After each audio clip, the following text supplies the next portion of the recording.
the gauntlet ghost of the southern seas has been denominated the White Squall. Nor, in some historic instances, has the art of human malice omitted so potent an auxiliary. How wildly it heightens the effect of that passage in Froissart, when, masked in the snowy symbol of their faction, the desperate White Hoods of Ghent murder their bailiff in the marketplace. Nor, in some things, does the common, hereditary experience of all mankind fail to bear witness to the supernaturalism of this hue. It cannot well be doubted that the one visible quality in the aspect of the dead which most appalls the gazer is the marble pallor lingering there, as if indeed that pallor were as much like the badge of consternation in the other world, as of mortal trepidation here. And from that pallor of the dead, we borrow the expressive hue of the shroud in which we wrap them. Nor even in our superstitions do we fail to throw the same snowy mantle round our phantoms, all ghosts rising in a milk-white fog. While these terrors seize us, let us add that even the King of Terrors, when personified by the evangelist, rides on his pallid horse. Therefore, in his other moods, symbolize whatever grand or gracious thing he will by whiteness, no man can deny that in its profoundest idealized significance, it calls up a peculiar apparition to the soul. But though without dissent this point be fixed, how is mortal man to account for it? To analyze it would seem impossible. Can we, then, by the citation of some of those instances wherein this thing of whiteness, though for the time either wholly or in great part stripped of all direct associations calculated to impart to it aught fearful, but nevertheless, is found to exert over us the same sorcery, however modified, can we thus hope to light upon some chance clue to conduct us to the hidden cause we seek? Let us try. But in a matter like this, subtlety appeals to subtlety, and without imagination no man can follow another into these halls. And though, doubtless, some at least of the imaginative impressions about to be presented may have been shared by most men, yet few perhaps were entirely conscious of them at the time, and therefore may not be able to recall them now. Why do the man of untutored ideality, who happens to be but loosely acquainted with the peculiar character of the day, does the bare mention of Whitsuntide marshal in the fancy such long, dreary, speechless processions of slow-pacing pilgrims, downcast and hooded with new-fallen snow? Or, to the unread, unsophisticated Protestant of the Middle American states, why does the passing mention of a white friar or a white nun evoke such an eyeless statue in the soul? Or what is there apart from the traditions of dungeon warriors and kings, which will not wholly account for it, that makes the White Tower of London tell so much more strongly on the imagination of an untraveled American than those other storied structures, its neighbors the Bywood Tower or even the Bloody, and those sublimer towers, the White Mountains of New Hampshire, whence, in peculiar moods, comes that gigantic ghostliness over the soul at the bare mention of that name, while the thought of Virginia's Blue Ridge is full of a soft, dewy, distant dreaminess? Or why, irrespective of all latitudes and longitudes, does the name of the White Sea exert such a spectralness over the fancy, while that of the Yellow Sea lulls us with mortal thoughts of long lacquered mild afternoons on the waves, followed by the gaudiest and yet sleepiest of sunsets? Or, to choose a wholly unsubstantial instance, purely addressed to the fancy, why, in reading the old fairy tales of Central Europe, does the tall pale man of the Hartz forests, whose changeless pallor unrustlingly glides through the green of the groves, why is this phantom more terrible than all the whooping imps of the Blocksberg? Nor is it, altogether, the remembrance of her cathedral-toppling earthquakes, nor the stampedos of her frantic seas, nor the tearlessness of arid skies that never rain, nor the sight of her wide field of leaning spires, wrenched copestones, and crosses all adroop, like canted yards of anchored fleets, and her suburban avenues of house walls lying over upon each other, as a tossed pack of cards. It is not these things alone which make tearless Lima the strangest, saddest city thou canst see. For Lima has taken the white veil, and there is a higher horror in this whiteness of her woe. Old as Pizarro, this whiteness keeps her ruins forever new, admits not the cheerful greenness of complete decay, spreads over her broken ramparts the rigid pallor of an apoplexy that fixes its own distortions. I know that, to the common apprehension, This phenomenon of whiteness is not confessed to be the prime agent in exaggerating the terror of objects otherwise terrible. Nor to the unimaginative mind is there aught of terror in those appearances whose awfulness to another mind almost solely consists in this one phenomenon, especially when exhibited under any form at all approaching to muteness or universality. What I mean by these two statements may perhaps be respectively elucidated by the following examples. First, the mariner, when drawing nigh the coasts of foreign lands, if by night he hear the roar of breakers, starts to vigilance, and feels just enough of trepidation to sharpen all his faculties, but under precisely similar circumstances. Let him be called from his hammock to view his ship sailing through a midnight sea of milky whiteness, as if from encircling headlands shoals of combed white bears were swimming round him. Then he feels a silent, superstitious dread, the shrouded phantom of the whitened waters is horrible to him as a real ghost. In vain the lead assures him he is still off soundings. Heart and helm they both go down. He never rests till blue water is under him again.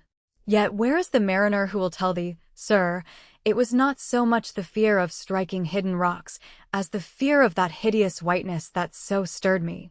Second, to the native Indian of Peru, the continual sight of the snow-howed Andes conveys naught of dread, except, perhaps, in the mere fancying of the eternal frosted desolateness reigning at such vast altitudes, and the natural conceit of what a fearfulness it would be to lose oneself in such inhuman solitudes.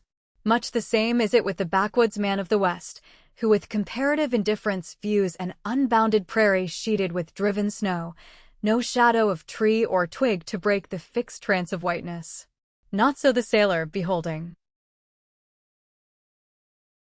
the scenery of the Antarctic seas, where at times, by some infernal trick of legerdemain in the powers of frost and air, he, shivering and half shipwrecked, instead of rainbows speaking hope and solace to his misery, views what seems a boundless churchyard grinning upon him with its lean ice monuments and splintered crosses.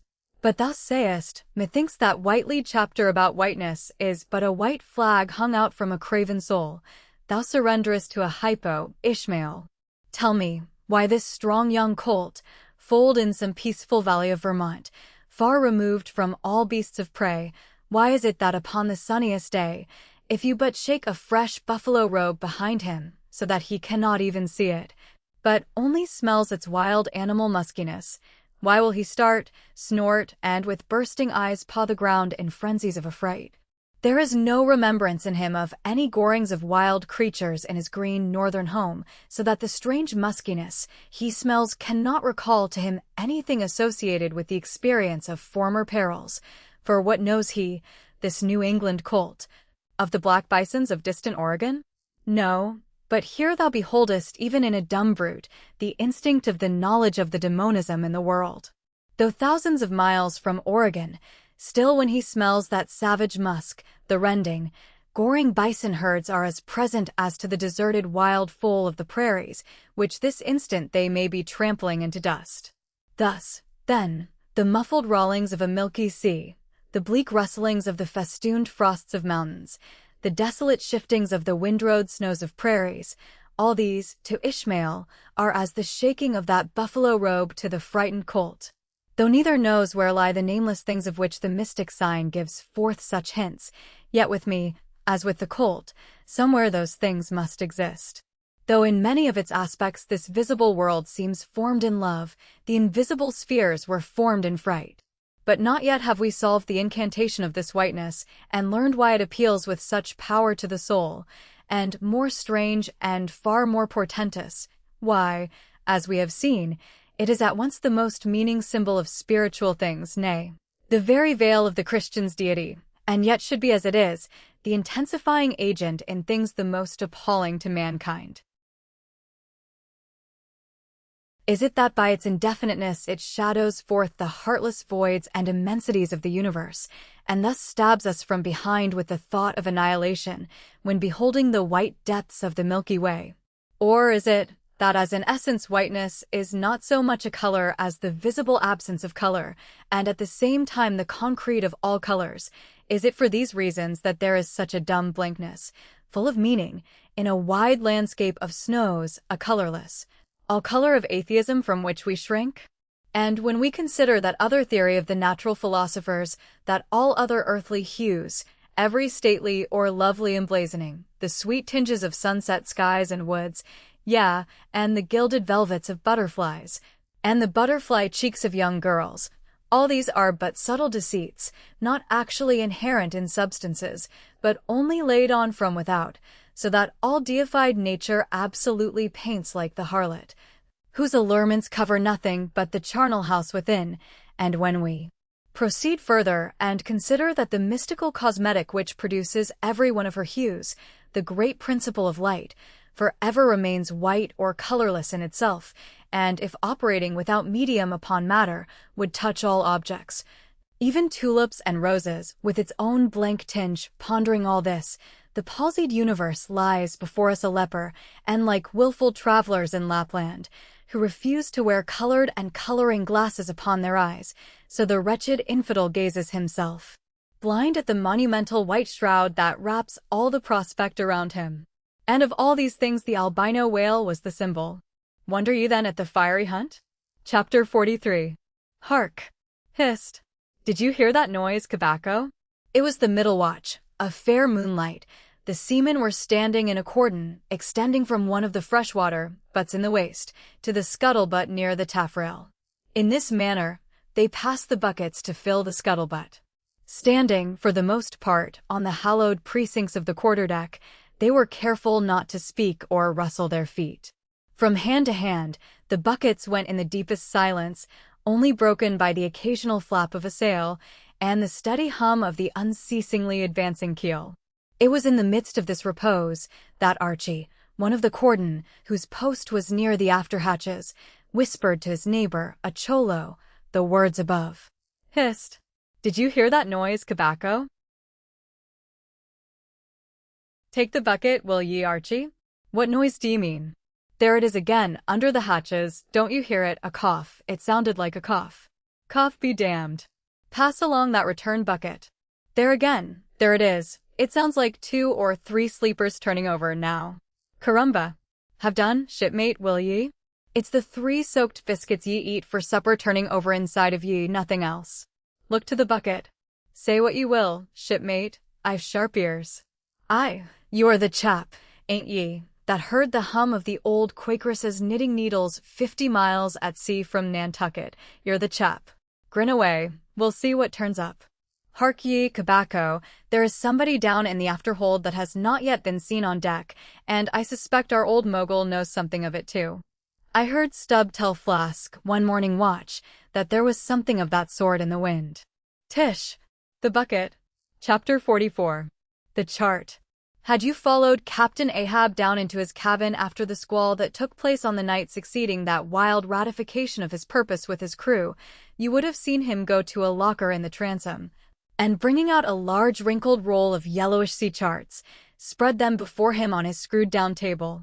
Then seating himself before it, you would have seen him intently study the various lines and shadings which there met his eye, and with slow but steady pencil trace additional courses over spaces that before were blank. At intervals, he would refer to piles of old logbooks beside him, wherein were set down the seasons and places in which, on various former voyages of various ships, sperm whales had been captured or seen. While thus employed, the heavy pewter lamp suspended in chains over his head continually rocked with the motion of the ship, and forever threw shifting gleams and shadows of lines upon his wrinkled brow, till it almost seemed that while he himself was marking out lines and courses on the wrinkled charts, some invisible pencil was also tracing lines and courses upon the deeply marked chart of his forehead. But it was not this night in particular that, in the solitude of his cabin, Ahab thus pondered over his charts. Almost every night they were brought out, almost every night some pencil marks were effaced, and others were substituted. For with the charts of all 4 oceans before him, Ahab was threading a maze of currents and eddies, with a view to the more certain accomplishment of that monomaniac thought of his soul. Now, to anyone not fully acquainted with the ways of the Leviathans, it might seem an absurdly hopeless task thus to seek out one solitary creature in the unhooked oceans of this planet. But not so did it seem to Ahab, who knew the sets of all tides and currents, and thereby calculating the driftings of the sperm whale's food, and, also, calling to mind the regular, ascertained seasons for hunting him in particular latitudes, could arrive at reasonable surmises, almost approaching to certainties, concerning the timeliest day to be upon this, or that ground in search of his prey. So assured, indeed, is the fact concerning the periodicalness of the sperm whales resorting to given waters, that many hunters believe that, could he be closely observed and studied throughout the world, were the logs for one voyage of the entire whale fleet carefully collated, then the migrations of the sperm whale would be found to correspond in invariability to those of the herring shoals, or the flights of swallows. On this hint, attempts have been made to construct elaborate migratory charts of the sperm whale. Since the above was written, the statement is happily borne out by an official circular, issued by Lieutenant Moby, of the National Observatory, Washington, April 16, 1851. By that circular, it appears that precisely such a chart is in course of completion, and portions of it are presented in the circular. This chart divides the ocean into districts of 5 degrees of latitude by 5 degrees of longitude, perpendicularly through each of which districts are 12 columns for the 12 months, and horizontally through each of which districts are 3 lines. One to show the number of days that have been spent in each month in every district, and the 2 others to show the number of days in which whales, sperm or right, have been seen. Besides, when making a passage from one feeding ground to another, the sperm whales, guided by some infallible instinct, rather, secret intelligence from the deity, mostly swim in veins as they are called, continuing their way along a given ocean line with such undeviating exactitude that no ship ever sailed her course, by any chart, with 1/10 of such marvelous precision. Though, in these cases, the direction taken by any one will be straight as a surveyor's parallel, and though the line of advance be strictly confined to its own unavoidable, straight wake. Yet the arbitrary vein in which at these times he is said to swim, generally embraces some few miles in width, more or less, as the vein is presumed to expand or contract, but never exceeds the visual sweep from the whale ship's mastheads when circumspectly gliding along this magic zone. The sum is, that at particular seasons within that breadth and along that path, migrating whales may with great confidence be looked for. And hence not only at substantiated times, upon well-known separate feeding grounds, could Ahab hope to encounter his prey, but in crossing the widest expanses of water between those grounds he could, by his art, so place and time himself on his way, as even then not to be wholly without prospect of a meeting. There was a circumstance which at first sight seemed to entangle his delirious, but still methodical scheme. But not so in the reality, perhaps. Though the gregarious sperm whales have their regular seasons for particular grounds, yet in general you cannot conclude that the herds which haunted such and such a latitude or longitude this year, will turn out to be identically the same with those that were found there the preceding season, though there are peculiar and unquestionable instances where the contrary of this has proved true. In general, the same remark, only within a less wide limit, applies to the solitaries and hermits among the matured, aged sperm whales. So that though Moby Dick had in a former year been seen, for example, on what is called the Seychelles Ground in the Indian Ocean, or Volcano Bay on the Japanese coast, yet it did not follow that were the Pequod to visit either of those spots at any subsequent corresponding season, she would infallibly encounter him there. So, too, with some other feeding grounds, where he had at times revealed himself.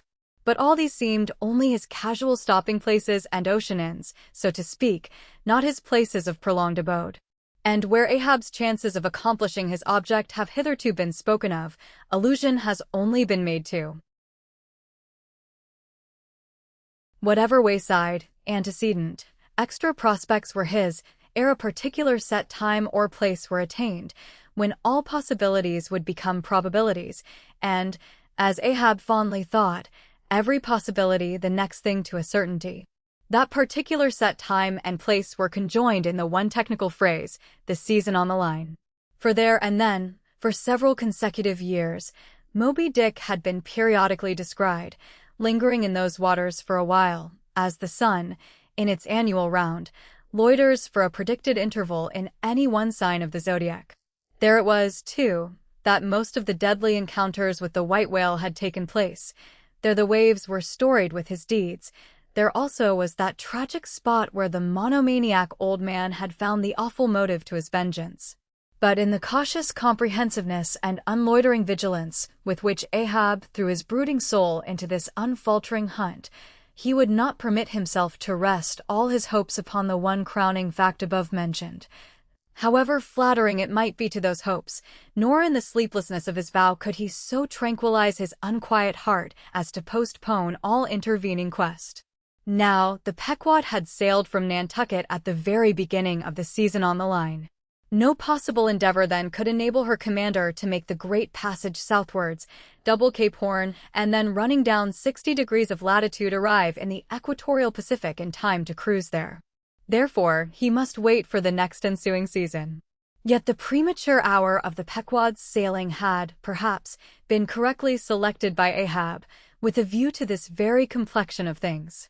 Because an interval of 365 days and nights was before him, an interval which, instead of impatiently enduring ashore, he would spend in a miscellaneous hunt, if by chance the white whale, spending his vacation in seas far remote from his periodical feeding grounds, should turn up his wrinkled brow off the Persian Gulf, or in the Bengal Bay, or China Seas, or in any other waters haunted by his race. So that monsoons, pampas, nor'westers, harmattans, trades, any wind but the Levanter and Simoon, might blow Moby Dick into the devious zigzag world circle of the Pequod's circumnavigating wake. But granting all this, yet, regarded discreetly and coolly, seems it not but a mad idea, this, that in the broad boundless ocean, one solitary whale, even if encountered, should be thought capable of individual recognition from his hunter, even as a white-bearded mufti in the thronged thoroughfares of Constantinople? Yes, for the peculiar snow-white brow of Moby Dick and his snow-white hump could not but be unmistakable. And have I not tallied the whale, Ahab would mutter to himself, as after poring over his charts till long after midnight he would throw himself back in reveries, tallied him, and shall he escape? His broad fins are bored and scalloped out like a lost sheep's ear. And here, his mad mind would run on in a breathless race, till a weariness and faintness of pondering came over him, and in the open air of the deck he would seek to recover his strength. Ah, God! What trances of torments does that man endure who is consumed with one unachieved revengeful desire? He sleeps with clenched hands, and wakes with his own bloody nails in his palms. Often, when forced from his hammock by exhausting and intolerably vivid dreams of the night, which, resuming his own intense thoughts through the day, carried them on amid a clashing of frenzies, and whirled them round and round and round in his blazing brain, till the very throbbing of his life-spot became insufferable anguish, and when, as was sometimes the case, these spiritual throes in him heaved his being up from its base, and a chasm seemed opening in him, from which forked flames and lightning shot up, and accursed fiends beckoned him to leap down among them. When this hell in himself yawned beneath him, a wild cry would be heard through the ship, and with glaring eyes Ahab would burst from his stateroom, as though escaping from a bed that was on fire. Yet these, perhaps, instead of being the unsuppressible symptoms of some latent weakness, or fright at his own resolve, were but the plainest tokens of its intensity. For, at such times, crazy Ahab, the scheming, unappeasedly steadfast hunter of the white whale, this Ahab that had gone to his hammock, was not the agent that so caused him to burst from it in horror again. The latter was the eternal, living principle or soul in him, and in sleep, being for the time dissociated from the characterizing mind, which at other times employed it for its outer vehicle or agent, it spontaneously sought escape from the scorching contiguity of the frantic thing, of which, for the time, it was no longer an integral. But as the mind does not exist unless leagued with the soul, therefore it must have been that, in Ahab's case, yielding up all his thoughts and fancies to his one supreme purpose, that purpose, by its own sheer inveteracy of will, forced itself against gods and devils into a kind of self-assumed, independent being of its own.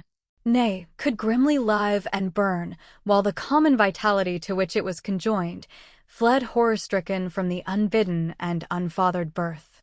Therefore, the tormented spirit that glared out of bodily eyes, when what seemed Ahab rushed from his room, was for the time but a vacated thing, a formless somnambulistic being, a ray of living light, to be sure, but without an object to color, and therefore a blankness in itself.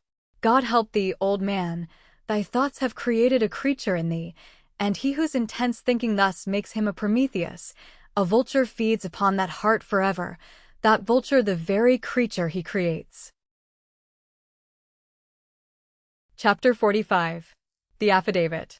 So far as what there may be of a narrative in this book, and, indeed, as indirectly touching one or two very interesting and curious particulars in the habits of sperm whales, the foregoing chapter, in its earlier part, is as important a one as will be found in this volume, but the leading matter of it requires to be still further and more familiarly enlarged upon, in order to be adequately understood, and moreover to take away any incredulity which a profound ignorance of the entire subject may induce in some minds as to the natural verity of the main points of this affair.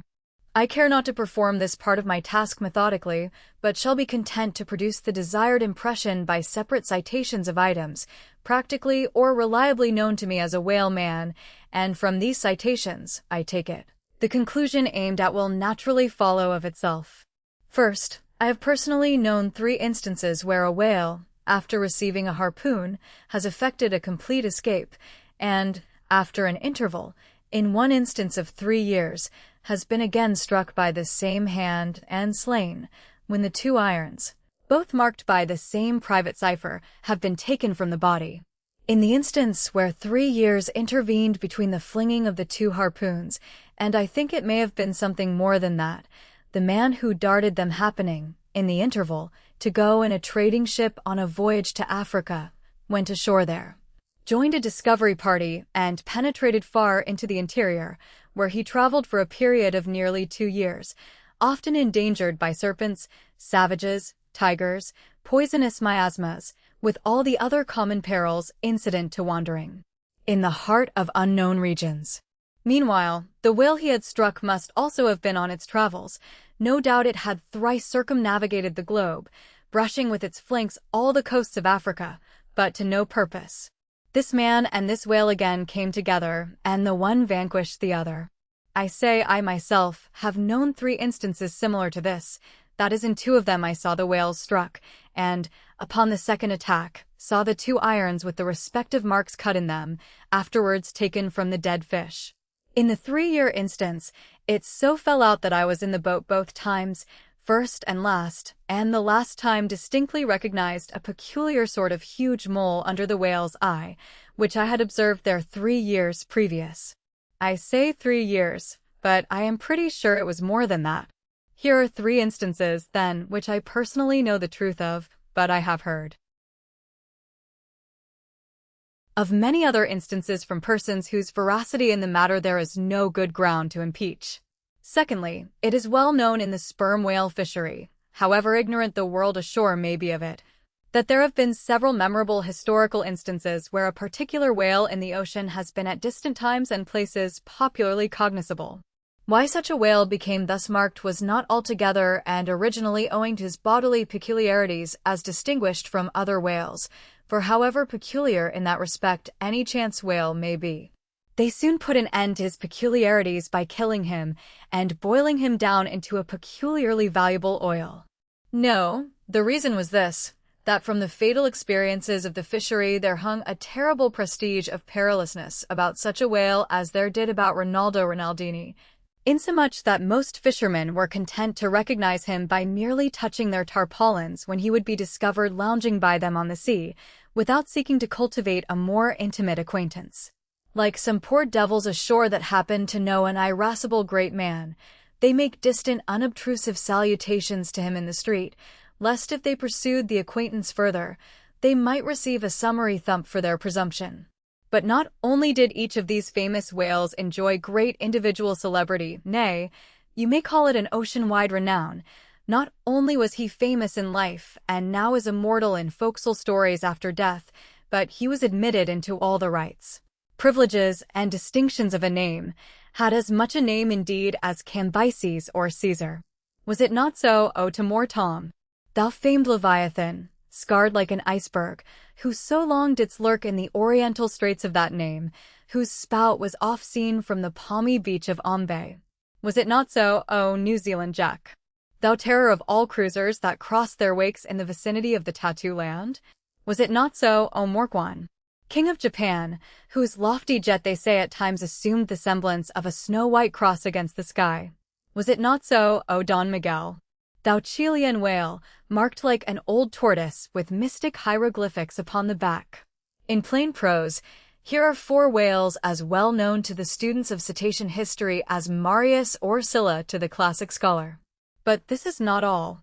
New Zealand Tom and Don Miguel, after at various times creating great havoc among the boats of different vessels, were finally gone in quest of, systematically hunted out, chased, and killed by valiant whaling captains, who heaved up their anchors with that express object as much in view, as in setting out through the Narragansett woods, Captain Butler of old had it in his mind to capture that notorious murderous savage Anawan, the headmost warrior of the Indian King Philip. I do not know where I can find a better place than just here, to make mention of 1 or 2 other things, which to me seem important, as in printed form establishing in all respects the reasonableness of the whole story of the white whale, more especially the catastrophe. For this is one of those disheartening instances where truth requires full as much bolstering as error. So ignorant are most landsmen of some of the plainest and most palpable wonders of the world, that without some hints touching the plain facts, historical and otherwise, of the fishery, they might scout at Moby Dick as a monstrous fable, or still worse and more detestable, a hideous and intolerable allegory. First, though most men have some vague flitting ideas of the general perils of the grand fishery, yet they have nothing like a fixed, vivid conception of those perils and the frequency with which they recur. One reason perhaps is that not 1 in 50 of the actual disasters and deaths by casualties in the fishery ever finds a public record at home, however transient and immediately forgotten that record. Do you suppose that that poor fellow there, who this moment perhaps caught by the whale line off the coast of New Guinea, is being carried down to the bottom of the sea by the sounding Leviathan? Do you suppose that that poor fellow's name will appear in the newspaper obituary you will read tomorrow at your breakfast? No, because the mails are very irregular between here and New Guinea. In fact, did you ever hear what might be called regular news direct or indirect from New Guinea? Yet I tell you that upon one particular voyage which I made to the Pacific, among many others we spoke 30 different ships, every one of which had had a death by a whale, some of them more than one, and 3 that had each lost a boat's crew. For God's sake, be economical with your lamps and candles. Not a gallon you burn, but at least 1 drop of man's blood was spilled for it. Secondly, people ashore have indeed some indefinite idea that a whale is an enormous creature of enormous power, but I have ever found that when narrating to them some specific example of this twofold enormousness, they have significantly complimented me upon my facetiousness, when, I declare upon my soul, I had no more idea of being facetious than Moses, when he wrote the history of the plagues of Egypt. But fortunately the special point I here seek can be established upon testimony entirely independent of my own. That point is this: the sperm whale is in some cases sufficiently powerful, knowing, and judiciously malicious, as with direct aforethought to stave in, utterly destroy, and sink a large ship, and, what is more, the sperm whale has done it. First, in the year 1820 the ship Essex, Captain Pollard, of Nantucket, was cruising in the Pacific Ocean. One day she saw spouts, lowered her boats, and gave chase to a shoal of sperm whales. Ere long, several of the whales were wounded, when, suddenly, a very large whale escaping from the boats, issued from the shoal and bore directly down upon the ship. Dashing his forehead against her hull, he so stove her in, that in less than 10 minutes she settled down and fell over. Not a surviving plank of her has been seen since. After the severest exposure, part of the crew reached the land in their boats. Being returned home at last, Captain Pollard once more sailed for the Pacific in command of another ship, but the gods shipwrecked him again upon unknown rocks and breakers. For the second time his ship was utterly lost, and forthwith forswearing the sea. He has never tempted it since. At this day Captain Pollard is a resident of Nantucket. I have seen Owen Chase, who was chief mate of the Essex at the time of the tragedy. I have read his plain and faithful narrative. I have conversed with his son, and all this within a few miles of the scene of the catastrophe. The following are extracts from Chase's narrative. Every fact seemed to warrant me in concluding that it was anything but chance which directed his operations. He made 2 several attacks upon the ship, at a short interval between them, both of which, according to their direction, were calculated to do us the most injury, by being made ahead, and thereby combining the speed of the 2 objects for the shock, to effect which, the exact maneuvers which he made were necessary. His aspect was most horrible, and such as indicated resentment and fury. He came directly from the shoal which we had just before entered, and in which we had struck 3 of his companions, as if fired with revenge for their sufferings.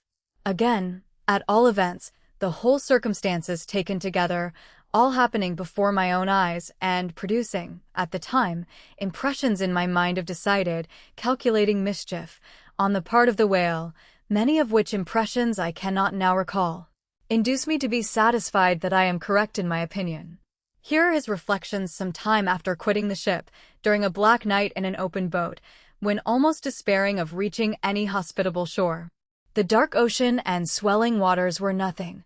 The fears of being swallowed up by some dreadful tempest, or dashed upon hidden rocks, with all the other ordinary subjects of fearful contemplation, seemed scarcely entitled to a moment's thought.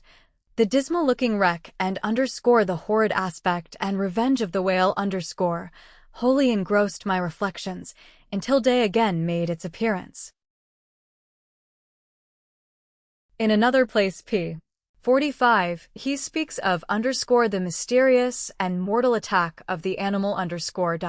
Secondly, the ship Union, also of Nantucket, was in the year 1807 totally lost off the Azores by a similar onset, but the authentic particulars of this catastrophe I have never chanced to encounter, though from the whale hunters I have now and then heard casual allusions to it.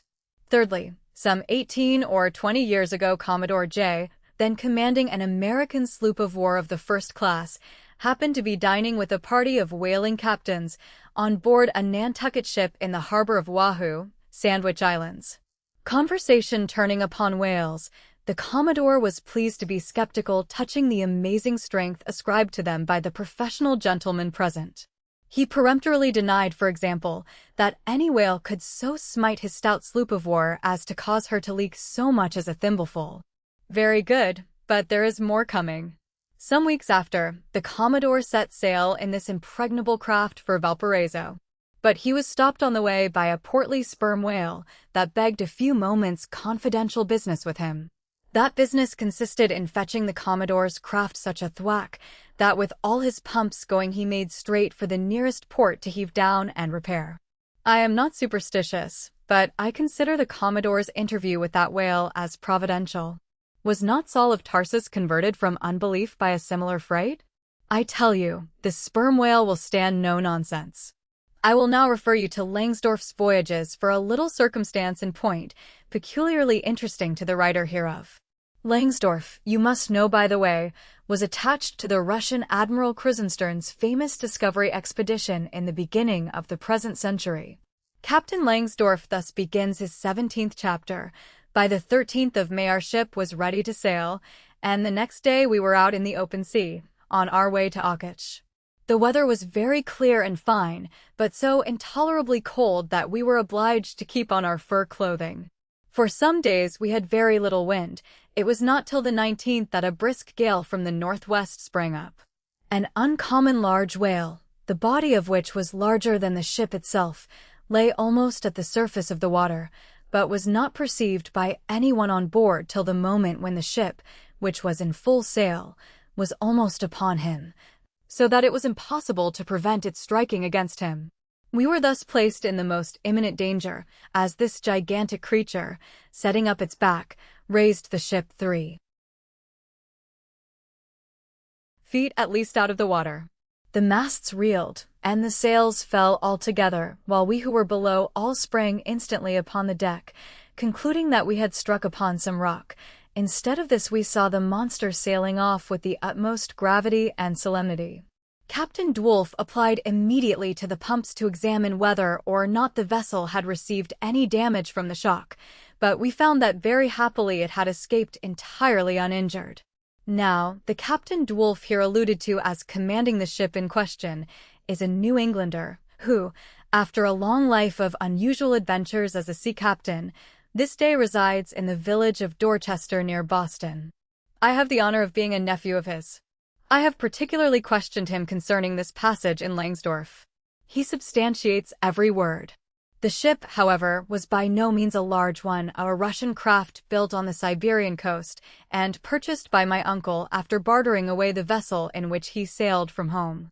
In that up-and-down manly book of old-fashioned adventure, so full, too, of honest wonders, The Voyage of Lionel Wafer, one of Ancient Dampier's old chums, I found a little matter set down so like that just quoted from Langsdorff, that I cannot forbear inserting it here for a corroborative example, if such be needed. Lionel, it seems, was on his way to John Ferdinando, as he calls the modern Juan Fernandez. In our way thither, he says, about 4 o'clock in the morning, when we were about 150 leagues from the main of America, our ship felt a terrible shock, which put our men in such consternation that they could hardly tell where they were or what to think. But everyone began to prepare for death. And, indeed, the shock was so sudden and violent that we took it for granted the ship had struck against a rock. But when the amazement was a little over, we cast the lead and sounded, but found no ground. Asterisk, asterisk, asterisk, asterisk, asterisk. The suddenness of the shock made the guns leap in their carriages, and several of the men were shaken out of their hammocks. Captain Davis, who lay with his head on a gun, was thrown out of his cabin. Lionel then goes on to impute the shock to an earthquake, and seems to substantiate the imputation by stating that a great earthquake, somewhere about that time, did actually do great mischief along the Spanish land. But I should not much wonder if, in the darkness of that early hour of the morning, the shock was after all caused by an unseen whale vertically bumping the hull from beneath. I might proceed with several more examples, one way or another known to me, of the great power and malice at times of the sperm whale. In more than one instance he has been known, not only to chase the assailing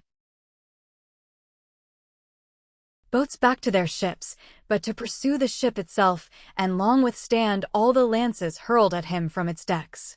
The English ship Pusey Hall can tell a story on that head, and, as for his strength, let me say that there have been examples where the lines attached to a running sperm whale have, in a calm, been transferred to the ship and secured there, the whale towing her great hull through the water, as a horse walks off with a cart.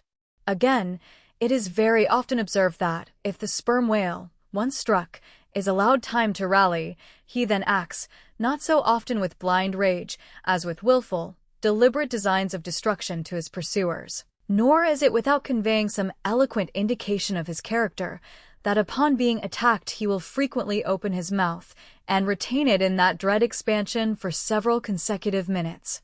But I must be content with only one more and a concluding illustration, a remarkable and most significant one, by which you will not fail to see that not only is the most marvelous event in this book corroborated by plain facts of the present day, but that these marvels, like all marvels, are mere repetitions of the ages, so that for the millionth time we say Amen with Solomon, verily there is nothing new under the sun.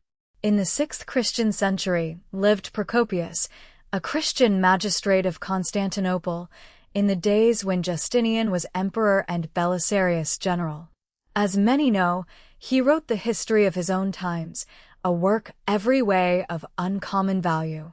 By the best authorities, he has always been considered a most trustworthy and unexaggerating historian, except in some one or two particulars, not at all affecting the matter presently to be mentioned.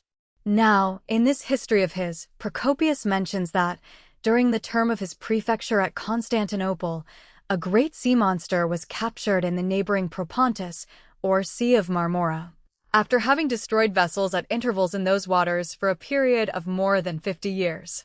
A fact thus set down in substantial history cannot easily be gainsaid. Nor is there any reason it should be. Of what precise species the sea monster was is not mentioned.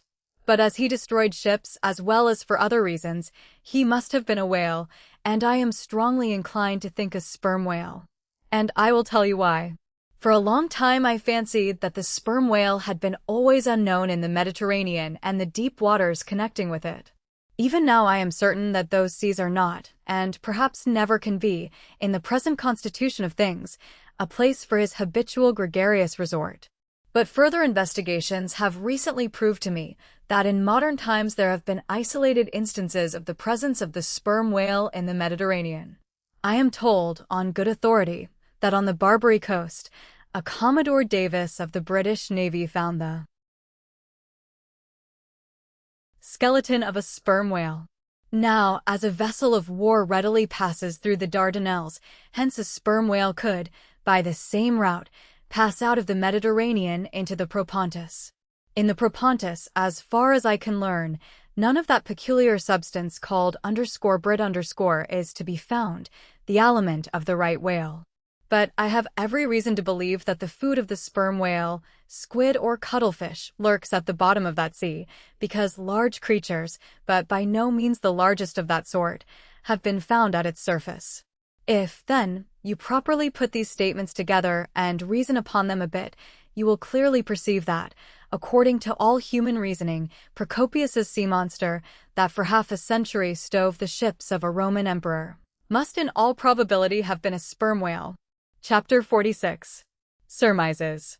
Though consumed with the hot fire of his purpose, Ahab in all his thoughts and actions ever had in view the ultimate capture of Moby Dick, though he seemed ready to sacrifice all mortal interests to that one passion.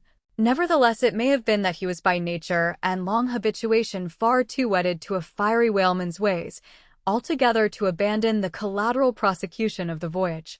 Or at least if this were otherwise, there were not wanting other motives much more influential with him. It would be refining too much, perhaps, even considering his monomania, to hint that his vindictiveness towards the white whale might have possibly extended itself in some degree to all sperm whales, and that the more monsters he slew by so much the more he multiplied the chances that each subsequently encountered whale would prove to be the hated one he hunted. But if such an hypothesis be indeed exceptionable, there were still additional considerations which, though not so strictly according with the wildness of his ruling passion, yet were by no means incapable of swaying him. To accomplish his object Ahab must use tools, and of all tools used in the shadow of the moon, men are most apt to get out of order. He knew, for example, that however magnetic his ascendancy in some respects was over Starbuck, yet that ascendancy did not cover the complete spiritual man any more than mere corporeal superiority involves intellectual mastership. For to the purely spiritual, the intellectual but stand in a sort of corporeal relation. Starbuck's body and Starbuck's coerced will were Ahab's, so long as Ahab kept his magnet at Starbuck's brain. Still he knew that for all this the chief mate, in his soul, abhorred his captain's quest, and could he, would joyfully disintegrate himself from it, or even frustrate it. It might be that a long interval would elapse ere the white whale was seen. During that long interval Starbuck would ever be apt to fall into open relapses of rebellion against his captain's leadership, unless some ordinary, prudential, circumstantial influences were brought to bear upon him. Not only that, but the subtle insanity of Ahab respecting Moby Dick was no ways more significantly manifested than in his superlative sense and shrewdness in foreseeing that, for the present, the hunt should in some way be stripped of that strange imaginative impiousness which naturally invested it, that the full terror of the voyage must be kept withdrawn into the obscure background. For few men's courage is proof against protracted meditation unrelieved by action, that when they stood there, long night watches, his officers and men must have some nearer things to think of than Moby Dick. For however eagerly and impetuously the savage crew had hailed the announcement of his quest, Yet all sailors of all sorts are more or less capricious and unreliable. They live in the varying outer weather, and they inhale its fickleness. And when retained for any object remote and blank in the pursuit, however promissory of life and passion in the end, it is above all things requisite that temporary interests and employments should intervene and hold them healthily suspended for the final dash. Nor was Ahab unmindful of another thing. In times of strong emotion mankind disdain all base considerations, but such times are evanescent. The permanent constitutional condition of the manufactured man, thought Ahab, is sordidness. Granting that the white whale fully incites the hearts of this my savage crew, and playing round their savageness even breeds a certain generous nighteronteism in them, still, while for the love of it they give chase to Moby Dick, they must also have food for their more common, daily appetites. For even the high-lifted and chivalric crusaders of old times were not content to traverse 2,000 miles of land to fight for their holy sepulchre, without committing burglaries, picking pockets, and gaining other pious perquisites by the way. Had they been strictly held to their one final and romantic object, that final and romantic object, too many would have turned from in disgust. I will not strip these men, thought Ahab, of all hopes of cash. They may scorn cash now, but let some months go by, and no prospective promise of it to them, and then this same quiescent cash all at once mutinying in them, this same cash would soon cashier Ahab. Nor was there wanting still another precautionary motive more related to Ahab personally. Having impulsively, it is probable, and perhaps somewhat prematurely revealed the prime, but private purpose of the Pequod's voyage, Ahab was now entirely conscious that, in so doing, he had indirectly laid himself open to the unanswerable charge of usurpation, and with perfect impunity, both moral and legal, his crew, if so disposed, and to that end competent, could refuse all further obedience to him, and even violently wrest from him the command. From even the barely hinted imputation of usurpation, and the possible consequences of such a suppressed impression gaining ground, Ahab must of course have been most anxious to protect himself.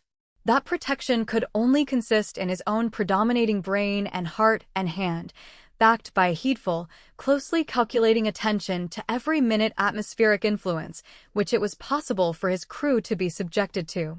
For all these reasons then, and others perhaps too analytic to be verbally developed here, Ahab plainly saw that he must still in a good degree continue true to the natural, nominal purpose of the Pequod's voyage, observe all customary usages. And not only that, but force himself to evince all his well-known passionate interest in the general pursuit of his profession. Be all this as it may, his voice was now often heard hailing the 3 mastheads and admonishing them to keep a bright lookout, and not omit reporting even a porpoise. This vigilance was not long without reward. Chapter 47. The Mapmaker. It was a cloudy, sultry afternoon. The seamen were lazily lounging about the decks, or vacantly gazing over into the lead-colored waters. Queequeg and I were mildly employed weaving what is called a sword mat for an additional lashing to our boat. So still and subdued and yet somehow preluding was all the scene, and such an incantation of reverie lurked in the air, that each silent sailor seemed resolved into his own invisible self. I was the attendant or page of Queequeg, while busy at the mat. As I kept passing and repassing the filling or woof of marline between the long yarns of the warp, using my own hand for the shuttle, and as Queequeg, standing sideways, ever and anon slid his heavy oaken sword between the threads, and idly looking off upon the water, carelessly and unthinkingly drove home every yarn, I say so strange a dreaminess did there then reign all over the ship and all over the sea, only broken by the intermitting dull sound of the sword, that it seemed as if this were the loom of time, and I myself were a shuttle mechanically weaving and weaving away at the fates. There lay the fixed threads of the warp subject to but one single, ever-returning, unchanging vibration, and that vibration merely enough to admit of the crosswise interblending of other threads with its own. This warp seemed necessity, and here, thought I, with my own hand I ply my own shuttle and weave my own destiny into these unalterable threads.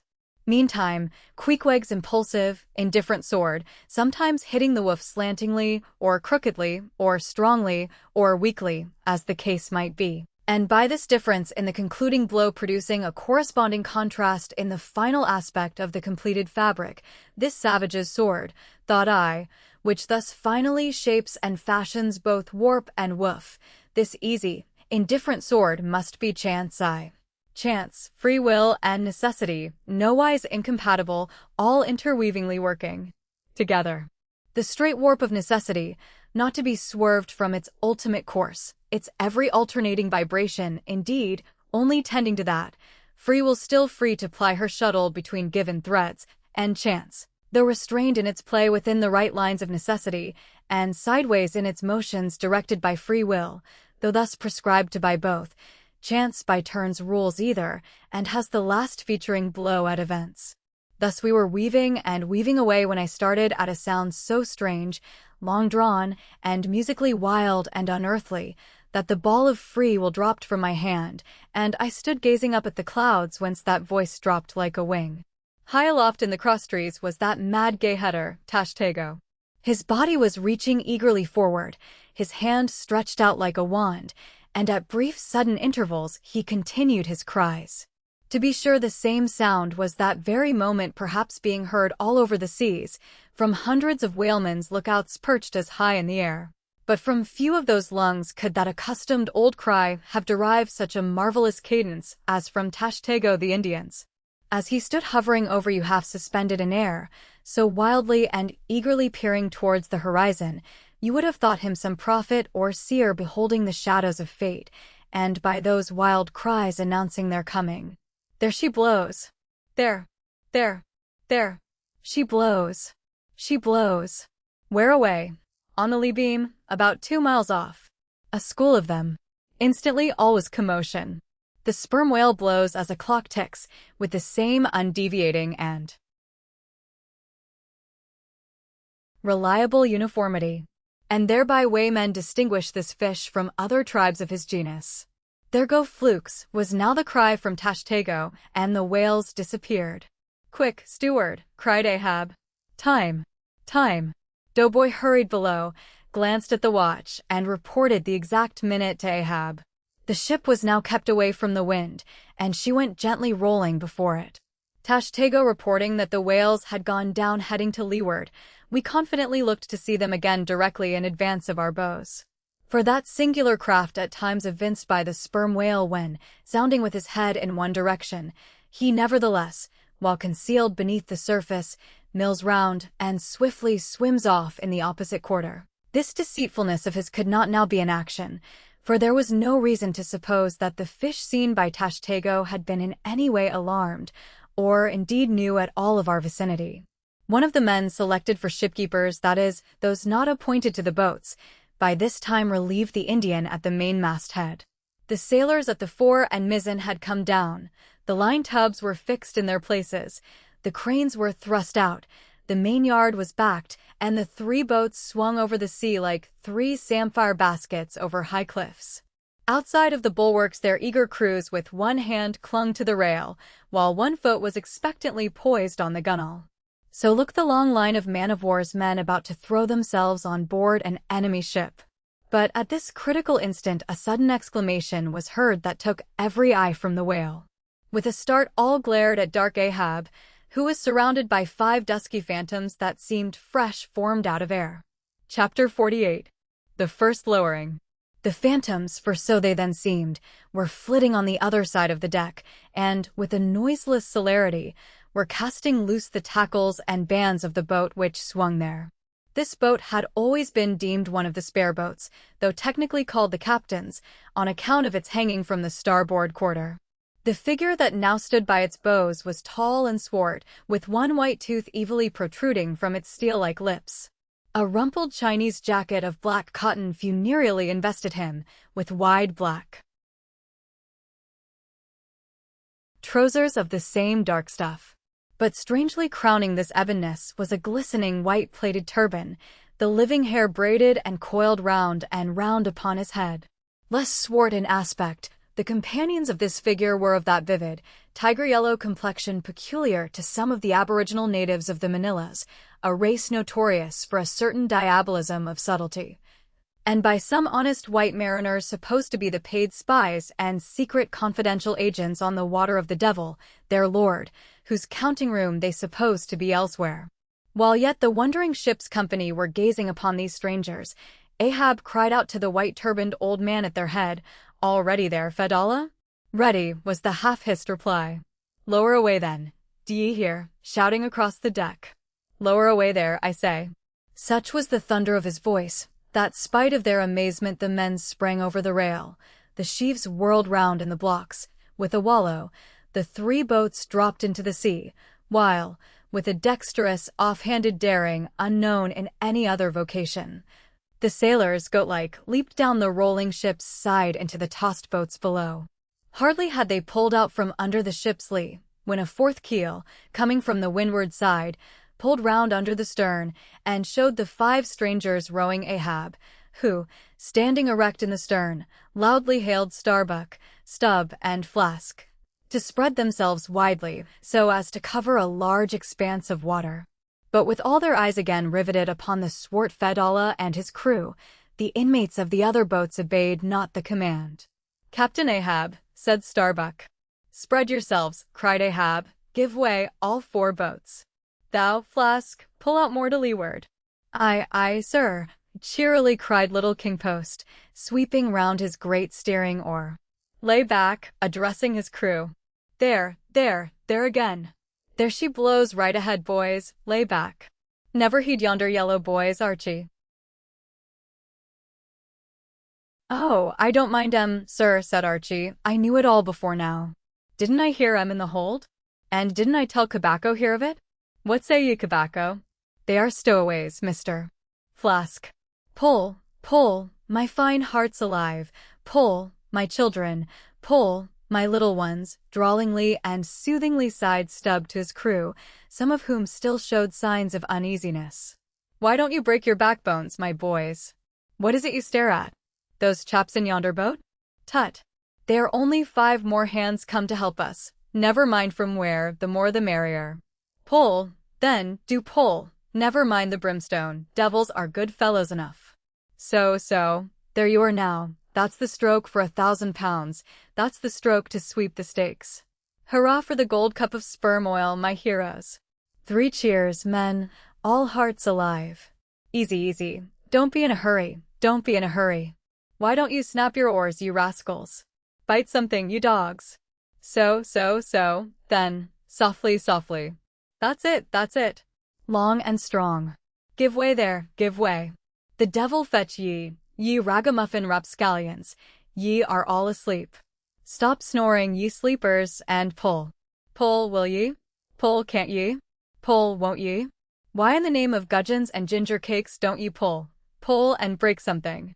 Pull, and start your eyes out.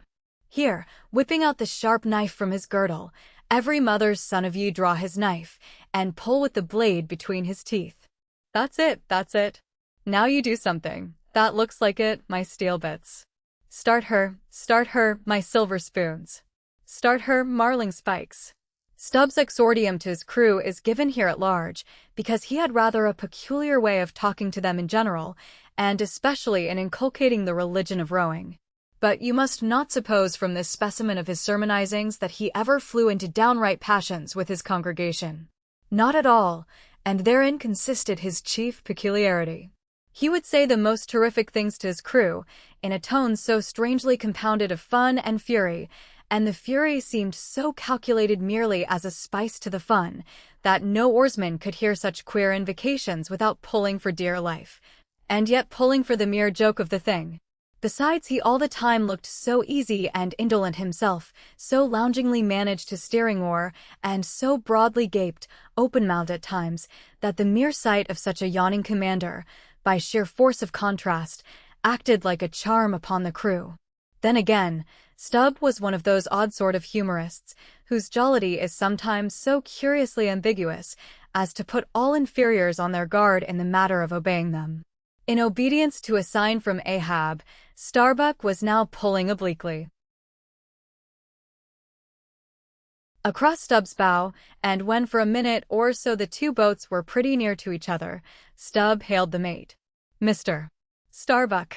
Larboard boat there, ahoy. A word with ye, sir, if you please." "Hello," returned Starbuck, turning round not a single inch as he spoke, still earnestly but whisperingly urging his crew, his face set like a flint from Stubb's. "What think ye of those yellow boys, sir? Smuggled on board, somehow, before the ship sailed. Strong, strong, boys," in a whisper to his crew, then speaking out loud again. "A sad business, Mr. Stubb. Seethe her, my lads, but never mind, Mr. Stubb, all for the best. Let all your crew pull strong, come what will. Spring, my men, spring. There's hogsheads of sperm ahead, Mr. Stubb, and that's what ye came for. Pull, my boys. Sperm's the play. This at least is duty and profit hand in hand." I thought as much," soliloquized Stubb, when the boats diverged. "As soon as I clapped eye on 'em, I thought so." "Aye, and that's what he went into the afterhold for, so often, as Doughboy long suspected. They were hidden down there. The white whale's at the bottom of it." Well, so be it. Can't be helped. All right. Give way, men. It ain't the white whale today. Give way." Now the advent of these outlandish strangers at such a critical instant as the lowering of the boats from the deck, this had not unreasonably awakened a sort of superstitious amazement in some of the ship's company. But Archie's fancied discovery having some time previous got abroad among them, though indeed not credited then, this had in some small measure prepared them for the event. It took off the extreme edge of their wonder, and so what with all this and Stubb's confident way of accounting for their appearance, they were for the time freed from superstitious surmisings, though the affair still left abundant room for all manner of wild conjectures as to dark Ahab's precise agency in the matter from the beginning. For me, I silently recalled the mysterious shadows I had seen creeping on board the Pequod during the dim Nantucket dawn, as well as the enigmatical hintings of the unaccountable Elijah. Meantime, Ahab, out of hearing of his officers, having sighted the furthest to windward, was still ranging ahead of the other boats, a circumstance bespeaking how potent a crew was pulling him. Those tiger yellow creatures of his seemed all steel and whalebone. Like 5 trip hammers they rose and fell with regular strokes of strength, which periodically started the boat along the water like a horizontal burst boiler out of a Mississippi steamer. As for Fedallah, who was seen pulling the harpooner oar, he had thrown aside his black jacket and displayed his naked chest with the whole part of his body above the gunwale, clearly cut against the alternating depressions of the watery horizon, while at the other end of the boat Ahab, with one arm, like a fencer's, thrown half backward into the air, as if to counterbalance any tendency to trip, Ahab was seen steadily managing his steering oar as in 1,000 boat lowerings ere the white whale had torn him. All at once the outstretched arm gave a peculiar motion and then remained fixed, while the boat's 5 oars were seen simultaneously peaked. Boat and crew sat motionless on the sea. Instantly the 3 spread boats in the rear paused on their way. The whales had irregularly settled bodily down into the blue, thus giving no distantly discernible token of the movement, though from his closer vicinity Ahab had observed it. "Every man look out along his oars," cried Starbuck. "Thou, Queequeg, stand up." Nimbly springing up on the triangular raised box in the bow, the savage stood erect there, and with intensely eager eyes gazed off towards the spot where the chase had last been descried.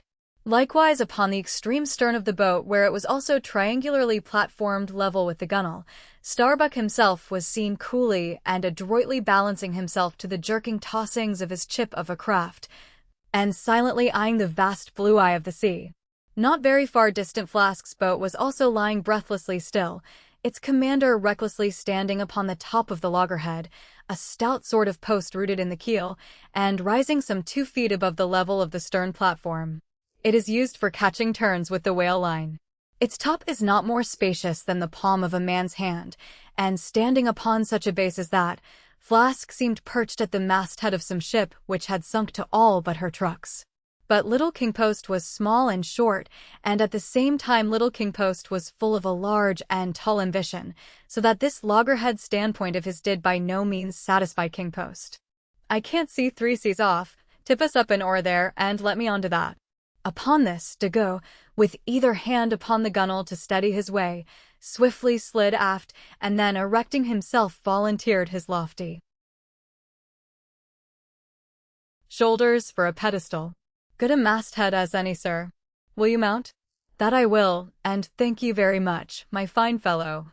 Only I wish you 50 feet taller." Whereupon, planting his feet firmly against 2 opposite planks of the boat, the gigantic Negro, stooping a little, presented his flat palm to Flask's foot, and then putting Flask's hand on his hearse-plumed head and bidding him spring as he himself should toss, with one dexterous fling landed the little man high and dry on his shoulders. And here was Flask now standing, Dago with one lifted arm furnishing him with a breastband to lean against and steady himself by. At any time it is a strange sight to the tyro to see with what wondrous habitude of unconscious skill the whaleman will maintain an erect posture in his boat, even when pitched about by the most riotously perverse and cross-running seas. Still more strange to see him giddily perched upon the loggerhead itself, under such circumstances. But the sight of little Flask mounted upon gigantic Dago was yet more curious, for sustaining himself with a cool, indifferent, easy, unthought of, barbaric majesty, the noble Negro to every roll of the sea harmoniously rolled his fine form. On his broad back, flaxen-haired Flask seemed a snowflake. The bearer looked nobler than the rider. Though truly vivacious, tumultuous, ostentatious little Flask would now and then stamp with impatience, but not one added heave did he thereby give to the Negro's lordly chest. So have I seen passion and vanity stamping the living magnanimous earth, but the earth did not alter her tides and her seasons for that. Meanwhile Stubb, the third mate, betrayed no such far-gazing solicitudes. The whales might have made one of their regular soundings, not a temporary dive from mere fright, and if that were the case, Stubb, as his wont in such cases, it seems, was resolved to solace the languishing interval with his pipe. He withdrew it from his hatband, where he always wore it aslant like a feather. He loaded it, and rammed home the loading with his thumb end, but hardly had he ignited his match across the rough sandpaper of his hand, when Tashtego, his harpooner, whose eyes had been setting to windward like 2 fixed stars, suddenly dropped like light from his erect attitude to his seat, crying out in a quick frenzy of hurry, "Down, down all, and give way, there they are." To a landsman, no whale, nor any sign of a herring would have been visible at that moment, nothing but a troubled bit of greenish-white water and thin scattered puffs of vapor hovering over it and suffusingly blowing off to leeward, like the confused scud from white rolling billows. The air around suddenly vibrated and tingled, as it were, like the air over intensely heated plates of iron. Beneath this atmospheric waving and curling, and partially beneath a thin layer of water, also, the whales were swimming. Seen in advance of all the other indications, the puffs of vapor they spouted seemed their forerunning couriers and detached flying outriders. All 4 boats were now in keen pursuit of that one spot of troubled water and air. But it bade fair to outstrip them. It flew on and on, as a mass of interblending bubbles borne down a rapid stream from the hills. "Pull, pull, my good boys," said Starbuck, in the lowest possible but intensest concentrated whisper to his men, while the sharp fixed glance from his eyes darted straight ahead of the bow, almost seemed as 2 visible needles in 2 unerring binnacle compasses. He did not say much to his crew, though, nor did his crew say anything to him. Only the silence of the boat was at intervals startlingly pierced by one of his peculiar whispers, now harsh with command, now soft with entreaty. How different the loud little king-post! "Sing out and say something, my hearties. Roar and pull, my thunderbolts. Beach me on their black backs, boys. Only do that for me, and I'll sign over to you my Martha's Vineyard plantation, boys, including wife and children, boys. Lay me on, lay me on. Oh Lord, Lord. But I shall go stark, staring mad. See that white water." And so shouting, he pulled his hat from his head, and stamped up and down on it, then picking it up, flirted it far off upon the sea, and finally fell to rearing and plunging in the boat's stern like a crazed colt from the prairie. "Look at that chap now," philosophically drawled Stubb, who, with his unlighted short pipe, mechanically retained between his teeth, at a short distance, followed after. He's got fits, that flask has. Fits? Yes, give him fits. That's the very word, pitch fits into Merrily, merrily, hearts alive. Pudding for supper, you know, merry's the word. Pull, babes pull, sucklings pull, all. But what the devil are you hurrying about? Softly, softly, and steadily, my men. Only pull and keep pulling, nothing more. Crack all your backbones and bite your knives in two, that's all. Take it easy. Why don't you take it easy, I say, and burst all your livers and lungs? But what it was that inscrutable Ahab said to that tiger-yellow crew of his, these were words best omitted here, for you live under the blessed light of the evangelical land. Only the infidel sharks in the audacious seas may give ear to such words, when, with tornado brow and eyes of red murder and foam-glued lips, Ahab leaped after his prey. Meanwhile, all the boats tore on. The repeated specific allusions of Flask to that whale, as he called the fictitious monster which he declared to be incessantly tantalizing his boat's bow with its tail, these allusions of his were at times so vivid and lifelike that they would cause some one or two of his men to snatch a fearful look over the shoulder. But this was against all rule, for the oarsmen must put out their eyes and ram a skewer through their necks, usage pronouncing that they must have no organs but ears, and no limbs but arms, in these critical moments. It was a sight full of quick wonder and awe. The vast swells of the omnipotent sea, the surging, hollow roar they made, as they rolled along the 8 gunwales, like gigantic bulls in a boundless bowling green, the brief suspended agony of the boat, as it would tip for an instant on the knife-like edge of the sharper waves that almost seemed threatening to cut it in two, the sudden profound dip into the watery glens and hollows, the keen spurrings and goadings to gain the top of the opposite hill, the headlong, sled-like slide down its other side, all these, with the cries of the headsmen and harpooneers, and the shuddering gasps of the oarsmen, with the wondrous sight of the ivory Pequod bearing down upon her boats with outstretched sails, like a wild hen after her screaming brood, all this was thrilling. Not the raw recruit, marching from the bosom of his wife into the fever heat of his first battle, not the dead man's ghost encountering the first unknown phantom in the other world. Neither of these can feel stranger and stronger emotions than that man does, who for the first time finds himself pulling into the charmed, churned circle of the hunted sperm whale. The dancing white water made by the chase was now becoming more and more visible, owing to the increasing darkness of the dun cloud shadows flung upon the sea. The jets of vapor no longer blended, but tilted everywhere to right and left. The whales seemed separating their wakes. The boats were pulled more apart, Starbuck giving chase to 3 whales running dead to leeward. Our sail was now set, and, with the still rising wind, we rushed along, the boat going with such madness through the water that the lee oars could scarcely be worked rapidly enough to escape being torn from the rowlocks. Soon we were running through a suffusing wide veil of mist, neither ship nor boat to be seen. "Give way, men," whispered Starbuck, drawing still further aft the sheet of his sail. "There is time to kill a fish yet before the squall comes. There's white water again, close to spring." Soon after, 2 cries in quick succession on each side of us denoted that the other boats had got fast, but hardly were they overheard, when with a lightning-like hurtling whisper Starbuck said, "Stand up," and Queequeg, harpoon in hand, sprang to his feet. Though not one of the oarsmen was then facing the life and death peril so close to them ahead, yet with their eyes on the intense countenance of the mate in the stern of the boat, they knew that the imminent instant had come. They heard, too, an enormous wallowing sound as of 50 elephants stirring in their litter. Meanwhile the boat was still booming through the mist, the waves curling and hissing around us like the erected crests of enraged serpents. "That's his hump. Underscore there underscore. Underscore there underscore. Give it to him," whispered Starbuck. A short rushing sound leaped out of the boat. It was the darted iron of Queequeg. Then all in one welded commotion came an invisible push from astern, while forward the boat seemed striking on a ledge. The sail collapsed and exploded. A gush of scalding vapor shot up nearby. Something rolled and tumbled like an earthquake beneath us. The whole crew were half suffocated as they were tossed helter-skelter into the white curdling cream of the squall. Squall, whale, and harpoon had all blended together, and the whale, merely grazed by the iron, escaped. Though completely swamped, the boat was nearly unharmed.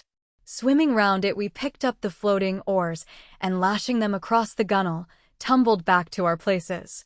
There we sat up to our knees in the sea, the water covering every rib and plank, so that to our downward-gazing eyes the suspended craft seemed a coral boat grown up to us from the bottom of the ocean. The wind increased to a howl. The waves dashed their bucklers together. The whole squall roared, forked, and crackled around us like a white fire upon the prairie, in which, unconsumed, we were burning, immortal in these jaws of death. In vain we hailed the other boats, as well roar to the live coals down the chimney of a flaming furnace as hail those boats in that storm. Meanwhile the driving scud, rack, and mist grew darker with the shadows of night. No sign of the ship could be seen. The rising sea forbade all attempts to bail out the boat. The oars were useless as propellers, performing now the office of life-preservers. So, cutting the lashing of the waterproof match keg, after many failures Starbuck contrived to ignite the lamp in the lantern, then stretching it on a waif pole, handed it to Queequeg as the standard-bearer of this forlorn hope. There, then, he sat, holding up that imbecile candle in the heart of that almighty forlornness.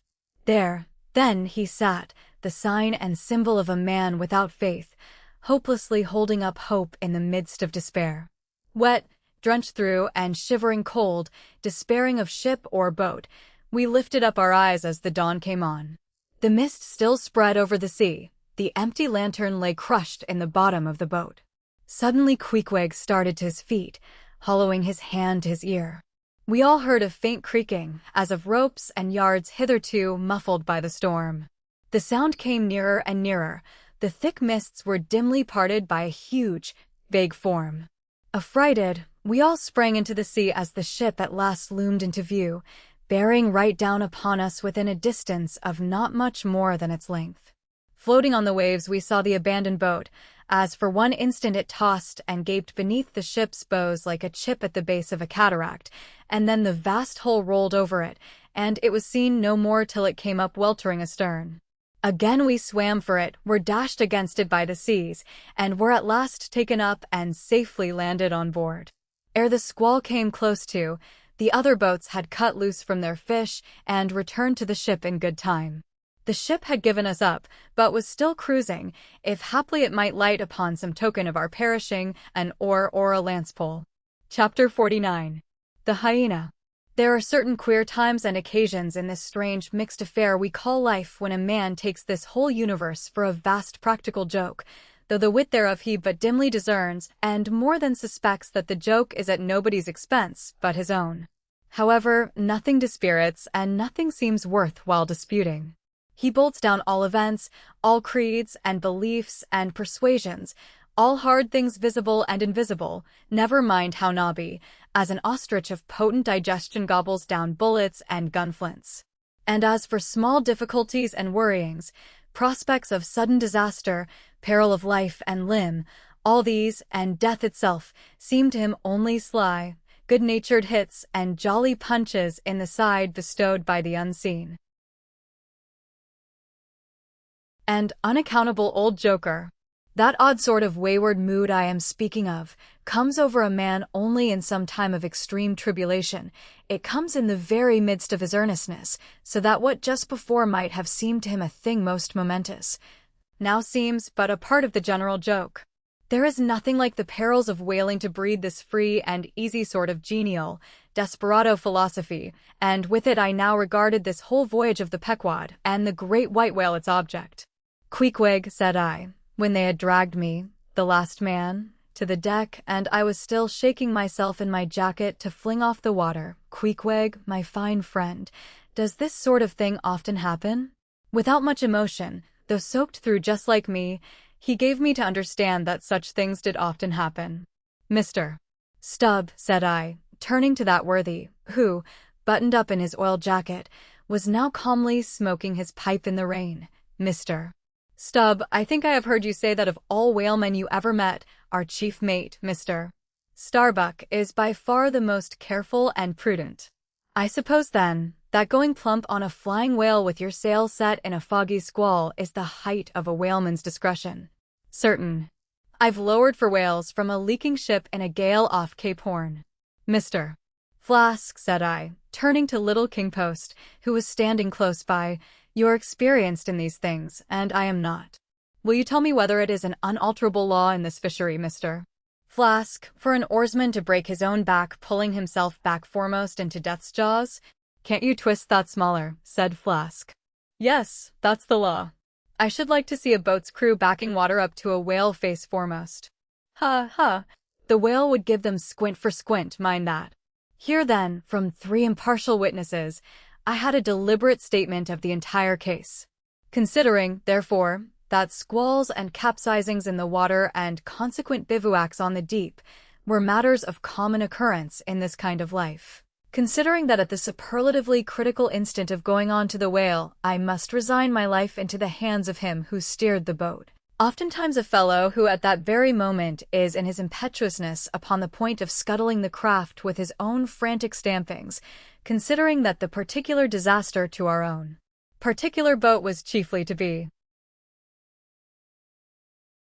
imputed to Starbuck's driving onto his whale almost in the teeth of a squall, and considering that Starbuck, notwithstanding, was famous for his great heedfulness in the fishery, considering that I belonged to this uncommonly prudent Starbuck's boat, and finally considering in what a devil's chase I was implicated, touching the white whale, taking all things together, I say, I thought I might as well go below and make a rough draft of my will. Queequeg, said I, come along, you shall be my lawyer, executor, and legatee. It may seem strange that of all men sailors should be tinkering at their last wills and testaments, but there are no people in the world more fond of that diversion. This was the 4th time in my nautical life that I had done the same thing. After the ceremony was concluded upon the present occasion, I felt all the easier. A stone was rolled away from my heart. Besides, all the days I should now live would be as good as the days that Lazarus lived after his resurrection, a supplementary clean gain of so many months or weeks as the case might be. I survived myself. My death and burial were locked up in my chest. I looked round me tranquilly and contentedly, like a quiet ghost with a clean conscience sitting inside the bars of a snug family vault. Now then, thought I, unconsciously rolling up the sleeves of my frock, here goes for a cool, collected dive at death and destruction, and the devil fetched the hindmost. Chapter 50. Ahab's Boat and Crew. Fedallah. Who would have thought it, Flask, cried Stubb, if I had but one leg you would not catch me in a boat, unless maybe to stop the plug hole with my timber toe. Oh, he's a wonderful old man. I don't think it's so strange, after all, on that account, said Flask. If his leg were off at the hip, now, it would be a different thing. That would disable him, but he has one knee and good part of the other left, you know. I don't know that, my little man. I never yet saw him kneel. Among whale-wise people it has often been argued whether, considering the paramount importance of his life to the success of the voyage, it is right for a whaling captain to jeopardize that life in the active perils of the chase.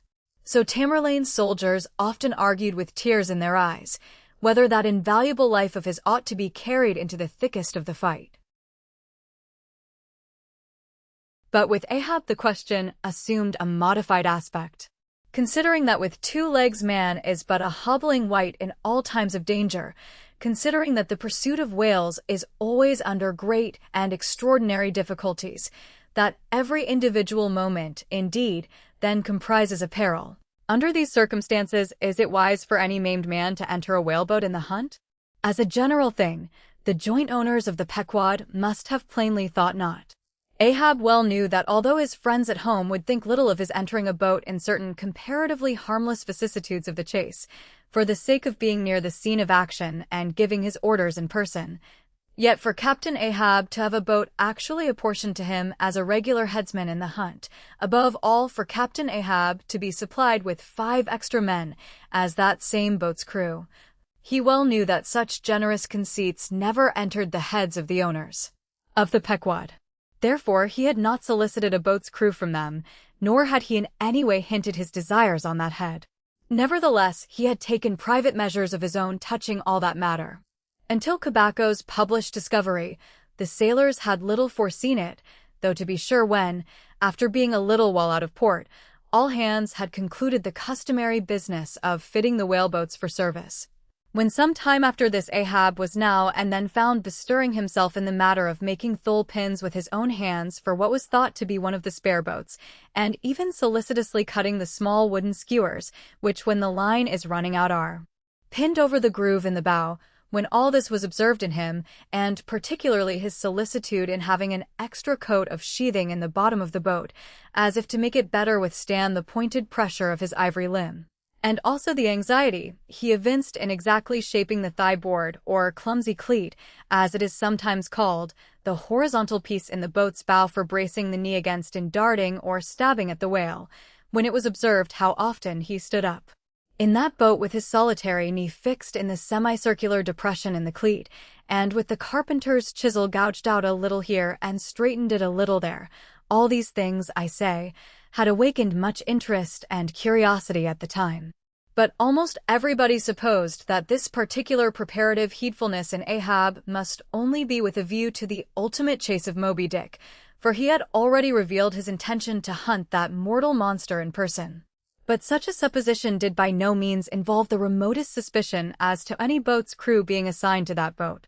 Now, with the subordinate phantoms, what wonder remained soon waned away, for in a whaler wonders soon wane. Besides, now and then such unaccountable odds and ends of strange nations come up from the unknown nooks and ash-holes of the earth to man these floating outlaws of whalers.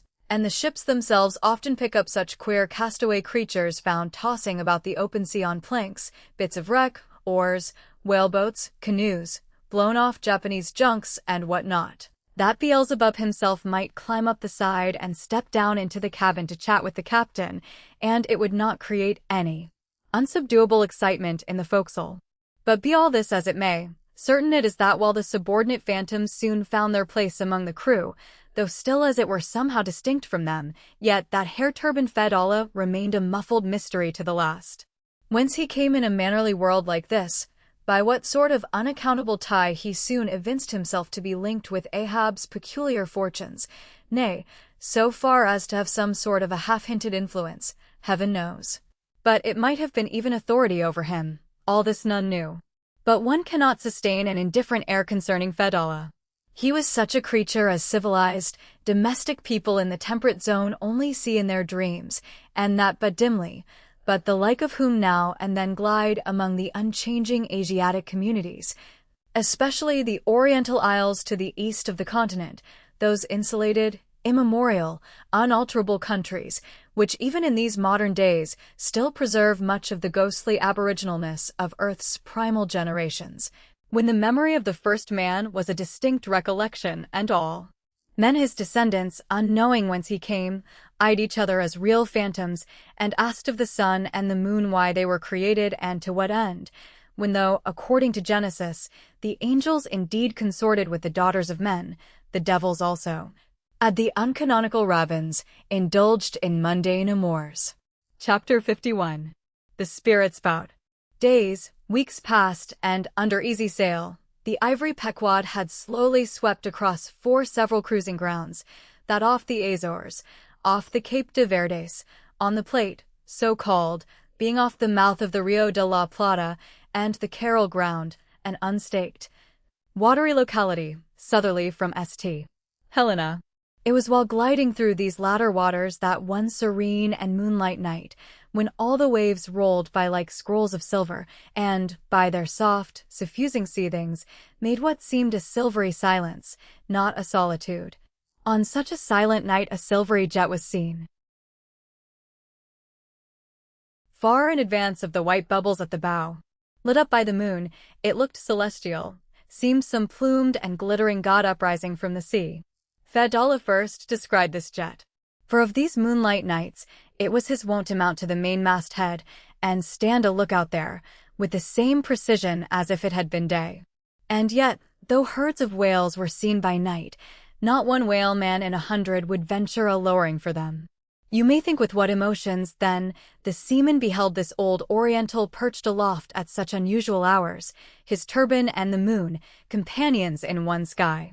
But when, after spending his uniform interval there for several successive nights without uttering a single sound, when, after all this silence, his unearthly voice was heard announcing that silvery, moonlit jet, every reclining mariner started to his feet as if some winged spirit had lighted in the rigging and hailed the mortal crew. There she blows. Had the trump of judgment blown, they could not have quivered more, yet still they felt no terror, rather pleasure. For though it was a most unwonted hour, yet so impressive was the cry, and so deliriously exciting, that almost every soul on board instinctively desired a lowering.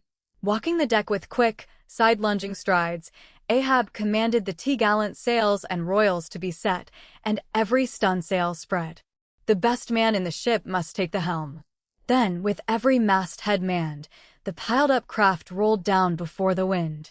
The strange, upheaving, lifting tendency of the taffrail breeze filling the hollows of so many sails made the buoyant, hovering deck to feel like air beneath the feet, while still she rushed along, as if two antagonistic influences were struggling in her, one to mount direct to heaven, the other to drive yawingly to some horizontal goal.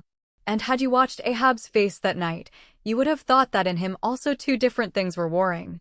While his one live leg made lively echoes along the deck, every stroke of his dead limb sounded like a coffin tap. On life and death this old man walked. But though the ship so swiftly sped, and though from every eye, like arrows, the eager glances shot, yet the silvery jet was no more seen that night. Every sailor swore he saw it once, but not a second time. This midnight spout had almost grown a forgotten thing when, some days after, lo, at the same silent hour, it was again announced. Again it was descried by all, but upon making sail to overtake it, once more it disappeared as if it had never been. And so it served us night after night, till no one heeded it but to wonder at it. Mysteriously jetted into the clear moonlight or starlight, as the case might be, disappearing again for one whole day, or 2 days, or 3, and somehow seeming at every distinct repetition to be advancing still. Further and further in our van, this solitary jet seemed forever alluring us on. Nor with the immemorial superstition of their race, and in accordance with the preternaturalness, as it seemed, which in many things invested the Pequod, were there wanting some of the seamen who swore that whenever and wherever descried, at however remote times, or in however far apart latitudes and longitudes, that unnearable spout was cast by one selfsame whale, and that whale, Moby Dick. For a time, there reigned, too, a sense of peculiar dread at this flitting apparition, as if it were treacherously beckoning us on, in order that the monster might turn round upon us and rend us at last in the remotest and most savage seas. These temporary apprehensions, so vague but so awful, derived a wondrous potency from the contrasting serenity of the weather, in which, beneath all its blue blandness, some thought there lurked a devilish charm, as for days and days we voyaged along, through seas so wearily, lonesomely mild, that all space, in repugnance to our vengeful errand, seemed vacating itself of life before our urn-like prow. But, at last, when turning to the eastward, the Cape winds began howling around us, and we rose and fell upon the long, troubled seas that are there, when the ivory-tusked Pequod sharply bowed to the blast, and gored the dark waves in her madness, till, like showers of silver chips, the foam flakes flew over her bulwarks. Then all this desolate vacuity of life went away, but gave place to sights more dismal than before. Close to our bows, strange forms in the water darted hither and thither before us, while thick in our rear flew the inscrutable sea ravens.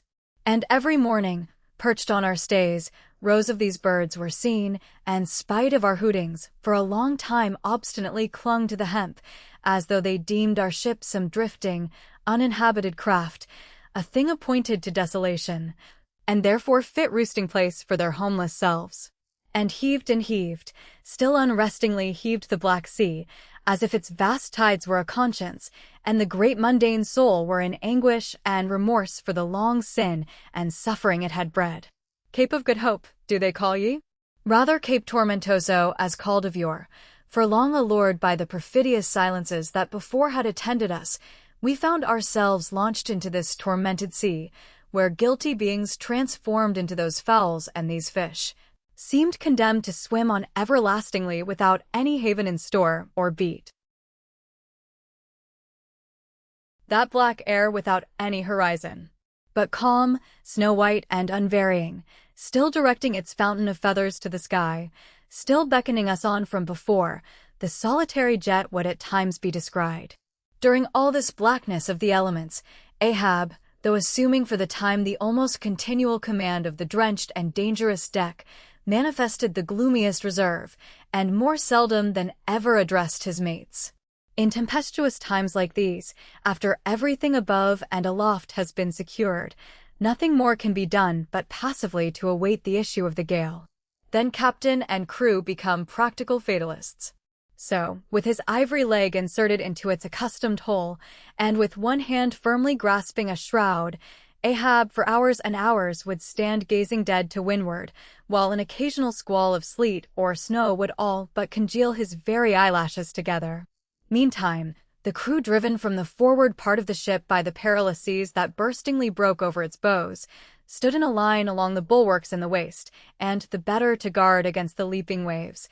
Each man had slipped himself into a sort of bowline secured to the rail, in which he swung as in a loosened belt. Few or no words were spoken, and the silent ship, as if manned by painted sailors in wax, day after day tore on through all the swift madness and gladness of the demoniac waves. By night the same muteness of humanity before the shrieks of the ocean prevailed. Still in silence the men swung in the bowlines. Still wordless Ahab stood up to the blast. Even when wearied nature seemed demanding repose, he would not seek that repose in his hammock.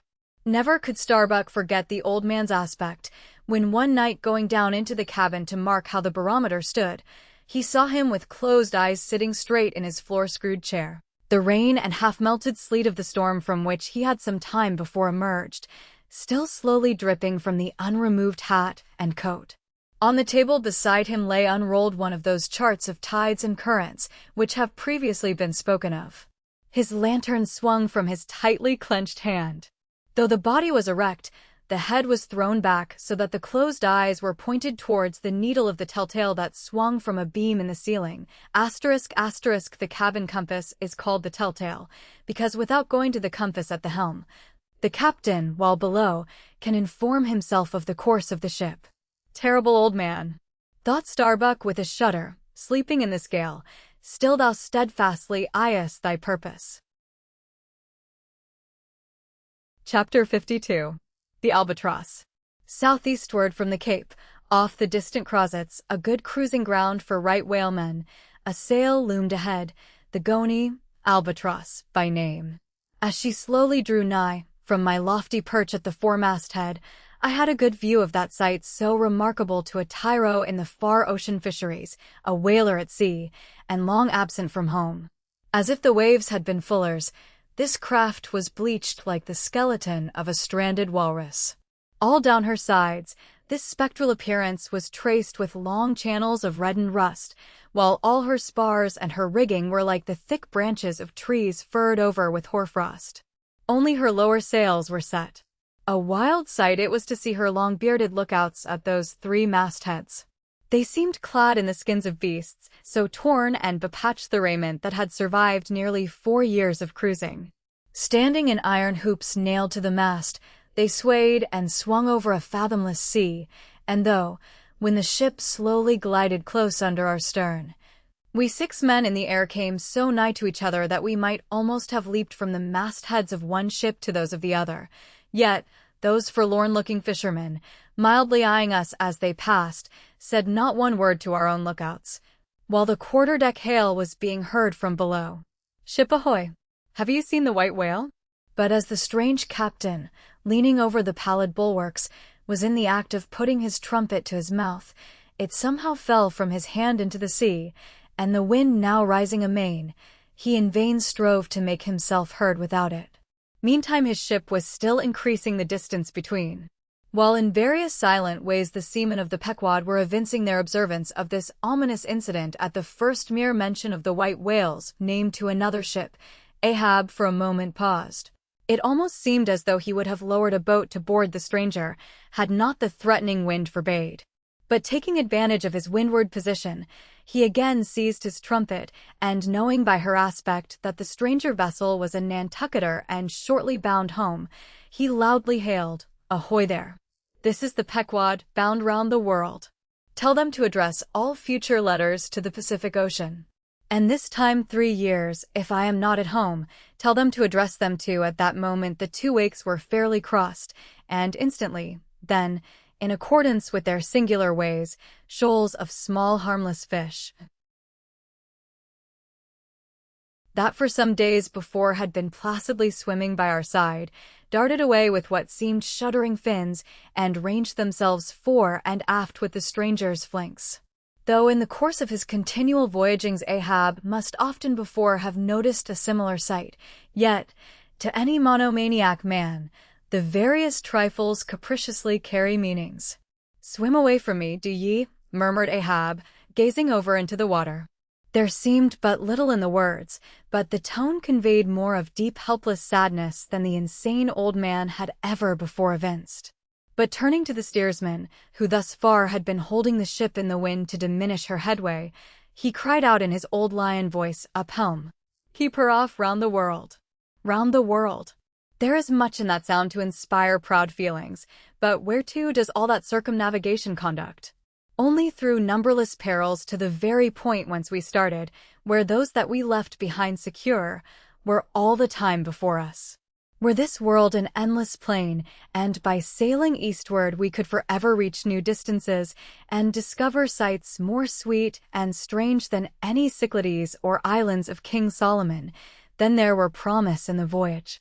But in pursuit of those far mysteries we dream of, or in tormented chase of that demon phantom that, some time or other, swims before all human hearts, while chasing such over this round globe, they either lead us on in barren mazes or midway leave us whelmed. Chapter 53. The Gam. The ostensible reason why Ahab did not go on board of the whaler we had spoken was this: the wind and sea betokened storms. But even had this not been the case, he would not after all, perhaps, have boarded her, judging by his subsequent conduct on similar occasions, if so it had been that, by the process of hailing, he had obtained a negative answer to the question he put. For, as it eventually turned out, he cared not to consort, even for 5 minutes, with any stranger captain, except he could contribute some of that information he so absorbingly sought. But all this might remain inadequately estimated were not something said here of the peculiar usages of whaling vessels when meeting each other in foreign seas, and especially on a common cruising ground. If two strangers crossing the Pine Barrens in New York State, or the equally desolate Salisbury Plain in England, if casually encountering each other in such inhospitable wilds, these twain, for the life of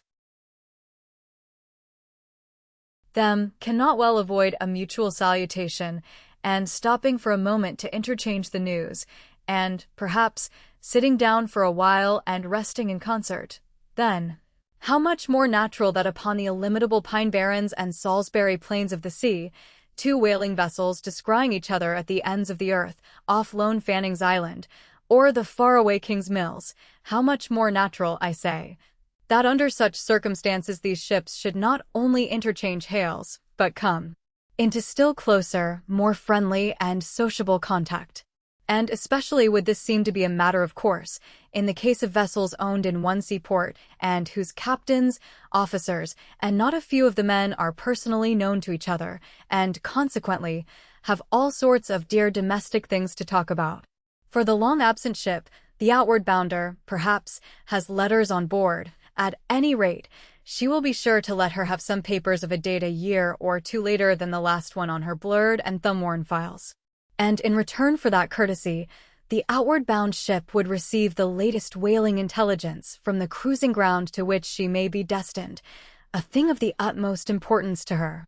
And in degree, All this will hold true concerning whaling vessels crossing each other's track on the cruising ground itself, even though they are equally long absent from home.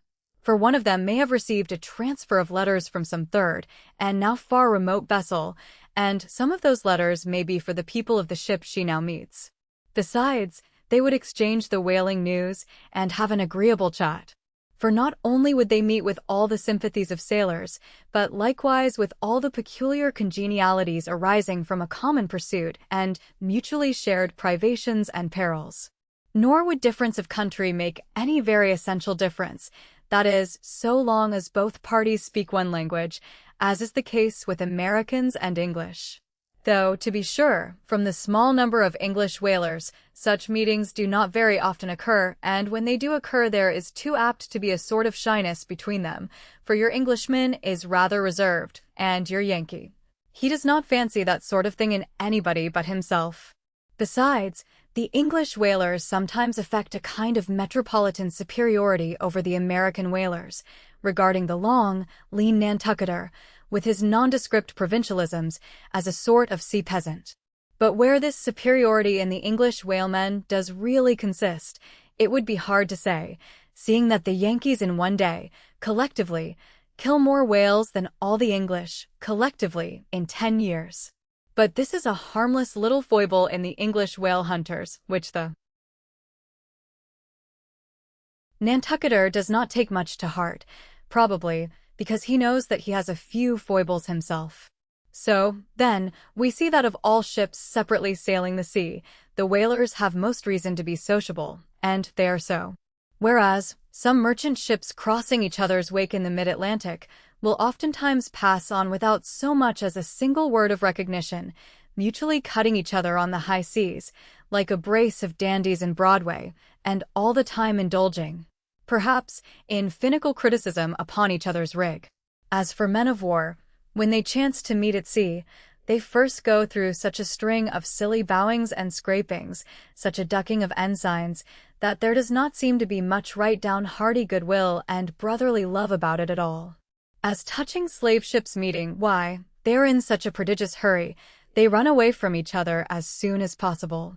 And as for pirates, when they chance to cross each other's crossbones, the first hail is, "How many skulls?" The same way that whalers hail, "How many barrels?" And that question once answered, pirates straightway steer apart, for they are infernal villains on both sides, and don't like to see overmuch of each other's villainous likenesses. But look at the godly, honest, unostentatious, hospitable, sociable, free and easy whaler.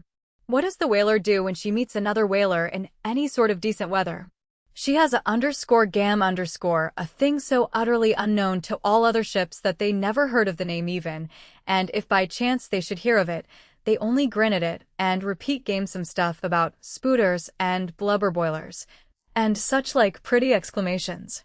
Why it is that all merchant seamen, and also all pirates and man-of-war's men, and slave ship sailors, cherish such a scornful feeling towards whale ships, this is a question it would be hard to answer. Because, in the case of pirates, say, I should like to know whether that profession of theirs has any peculiar glory about it. It sometimes ends in uncommon elevation, indeed, but only at the gallows. And besides, when a man is elevated in that odd fashion, he has no proper foundation for his superior altitude. Hence, I conclude, that in boasting himself to be high-lifted above a whale man, in that assertion the pirate has no solid basis to stand on. But what is _gam_? You might wear out your index finger running up and down the columns of dictionaries, and never find the word. Dr. Johnson never attained to that erudition. Noah Webster's Ark does not hold it. Nevertheless, this same expressive word has now for many years been in constant use among some 15,000 true-born Yankees. Certainly, it needs a definition and should be incorporated into the lexicon. With that view, let me learnedly define it. Gam. Noun _a social meeting of two _ or more _ whale ships, generally on a cruising ground, when, after exchanging hails, they exchange visits by boat's crews, the two captains remaining, for the time, on board of one ship, and the two chief mates on the other, There is another little item about gamming which must not be forgotten here. All professions have their own little peculiarities of detail, so has the whale fishery. In a pirate, man of war, or slave ship, when the captain is rowed anywhere in his boat, he always sits in the stern sheets on a comfortable, sometimes cushioned seat there, and often steers himself with a pretty little milliner's tiller decorated with gay cords and ribbons. But the whaleboat has no seat astern, no sofa of that sort whatever, and no tiller at all. High times indeed, if whaling captains were wheeled about the water on casters like gouty old aldermen in patent chairs. And as for a tiller, the whaleboat never admits of any such effeminacy, and therefore as in gamming a complete boat's crew must leave the ship, and hence as the boat steerer or harpooner is of the number, that subordinate is the steersman upon the occasion. And the captain, having no place to sit in, is pulled off to his visit all standing like a pine tree. And often you will notice that being conscious of the eyes of the whole visible world resting on him from the sides of the two ships, this standing captain is all alive to the importance of sustaining his dignity by maintaining his legs. Nor is this any very easy matter, for in his rear is the immense projecting steering or hitting him now and then in the small of his back, the after or reciprocating by wrapping his knees in front. He is thus completely wedged before and behind, and can only expand himself sideways by settling down on his stretched legs, but a sudden, violent pitch of the boat will often go far to topple him, because length of foundation is nothing without corresponding breadth. Merely make a spread angle of 2 poles, and you cannot stand them up. Then, again, it would never do in plain sight of the world's riveted eyes, it would never do, I say, for this straddling captain to be seen steadying himself the slightest particle by catching hold of anything with his hands. Indeed, as token of his entire buoyant self-command, he generally carries his hands in his trousers pockets, but perhaps being generally very large, heavy hands, he carries them there for ballast. Nevertheless, there have occurred instances, well authenticated ones too, where the captain has been known for an uncommonly critical moment or two, in a sudden squall say, to seize hold of the nearest oarsman's hair and hold on there like grim death. Chapter 54. The Town Ho Story. As told at the Golden Inn, the Cape of Good Hope, and all the watery region round about there, is much like some noted 4 corners of a great highway, where you meet more travelers than in any other part. It was not very long after speaking the Goni that another homeward-bound whaleman, the Town Ho, was encountered. She was manned almost wholly by Polynesians. In the short gam that ensued, she gave us strong news of Moby Dick.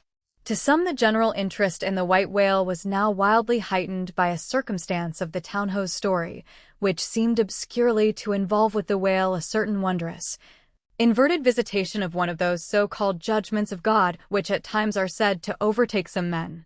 This latter circumstance, with its own particular accompaniments, forming what may be called the secret part of the tragedy about to be narrated, never reached the ears of Captain Ahab or his mates. For that secret part of the story was unknown to the captain of the Town Ho himself.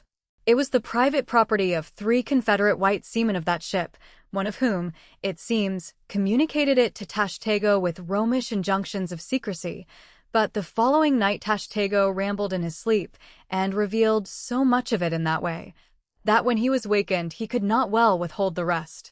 Nevertheless, so potent an influence did this thing have on those seamen in the Pequod who came to the full knowledge of it, and by such a strange delicacy, to call it so, were they governed in this matter, that they kept the secret among themselves so that it never transpired abaft the Pequod's mainmast. Interweaving in its proper place this darker thread with the story as publicly narrated on the ship, the whole of this strange affair I now proceed to put on lasting record. The ancient whale cry upon first sighting a whale from the masthead, still used by whalemen in hunting the famous Galapagos terrapin. For my humor's sake, I shall preserve the style in which I once narrated it at Lima, to a lounging circle of my Spanish friends, one Saint's Eve, smoking upon the thick gilt-tiled piazza of the Golden Inn.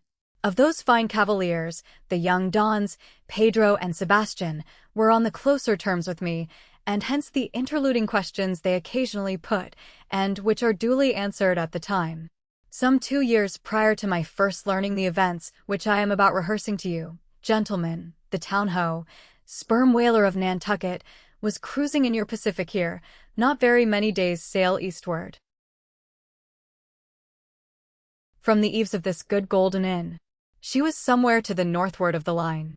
One morning upon handling the pumps, according to daily usage, it was observed that she made more water in her hold than common. They supposed a swordfish had stabbed her, gentlemen.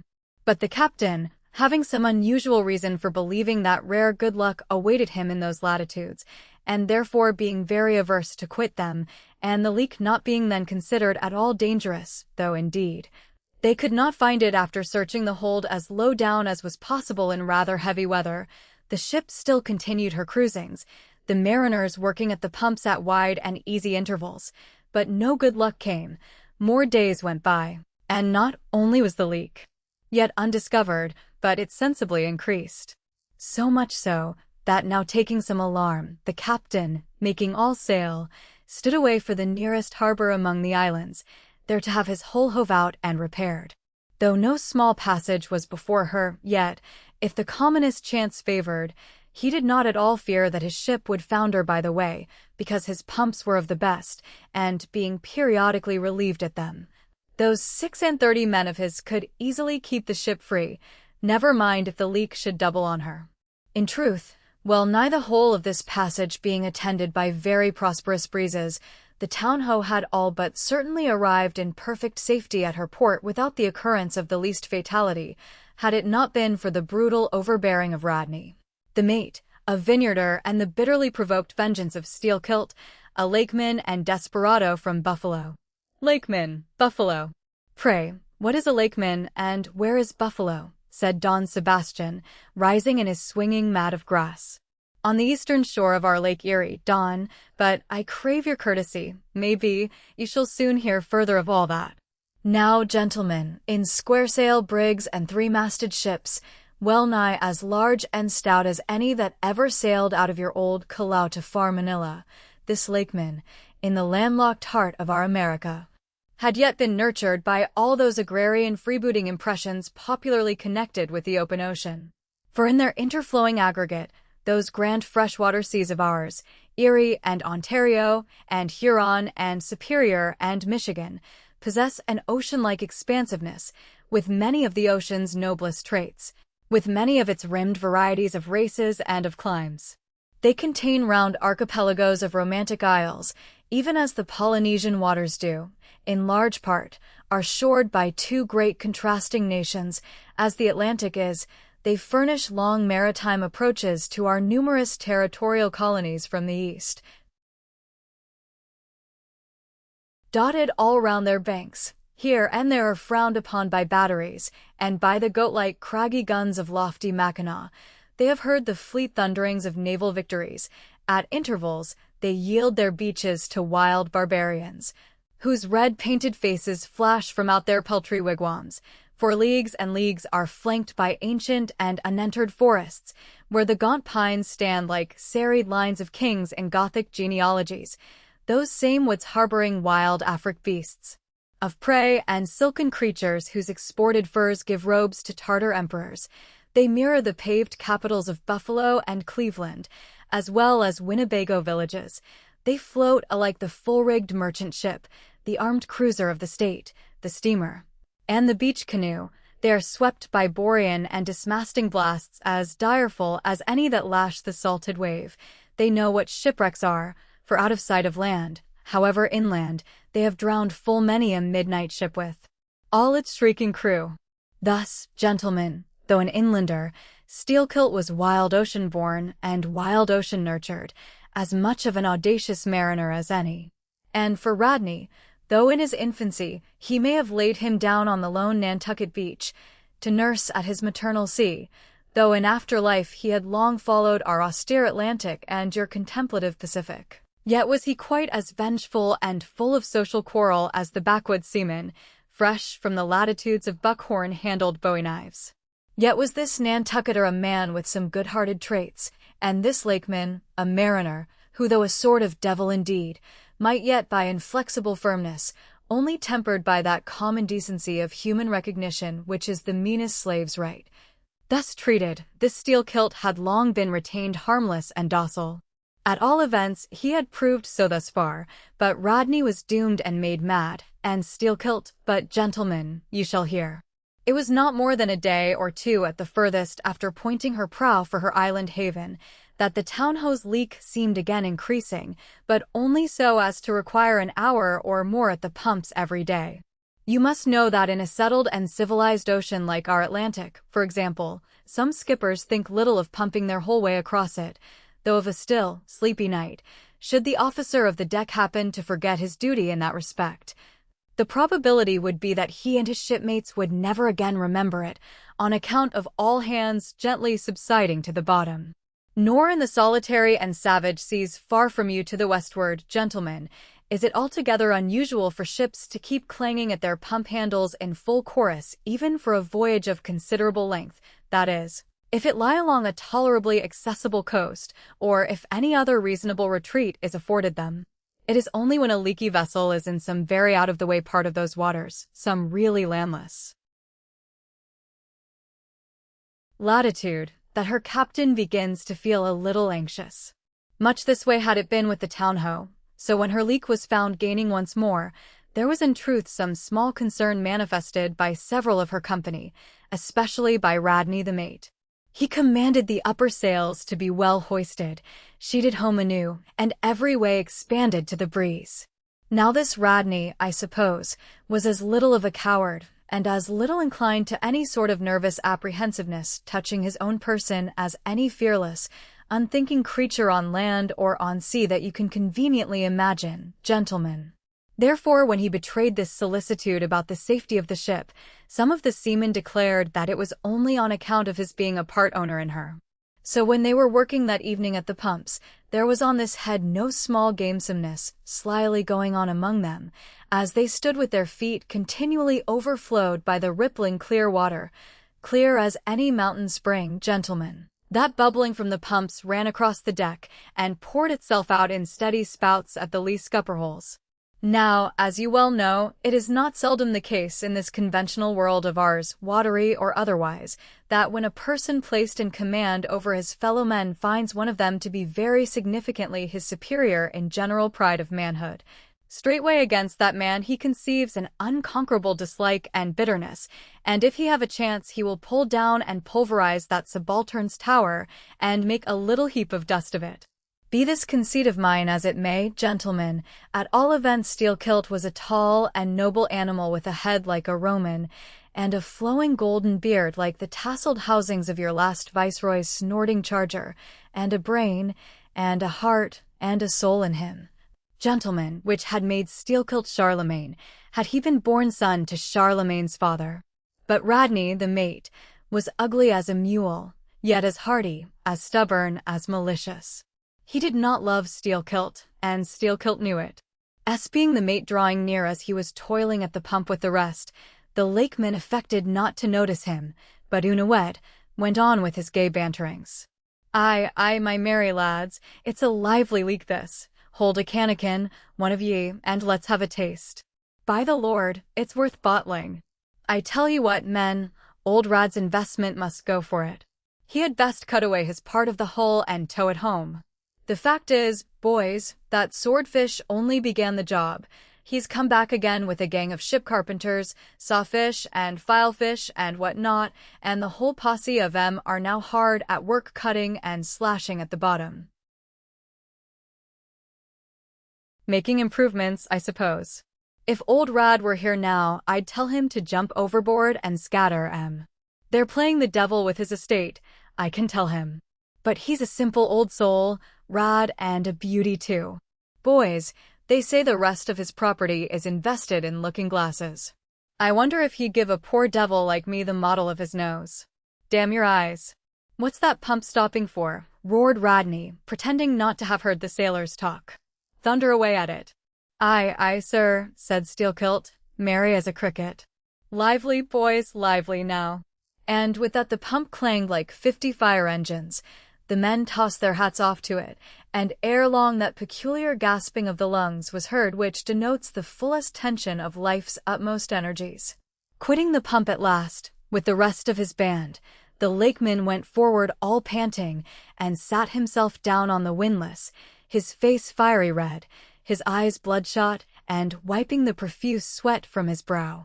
Now what cozening fiend it was, gentlemen, that possessed Radney to meddle with such a man in that corporeally exasperated state, I know not, but so it happened.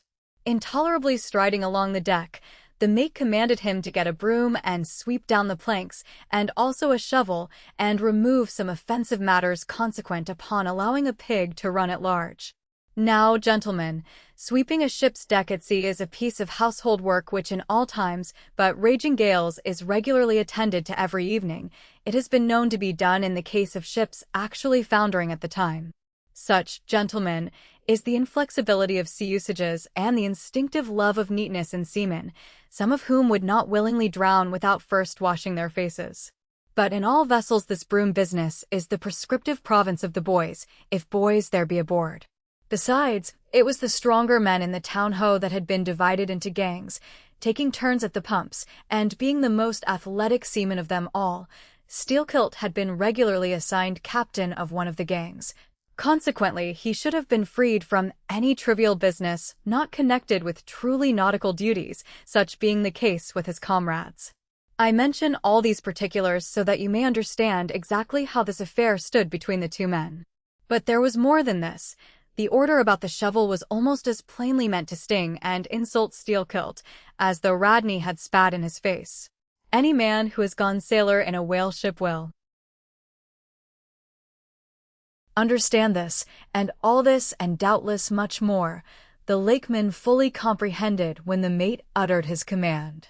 But as he sat still for a moment, and as he steadfastly looked into the mate's malignant eye and perceived the stacks of powder casks heaped up in him, and the slow match silently burning along towards them, as he instinctively saw all this, that strange forbearance and unwillingness to stir up the deeper passionateness in any already ireful being a repugnance most felt, when felt at all, by really valiant men even when aggrieved, this nameless phantom feeling, gentlemen, stole over Steelkilt. Therefore, in his ordinary tone, only a little broken by the bodily exhaustion he was temporarily in, he answered him saying that sweeping the deck was not his business, and he would not do it. And then, without at all alluding to the shovel, he pointed to 3 lads as the customary sweepers, who, not being billeted at the pumps, had done little or nothing all day. To this, Radney replied with an oath, in a most domineering and outrageous manner, unconditionally reiterating his command, meanwhile advancing upon the still-seated lakeman, with an uplifted cooper's club hammer which he had snatched from a cask nearby. Heated and irritated as he was by his spasmodic toil at the pumps, for all his first nameless feeling of forbearance the sweating Steelkilt could but ill brook this bearing in the mate, but somehow still smothering the conflagration within him. Without speaking he remained doggedly rooted to his seat, till at last the incensed Radney shook the hammer within a few inches of his face, furiously commanding him to do his bidding. Steelkilt rose, and slowly retreating round the windlass, steadily followed by the mate with his menacing hammer, deliberately repeated his intention not to obey. Seeing, however, that his forbearance had not the slightest effect, by an awful and unspeakable intimation with his twisted hand he warned off the foolish and infatuated man, but it was to no purpose. And in this way the two went once slowly round the windlass, when, resolved at last no longer to retreat, bethinking him that he had now forborne as much as comported with his humor, the lakeman paused on the hatches, and thus spoke to the officer, "Mr. Radney, I will not obey you. Take that hammer away, or look to yourself." But the predestinated mate, coming still closer to him, where the lakeman stood fixed, now shook the heavy hammer within an inch of his teeth, meanwhile repeating a string of insufferable maledictions, retreating not the 1,000th part of an inch, stabbing him in the eye with the unflinching poniard of his glance. Steelkilt, clenching his right hand behind him and creepingly drawing it back, told his persecutor that if the hammer but grazed his cheek he, steel-kilt, would murder him. But, gentlemen, the fool had been branded for the slaughter by the gods. Immediately the hammer touched the cheek, the next instant the lower jaw of the mate was stove in his head. He fell on the hatch spouting blood like a whale. Ere the cry could go aft, Steel-Kilt was shaking one of the backstays leading far aloft to where two of his comrades were standing their mastheads. They were both canalers. "Canalers," cried Don Pedro. "We have seen many whale ships in our harbors, but never heard of your canalers." "Pardon, who and what are they?" "Canalers, Don, are the boatmen belonging to our Grand Erie Canal. You must have heard of it." "Nay, senor. Hereabouts in this dull, warm, most lazy and hereditary land, we know but little of your vigorous north." "Aye? Well then, Don, refill my cup. Your chich is very fine, and ere proceeding further, I will tell you what our canalers are, for such information may throw sidelight upon my story. For 360 miles, gentlemen, through the entire breadth of the state of New York, through numerous populous cities and most thriving villages, through long, dismal, uninhabited swamps and affluent, cultivated fields, unrivaled for fertility, by billiard room and bar room, through the holy of holies of great forests, on Roman arches over Indian rivers, through sun and shade, by happy hearts or broken, through all the wide contrasting scenery of those noble Mohawk counties, and especially by rows of snow-white chapels, whose spires stand almost like milestones, flows one continual stream of Venetianly corrupt and often lawless life. There's your true Ashanti, gentlemen, they're Hallier pagans, where you ever find them, next door to you, under the long-flung shadow and the snug patronizing lee of churches. For by some curious fatality, as it is often noted of your metropolitan freebooters that they ever encamp around the halls of justice, so sinners, gentlemen, most abound in holiest vicinities. "Is that a friar passing?" said Don Pedro, looking downwards into the crowded plaza, with humorous concern. "Well, for our northern friend, Dame Isabella's Inquisition wanes in Lima," laughed Don Sebastian. "Proceed, senor." "A moment. Pardon," cried another of the company. "In the name of all Islamese, I but desire to express to you, Sir Sailor, that we have by no means overlooked your delicacy in not substituting present Lima for distant Venice in your corrupt comparison. Oh, do not bow and look surprised. You know the proverb all along this coast, corrupt as Lima. It but bears out your saying, too, churches more plentiful than billiard tables and forever open and corrupt as Lima. So, too, Venice, I have been there, the holy city of the blessed evangelist St. Mark St. Dominic, purge it. Your cup. Thanks, here I refill, now you pour out again." Freely depicted in his own vocation, gentlemen, the canaler would make a fine dramatic hero, so abundantly and picturesquely wicked is he. Like Mark Antony, 4 days and days along his green-turfed, flowery Nile, he indolently floats, openly toying with his red-cheeked Cleopatra, ripening his apricot thigh upon the sunny deck. But ashore, all this effeminacy is dashed. The brigandish guise which the canaler so proudly sports, his slouched and gaily ribboned hat betoken his grand features. A terror to the smiling innocence of the villages through which he floats, his swart visage and bold swagger are not unshunned in cities. Once a vagabond on his own canal, I have received good turns from one of these canalers. I thank him heartily, would fain be not ungrateful, but it is often one of the prime redeeming qualities of your man of violence, that at times he has as stiff an arm to back a poor stranger in a strait as to plunder a wealthy one. In sum, gentlemen, what the wildness of this canal life is emphatically evinced by this, that our wild whale fishery contains so many of its most finished graduates, and that scarce any race of mankind, except Sydney men, are so much distrusted by our whaling captains. Nor does it at all diminish the curiousness of this matter, that to many thousands of our rural boys and young men born along its line, the probationary life of the Grand Canal furnishes the sole transition between quietly reaping in a Christian cornfield and recklessly plowing the waters of the most barbaric seas. "I see. I see, impetuously exclaimed Don Pedro, spilling his chicha upon his silvery ruffles. No need to travel. The world's one Lima. I had thought, now, that at your temperate north the generations were cold and holy as the hills. But the story. I left off, gentlemen, where the lakeman shook the backstay. Hardly had he done so, when he was surrounded by the 3 junior mates and the 4 harpooneers, who all crowded him to the deck. But sliding down the ropes like baleful comets, the 2 canallers rushed into the uproar and sought to drag their man out of it towards the forecastle. Others of the sailors joined with them in this attempt, and a twisted turmoil ensued. While standing out of harm's way, the valiant captain danced up and down with a whale pike, calling upon his officers to manhandle that atrocious scoundrel and smoke him along to the quarter-deck. At intervals, he ran close up to the revolving border of the confusion and, prying into the heart of it with his pike, sought to prick out the object of his resentment. But Steelkilt and his desperadoes were too much for them all. They succeeded in gaining the forecastle deck, where, hastily slewing about 3 or 4 large casks in a line with the windlass, these sea Parisians entrenched themselves behind the barricade. "Come out of that, ye pirates!" roared the captain, now menacing them with a pistol in each hand, just brought to him by the steward. "Come out of that, ye cutthroats!"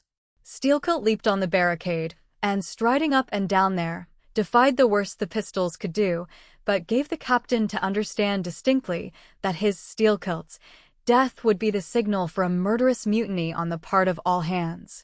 Fearing in his heart lest this might prove but too true, the captain a little desisted, but still commanded the insurgents instantly to return to their duty. "Will you promise not to touch us if we do?" demanded their ringleader. Turn to, I make no promise. To your duty. Do you want to sink the ship by knocking off at a time like this? Turn to, and he once more raised a pistol. "Sink the ship," cried Steelkilt. "Aye, let her sink. Not a man of us turns to, unless you swear not to raise a rope yarn against us. What say ye, men?" turning to his comrades. A fierce cheer was their response. The lakeman now patrolled the barricade, all the while keeping his eye on the captain, and jerking out such sentences as these. "It's not our fault. We didn't want it. I told him to take his hammer away. It was boy's business. He might have known me before this.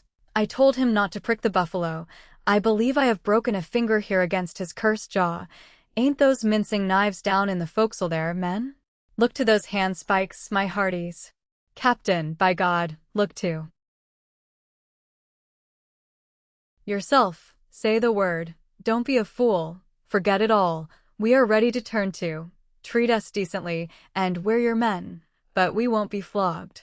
Turn to. I make no promises. Turn to, I say." "Look ye, now," cried the lakeman, flinging out his arm towards him. "There are a few of us here, and I am one of them, who have shipped for the cruise, d'ye see. Now, as you well know, sir, we can claim our discharge as soon as the anchor is down, so we don't want to row. It's not our interest. We want to be peaceable. We are ready to work, but we won't be flogged." "Turn to," roared the captain. Steelkilt glanced round him a moment, and then said, "I tell you what it is now, captain, rather than kill ye, and be hung for such a shabby rascal, we won't lift a hand against ye unless ye attack us, but till you say the word about not flogging us, we don't do a hand's turn. Down into the forecastle then, down with ye, I'll keep ye there till ye're sick of it. Down ye go." "Shall we?" cried the ringleader to his men. Most of them were against it, but at length, in obedience to Steelkilt, they preceded him down into their dark den, growlingly disappearing, like bears into a cave.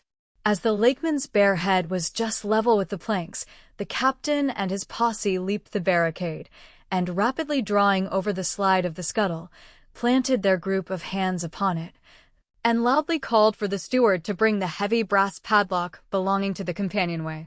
Then opening the slide a little, the captain whispered something down the crack, closed it, and turned the key upon them, 10 in number, leaving on deck some 20 or more, who thus far had remained neutral. All night a wide-awake watch was kept by all the officers, forward and aft, especially about the forecastle scuttle and fore hatchway, at which last place it was feared the insurgents might emerge, after breaking through the bulkhead below. But the hours of darkness passed in peace, the men who still remained at their duty toiling hard at the pumps, whose clinking and clanking at intervals through the dreary night dismally resounded through the ship. At sunrise the captain went forward, and knocking on the deck, summoned the prisoners to work, but with a yell they refused. Water was then lowered down to them, and a couple of handfuls of biscuit were tossed after it, when again turning the key upon them and pocketing it, the captain returned to the quarterdeck. Twice every day for 3 days this was repeated, but on the 4th morning a confused wrangling, and then a scuffling was heard, as the customary summons was delivered, and suddenly 4 men burst up from the forecastle, saying they were ready to turn to. The fetid closeness of the air and a famishing diet, united perhaps to some fears of ultimate retribution, had constrained them to surrender at discretion.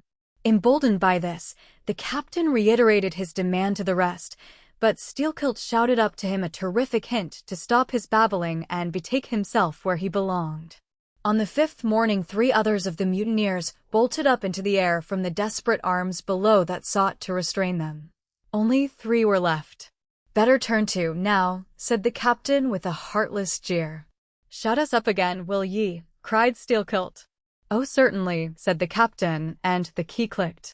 It was at this point, gentlemen, that enraged by the defection of 7 of his former associates, and stung by the mocking voice that had last hailed him, and maddened by his long entombment in a place as black as the bowels of despair, it was then that Steelkilt proposed to the 2 canallers, thus far apparently of one mind with him, to burst out of their hole at the next summoning of the garrison, and armed with their keen mincing knives, long, crescentic, heavy implements with a handle at each end, run amuck from the bowsprit to the taffrail, and, if by any devilishness of desperation possible, seize the ship. For himself, he would do this, he said, whether they joined him or not. That was the last night he should spend in that den. But the scheme met with no opposition on the part of the other 2. They swore they were ready for that, or for any other mad thing, for anything in short but a surrender. And, what was more, they each insisted upon being the first man on deck when the time to make the rush should come.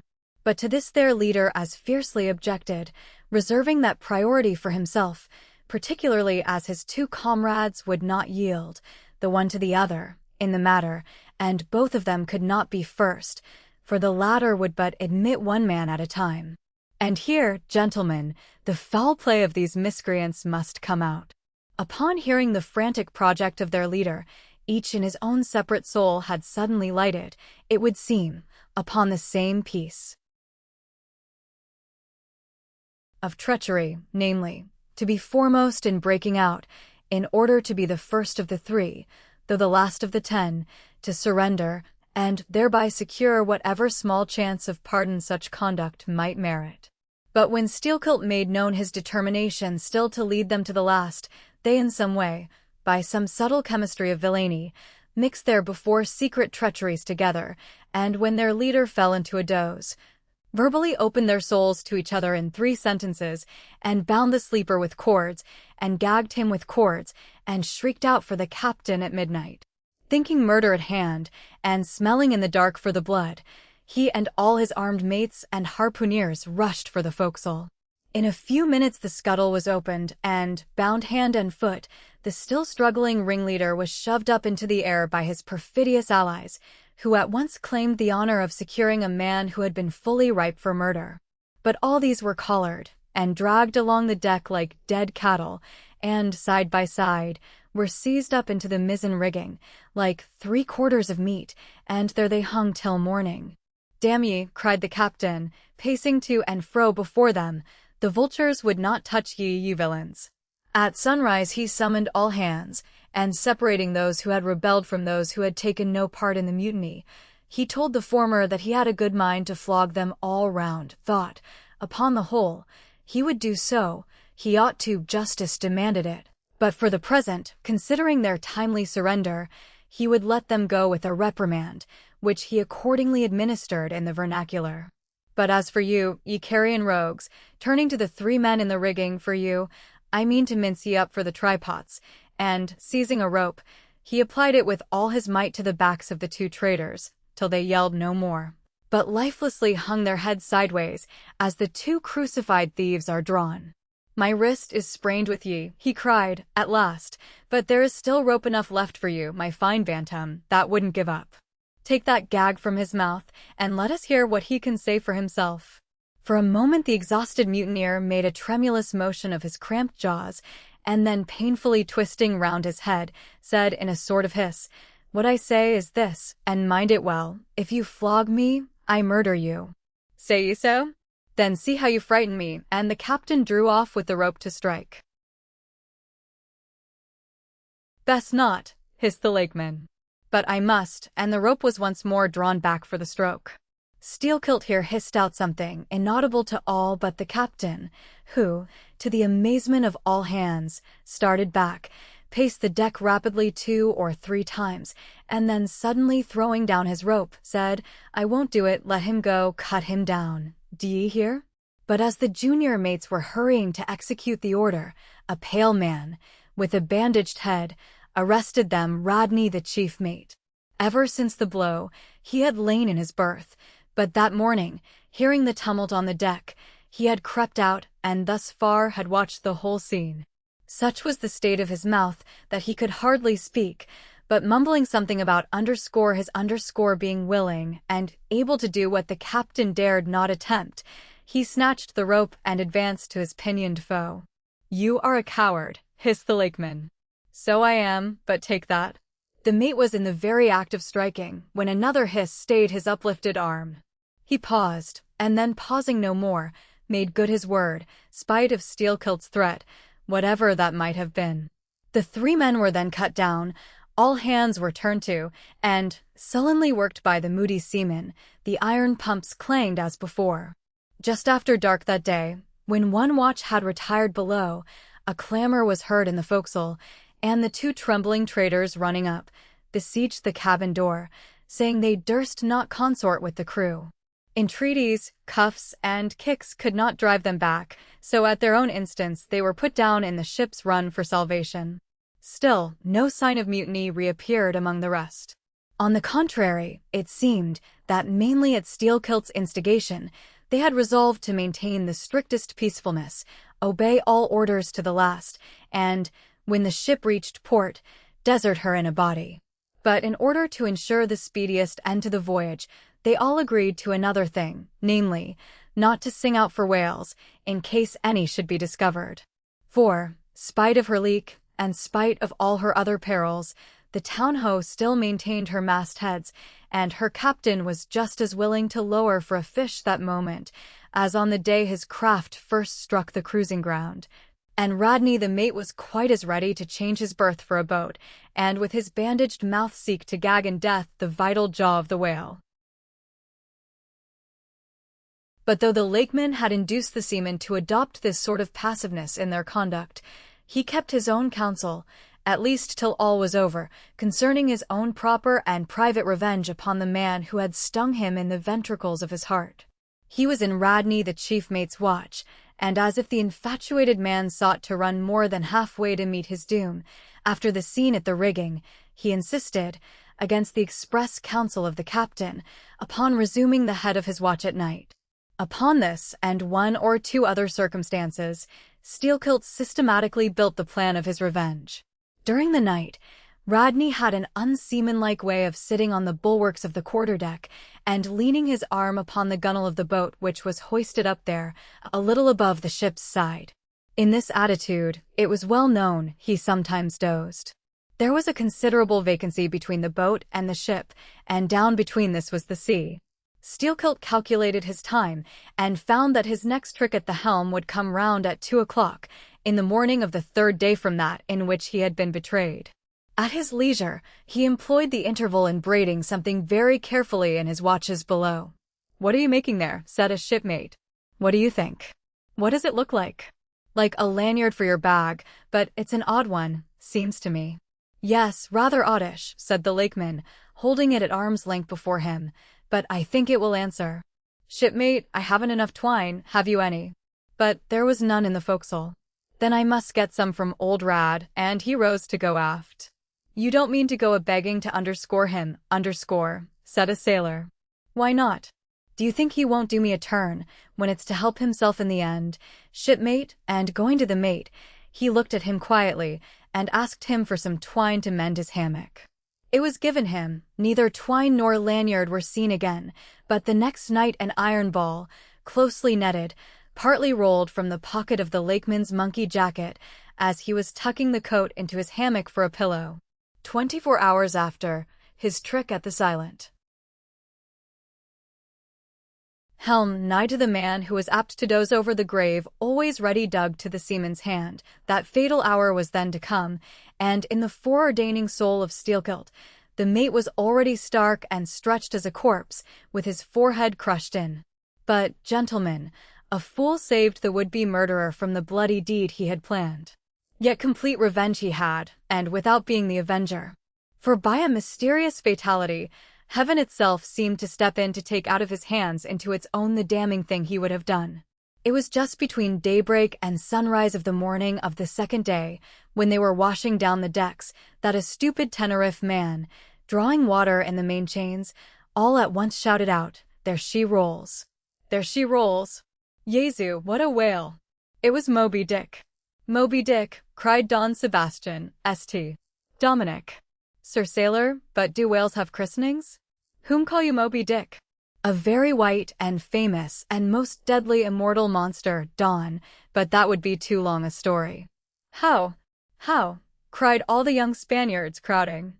"Nay, Dons, nay. I cannot rehearse that now. Let me get more into the air, sirs."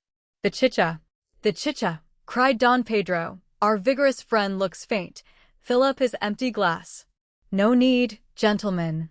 One moment, and I proceed. Now, gentlemen." So suddenly perceiving the snowy whale within 50 yards of the ship, forgetful of the compact among the crew, in the excitement of the moment, the Tenerife man had instinctively and involuntarily lifted his voice for the monster, though for some little time past it had been plainly beheld from the 3 sullen mastheads. All was now a frenzy. "The white whale! The white whale!" was the cry from captain, mates, and harpooneers, who, undeterred by fearful rumors, were all anxious to capture so famous and precious a fish, while the dogged crew eyed askance, and with curses, the appalling beauty of the vast milky mass, that, lit up by a horizontal spangling sun, shifted and glistened like a living opal in the blue morning sea. Gentlemen, a strange fatality pervades the whole career of these events, as if verily mapped out before the world itself was charted. The mutineer was the bowsman of the mate, and when fast to a fish, it was his duty to sit next him, while Rodney stood up with his lance in the prow, and haul in or slacken the line, at the word of command. Moreover, when the 4 boats were lowered, the mates got the start, and none howled more fiercely with delight than did Steelkilt, as he strained at his oar. After a stiff pull, their harpooneer got fast, and, spear in hand, Rodney sprang to the bow. He was always a furious man, it seems, in a boat. And now his bandaged cry was, to beach him on the whale's topmost back. Nothing loath, his bowsman hauled him up and up, through a blinding foam that blent 2 whitenesses together, till of a sudden the boat struck as against a sunken ledge, and, keeling over, spilled out the standing mate. That instant, as he fell on the whale's slippery back, the boat righted, and was dashed aside by the swell, while Rodney was tossed over into the sea, on the other flank of the whale. He struck out through the spray, and, for an instant, was dimly seen through that veil, wildly seeking to remove himself from the eye of Moby Dick. But the whale rushed round in a sudden maelstrom, seized the swimmer between his jaws, and, rearing high up with him, plunged headlong again, and went down. Meantime, at the first tap of the boat's bottom, the lakeman had slackened the line, so as to drop astern from the whirlpool. Calmly looking on, he thought his own thoughts. But a sudden, terrific, downward jerking of the boat quickly brought his knife to the line. He cut it, and the whale was free. But at some distance, Moby Dick rose again, with some tatters of Rodney's red woolen shirt, caught in the teeth that had destroyed him. All 4 boats gave chase again, but the whale eluded them and finally wholly disappeared. In good time, the town-ho reached her port, a savage, solitary place, where no civilized creature resided. There, headed by the lakemen, all but 5 or 6 of the foremastmen deliberately deserted among the palms, eventually, as it turned out, seizing a large double war canoe of the savages and setting sail for some other harbor. The ship's company being reduced to but a handful, the captain called upon the islanders to assist him in the laborious business of heaving down the ship to stop the leak. But to such unresting vigilance over their dangerous allies was this small band of whites necessitated, both by night and by day, and so extreme was the hard work they underwent, that upon the vessel being ready again for sea, they were in such a weakened condition that the captain durst not put off with them in so heavy a vessel. After taking counsel with his officers, he anchored the ship as far offshore as possible, loaded and ran out his 2 cannon from the bows, stacked his muskets on the poop, and warning the islanders not to approach the ship at their peril, took 1 man with him, and setting the sail of his best whaleboat, steered straight before the wind for Tahiti, 500 miles distant, to procure a reinforcement to his crew. On the 4th day of the sail, a large canoe was descried, which seemed to have touched at a low isle of corals. He steered away from it, but the savage craft bore down on him, and soon the voice of Steelkilt hailed him to heave to, or he would run him under water. The captain presented a pistol. With 1 foot on each prow of the yoked war canoes, the lakemen laughed him to scorn, assuring him that if the pistol so much as clicked in the lock, he would bury him in bubbles and foam. "What do you want of me?" cried the captain. "Where are you bound?" "And for what are you bound?" demanded Steelkilt. "No lies. I am bound to Tahiti for more men." "Very good. Let me board you a moment, I come in peace." With that he leaped from the canoe, swam to the boat, and climbing the gunwale, stood face to face with the captain. "Cross your arms, sir. Throw back your head. Now, repeat after me. As soon as Steelkilt leaves me, I swear to beach this boat on yonder island, and remain there 6 days. If I do not, may lightning strike me." "A pretty scholar," laughed the lakeman.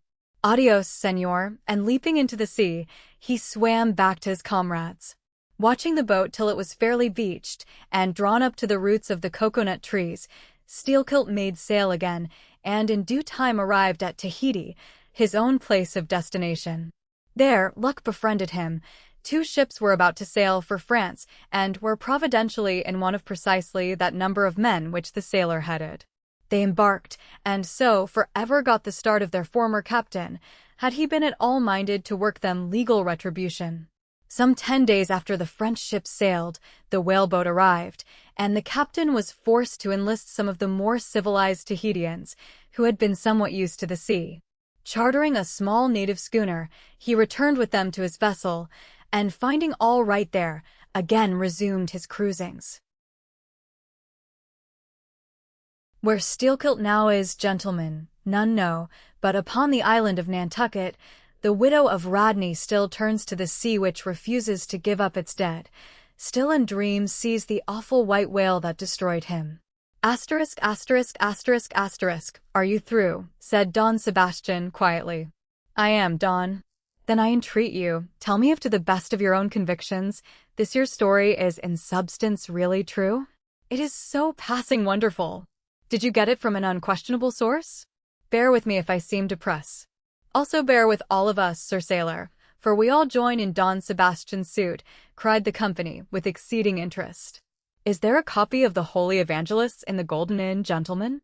"Nay," said Don Sebastian, "but I know a worthy priest near by, who will quickly procure one for me." "I go for it, but are you well advised? This may grow too serious. Will you be so good as to bring the priest also, Don?" "Though there are no auto-da-fés in Lima now," said one of the company to another, "I fear our sailor friend runs risk of the archiepiscopacy. Let us withdraw more out of the moonlight." "I see no need of this. Excuse me for running after you, Don Sebastian, but may I also beg that you will be particular in procuring the largest-sized evangelists you can." Asterisk, asterisk, asterisk, asterisk, asterisk, asterisk. "This is the priest. He brings you the evangelists," said Don Sebastian, gravely, returning with a tall and solemn figure. Let me remove my hat. Now, venerable priest, further into the light, and hold the holy book before me that I may touch it. So help me heaven, and on my honor the story I have told ye, gentlemen, is in substance and its great items true. I know it to be true. It happened on this ball. I trod the ship. I knew the crew. I have seen and talked with Steelkilt since the death of Radney. Chapter 55. Of the monstrous pictures of whales. I shall ere long paint to you as well as one can without canvas, something like the true form of the whale as he actually appears to the eye of the whale man when in his own absolute body the whale is moored alongside the whale ship so that he can be fairly stepped upon there. It may be worthwhile, therefore, previously to advert to those curious imaginary portraits of him which even down to the present day confidently challenge the faith of the landsman. It is time to set the world right in this matter by proving such pictures of the whale all wrong. It may be that the primal source of all those pictorial delusions will be found among the oldest Hindu, Egyptian, and Grecian sculptures. Forever since those inventive but unscrupulous times when on the marble panelings of temples, the pedestals of statues, and on shields, medallions, cups, and coins, the dolphin was drawn in scales of chain armor like Saladin's, and a helmeted head like St. George's. Ever since then has something of the same sort of license prevailed, not only in most popular pictures of the whale, but in many scientific presentations of him. Now, by all odds, the most ancient extant portrait anyways purporting to be the whale's is to be found in the famous cavern pagoda of Elephanta in India. The Brahmins maintain that in the almost endless sculptures of that immemorial pagoda, all the trades and pursuits, every conceivable avocation of man, were prefigured ages before any of them actually came into being. No wonder, then, that in some sort our noble profession of whaling should have been there shadowed forth. The Hindu whale referred to occurs in a separate department of the wall, depicting the incarnation of Vishnu in the form of Leviathan, learnedly known as the Mat's avatar. But though this sculpture is half man and half whale, so as only to give the tail of the latter, yet that small section of him is all wrong. It looks more like the tapering tail of an anaconda than the broad palms of the true whale's majestic flukes. But go to the old galleries, and look now at a great Christian painter's portrait of this fish, for he succeeds no better than the antediluvian Hindu. It is Guido's picture of Perseus rescuing Andromeda from the sea monster or whale. Where did Guido get the model of such a strange creature as that? Nor does Hogarth, in painting the same scene in his own Perseus Descending, make out one whit better. The huge corpulence of that Hogarthian monster undulates on the surface, scarcely drawing 1 inch of water. It has a sort of howdah on its back, and its distended tusked mouth into which the billows are rolling might be taken for the Trader's Gate leading from the Thames by water into the Tower. Then, there are the prodromus whales of Old Scotch Sibbald and Jonah's whale, as depicted in the prints of old Bibles and the cuts of old primers. What shall be said of these? As for the bookbinder's whale winding like a vine-stalk round the stalk of a descending anchor, as stamped and gilded on the backs and title pages of many books both old and new, that is a very picturesque, but purely fabulous creature, imitated, I take it, from the like figures on antique vases.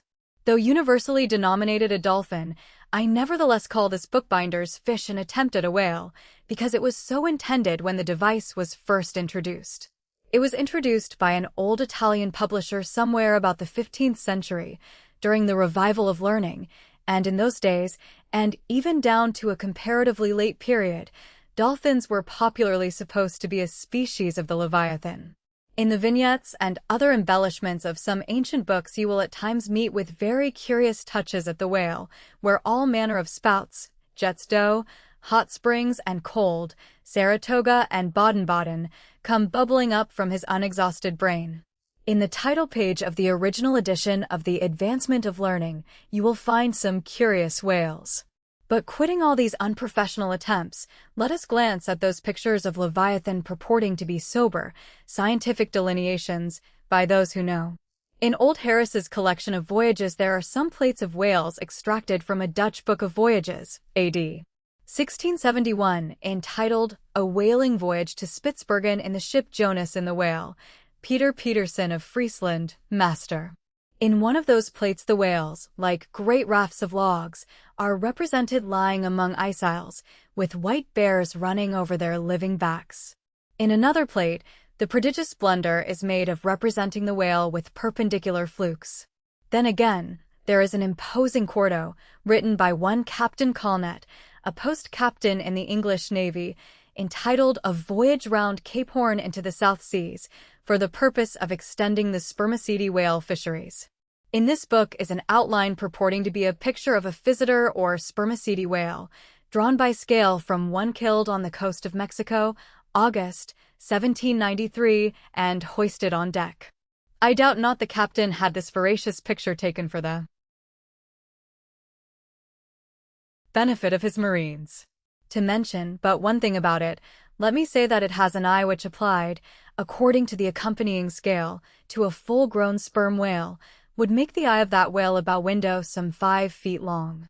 My gallant captain, why did you not give us Jonah looking out of that eye? Nor are the most conscientious compilations of natural history for the benefit of the young and tender, free from the same heinousness of mistake. Look at that popular work, Goldsmith's Animated Nature. In the abridged London edition of 1807, there are plates of an alleged whale and a narwhal. I do not wish to seem inelegant, but this unsightly whale looks much like an amputated sow, and, as for the narwhal, one glimpse at it is enough to amaze one. That in this 19th century such a hippogriff could be palmed for genuine upon any intelligent public of schoolboys.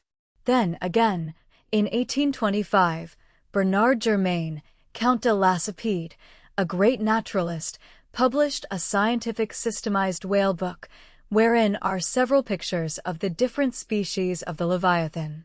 All these are not only incorrect, but the picture of the Mysticetus or Greenland whale, that is to say, the right whale, even Scoresby, a long-experienced man as touching that species, declares not to have its counterpart in nature.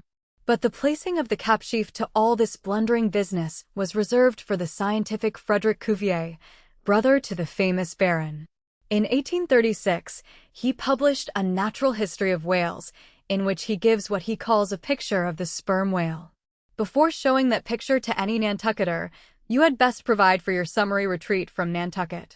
In a word, Frederick Cuvier's sperm whale is not a sperm whale, but a squash. Of course, he never had the benefit of a whaling voyage, such men seldom have, but whence he derived that picture, who can tell? Perhaps he got it as his scientific predecessor in the same field, Demarest, got one of his authentic abortions, that is, from a Chinese drawing. And what sort of lively lads with the pencil those Chinese are, many queer cups and saucers inform us. As for the sign-painters' whales seen in the streets hanging over the shops of oil dealers, what shall be said of them? They are generally Richard III.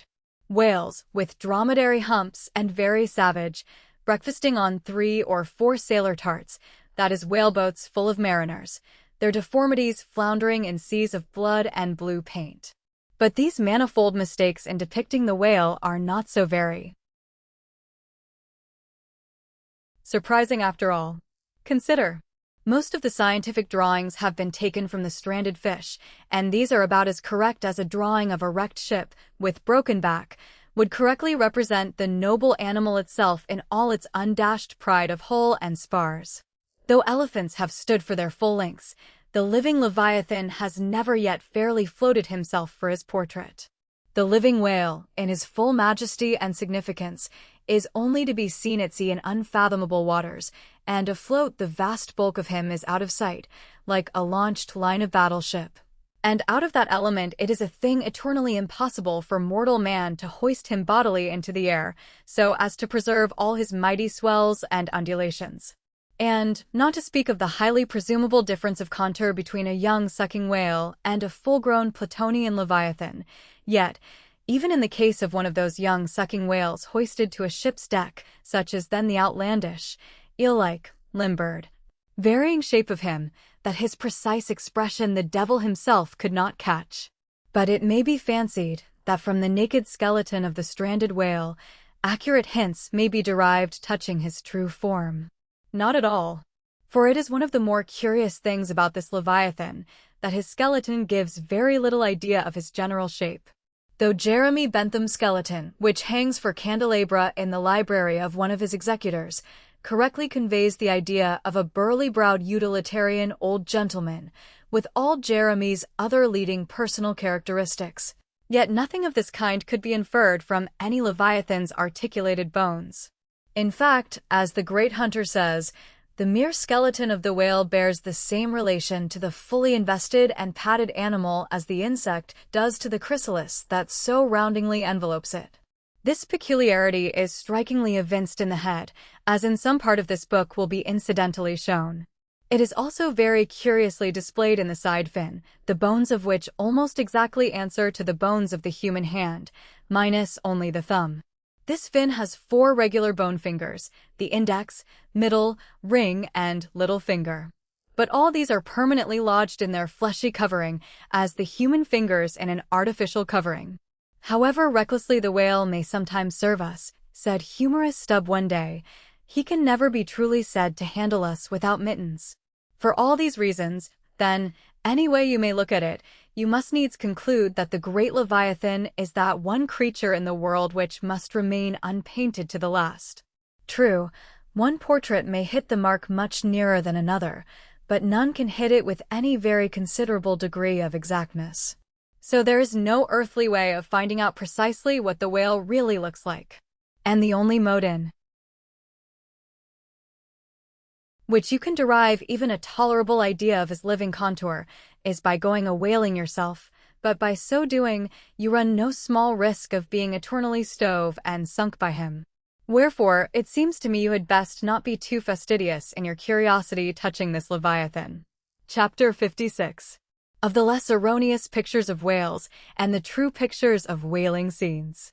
In connection with the monstrous pictures of whales, I am strongly tempted here to enter upon those still more monstrous stories of them which are to be found in certain books, both ancient and modern, especially in Pliny, Purchas, Hakluyt, Harris, Cuvier, etc.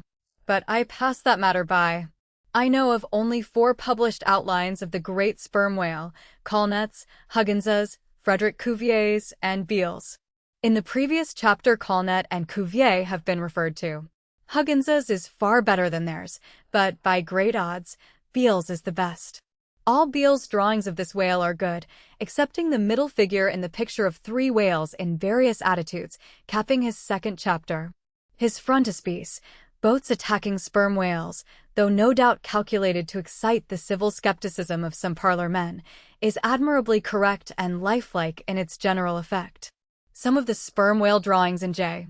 Ross Brown are pretty correct in contour, but they are wretchedly engraved.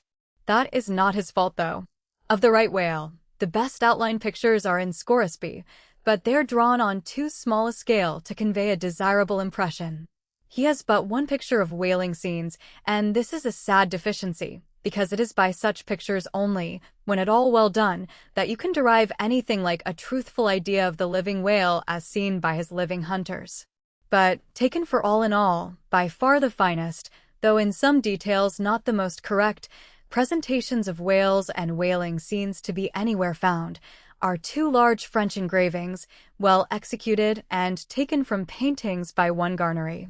Respectively, they represent attacks on the sperm and right whale. In the first engraving, a noble sperm whale is depicted in full majesty of might, just risen beneath the boat from the profundities of the ocean, and bearing high in the air upon his back the terrific wreck of the stoven planks. The prow of the boat is partially unbroken, and is drawn just balancing upon the monster's spine, and standing in that prow for that one single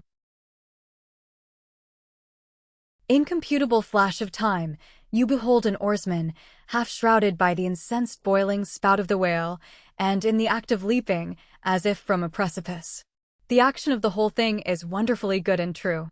The half-emptied line-tub floats on the whitened sea, the wooden poles of the spilled harpoons obliquely bob in it, the heads of the swimming crew are scattered about the whale in contrasting expressions of affright, while in the black stormy distance the ship is bearing down upon the scene. Serious fault might be found with the anatomical details of this whale, but let that pass, since, for the life of me, I could not draw so good a one. In the second engraving, the boat is in the act of drawing alongside the barnacled flank of a large running right whale that rolls his black weedy bulk in the sea like some mossy rock slide from the Patagonian cliffs. His jets are erect, full, and black like soot, so that from so abounding a smoke in the chimney, you would think there must be a brave supper cooking in the great bowels below. Seafowls are pecking at the small crabs, shellfish, and other sea candies and macaroni, which the right whale sometimes carries on his pestilent back. And all the while the thick-lipped leviathan is rushing through the deep, leaving tons of tumultuous white curds in his wake, and causing the slight boat to rock in the swells like a skiff caught nigh the paddle wheels of an ocean steamer. Thus, the foreground is all raging commotion, but behind, in admirable artistic contrast, is the glassy level of a sea becalmed, the drooping, unstarched sails of the powerless ship, and the inert mass of a dead whale, a conquered fortress, with the flag of capture lazily hanging from the whale pole inserted into his spout-hole. Who Garnery the painter is, or was, I know not. But my life for it, he was either practically conversant with his subject, or else marvelously tutored by some experienced whaleman. The French are the lads for painting action. Go and gaze upon all the paintings of Europe, and where will you find such a gallery of living and breathing commotion on canvas, as in that triumphal hall at Versailles, where the beholder fights his way, pell-mell, through the consecutive great battles of France, where every sword seems a flash of the northern lights, and the successive armed kings and emperors dash by, like a charge of crowned centaurs? Not wholly unworthy of a place in that gallery are these sea battle pieces of Garnery. The natural aptitude of the French for seizing the picturesqueness of things seems to be peculiarly evinced in what paintings and engravings they have of their whaling scenes. With not 1/10 of England's experience in the fishery, and not the 1,000th part of that of the Americans, they have nevertheless furnished both nations with the only finished sketches at all capable of conveying the real spirit of the whale hunt. For the most part, the English and American whale draftsmen seem entirely content with presenting the mechanical outline of things, such as the vacant profile of the whale, which, so far as picturesqueness of effect is concerned, is about tantamount to sketching the profile of a pyramid. Even Scoresby, the justly renowned right whale man, after giving us a stiff full length of the Greenland whale and 3 or 4 delicate miniatures of narwhals and porpoises, treats us to a series of classical engravings of boat hooks, chopping knives, and grapnels, and with the microscopic diligence of a Leeuwenhoek submits to the inspection of a shivering world 96 facsimiles of magnified Arctic snow crystals. I mean no disparagement to the excellent voyager. I honor him for a veteran, but in so important a matter it was certainly an oversight not to have procured for every crystal a sworn affidavit taken before a Greenland justice of the peace. In addition to those fine engravings from Garnery, there are 2 other French engravings worthy of note, by someone who subscribes himself H. Durand. One of them, though not precisely adapted to our present purpose, nevertheless deserves mention on other accounts. It is a quiet noon scene among the isles of the Pacific, a French whaler anchored inshore in a calm and lazily taking water on board, the loosened sails of the ship and the long leaves of the palms in the background, both drooping together in the breezeless air. The effect is very fine when considered with reference to its presenting the hardy fishermen under one of their few aspects of oriental repose. The other engraving is quite a different affair. The ship hove to upon the open sea, and in the very heart of the leviathanic life, with a right whale alongside, the vessel, in the act of cutting in, hove over to the monster as if to a quay, and a boat, hurriedly pushing off from this scene of activity, is about giving chase to whales in the distance. The harpoons and lances lie leveled for use. 3 oarsmen are just setting the mast in its hole, while from a sudden roll of the sea, the little craft stands half erect out of the water, like a rearing horse. From the ship, the smoke of the torments of the boiling whale is going up like the smoke over a village of smithies, and to windward, a black cloud, rising up with earnest of squalls and rains, seems to quicken the activity of the excited seamen. Chapter 57. of whales in paint, in teeth, in wood, in sheet iron, in stone, in mountains, in stars. On Tower Hill, as you go down to the London docks, you may have seen a crippled beggar, or _Kedger_, as the sailors say, holding a painted board before him, representing the tragic scene in which he lost his leg. There are 3 whales and 3 boats, and one of the boats, presumed to contain the missing leg in all its original integrity, is being crunched by the jaws of the foremost whale. Any time these 10 years, they tell me, has that man held up that picture and exhibited that stump to an incredulous world. But the time of his justification has now come. His 3 whales are as good whales as were ever published in Wapping at any rate, and his stump as unquestionable a stump as any you will find in the western clearings. But, though forever mounted on that stump, never a stump speech does the poor whaleman make, but, with downcast eyes, stands ruefully contemplating his own amputation. Throughout the Pacific, and also in Nantucket and New Bedford and Sag Harbor, you will come across lively sketches of whales and whaling scenes, graven by the fishermen themselves on sperm whale teeth, or ladies' busks wrought out of the right whalebone, and other like scrimshander articles, as the waymen call the numerous little ingenious contrivances they elaborately carve out of the rough material, in their hours of ocean leisure. Some of them have little boxes of dentistical-looking implements, specially intended for the scrimshandering business. But, in general, they toil with their jackknives alone, and, with that almost omnipotent tool of the sailor, they will turn you out anything you please, in the way of a mariner's fancy. Long exile from Christendom and civilization inevitably restores a man to that condition in which God placed him, _I.E., what is called savagery. Your true whale hunter is as much a savage as an Iroquois. I myself am a savage, owning no allegiance but to the king of the cannibals, and ready at any moment to rebel against him. Now, one of the peculiar characteristics of the savage in his domestic hours is his wonderful patience of industry. An ancient Hawaiian war club or spear paddle, in its full multiplicity and elaboration of carving, is as great a trophy of human perseverance as a Latin lexicon. For, with but a bit of broken seashell or a shark's tooth, that miraculous intricacy of wooden network has been achieved, and it has cost steady years of steady application. As with the Hawaiian savage, so with the white sailor savage. With the same marvelous patience, and with the same single shark's tooth of his one-per jackknife, he will carve you a bit of bone sculpture, not quite as workmanlike, but as close-packed in its maziness of design, as the Greek savage, Achilles' shield, and full of barbaric spirit and suggestiveness, as the prince of that fine old Dutch savage, Albert Dürer. Wooden whales, or whales cut in profile out of the small dark slabs of the noble South Sea warwood, are frequently met with in the forecastles of American whalers. Some of them are done with much accuracy. At some old gable-roofed country houses you will see brass whales hung by the tail for knockers to the roadside door. When the porter is sleepy, the anvil-headed whale would be best. But these knocking whales are seldom remarkable as faithful essays. On the spires of some old-fashioned churches you will see sheet-iron whales placed there for weathercocks, but they are so elevated, and besides that are to all intents and purposes so labeled with _hands-off, you cannot examine them closely enough to decide upon their merit.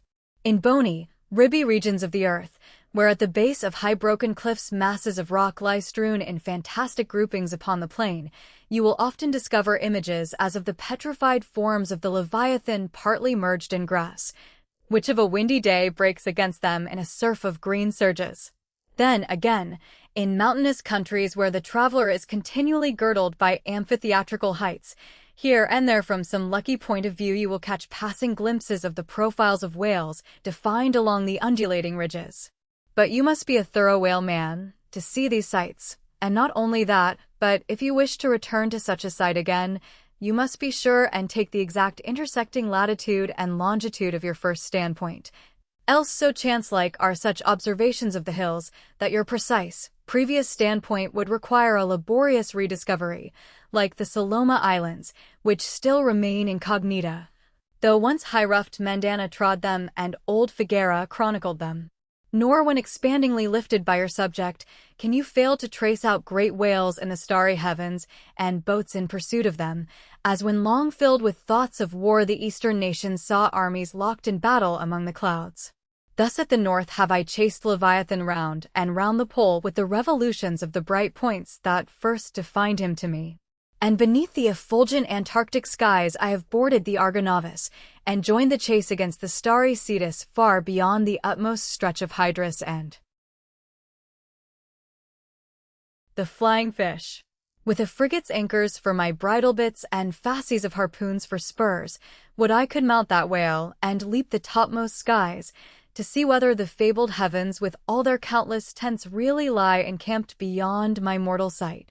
Chapter 58. Brit.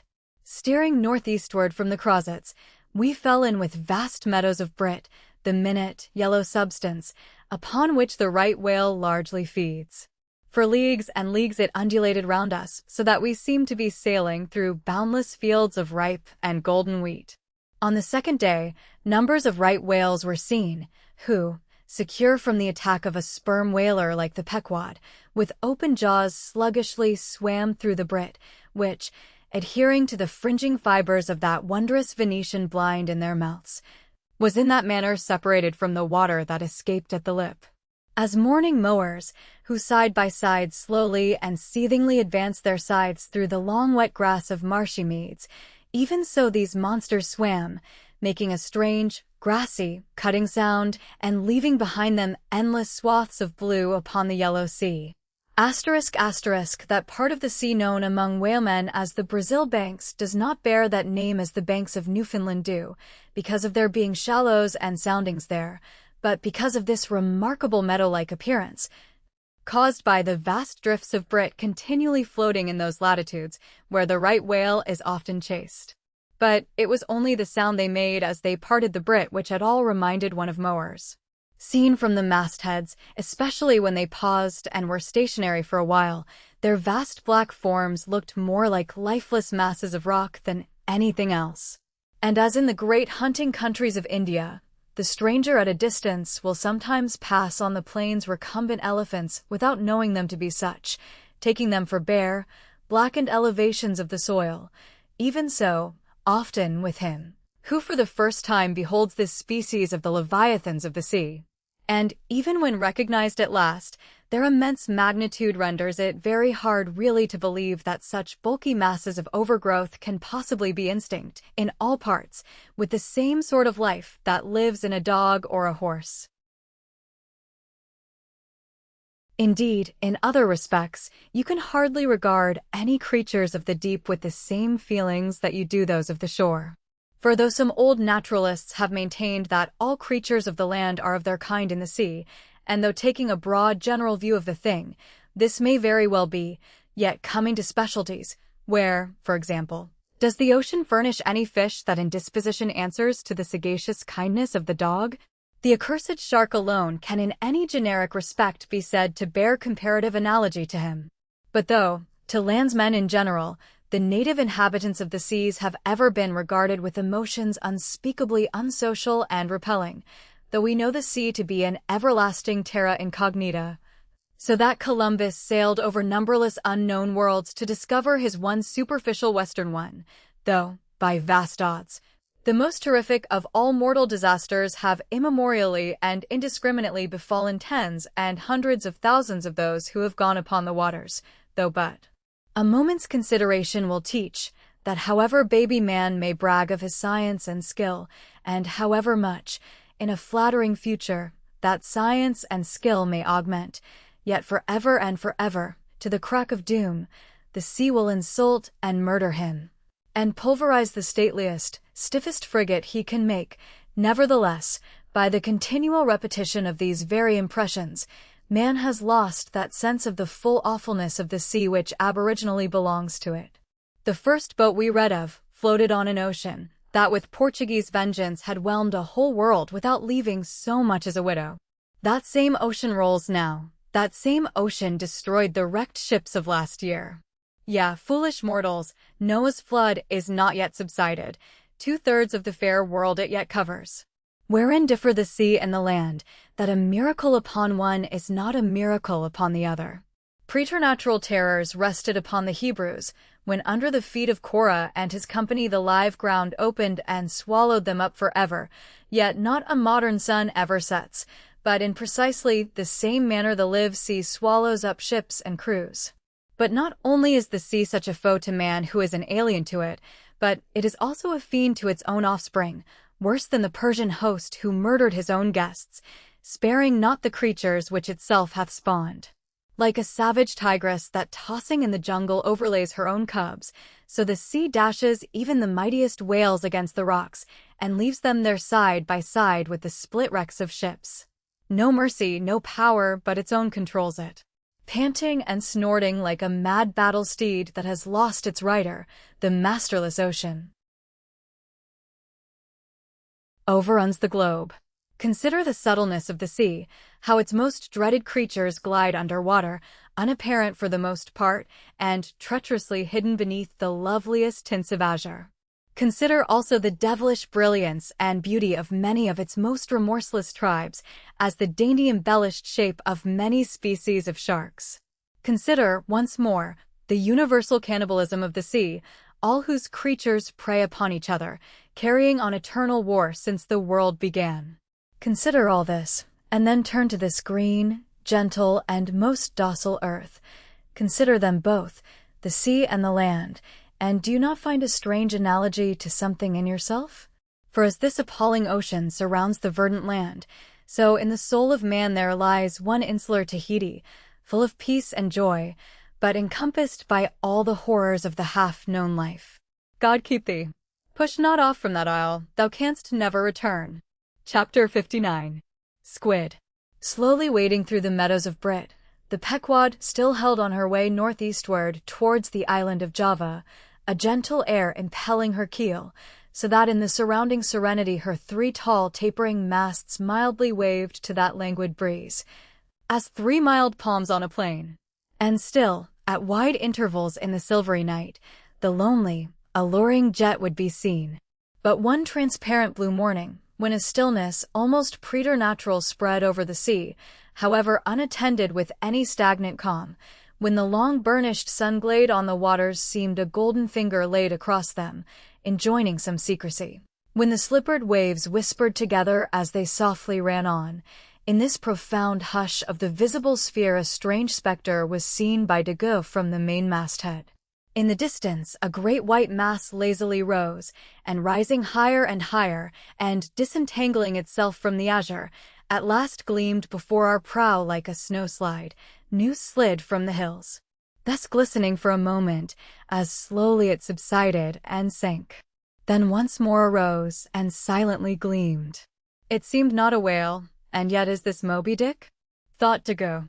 Again the phantom went down, but on reappearing once more, with a stiletto-like cry that startled every man from his nod, the Negro yelled out, "There! There again! There she breaches! Right ahead! The white whale! The white whale!" Upon this, the seamen rushed to the yardarms, as in swarming time the bees rushed to the bows.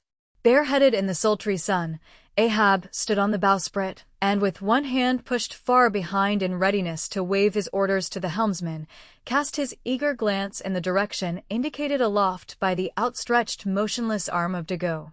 Whether the flitting attendance of the one still and solitary jet had gradually worked upon Ahab, so that he was now prepared to connect the ideas of mildness and repose with the first sight of the particular whale he pursued, however this was, or whether his eagerness betrayed him, whichever way it might have been, no sooner did he distinctly perceive the white mass, than with a quick intensity he instantly gave orders for lowering.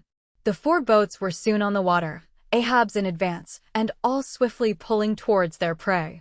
Soon it went down, and while, with oars suspended, we were awaiting its reappearance, lo!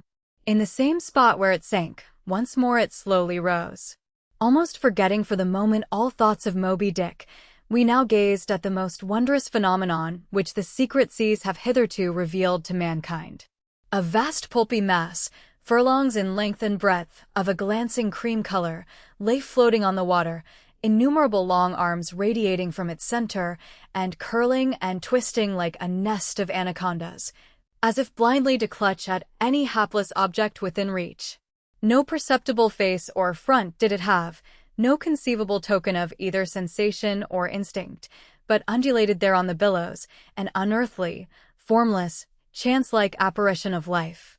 As with a low sucking sound it slowly disappeared again, Starbuck still gazing at the agitated waters where it had sunk, with a wild voice exclaimed, "Almost rather had I seen Moby Dick and fought him, than to have seen thee, thou white ghost." "What was it, sir?" said Flask. "The great live squid, which, they say, few whale ships ever beheld, and returned to their ports to tell of it."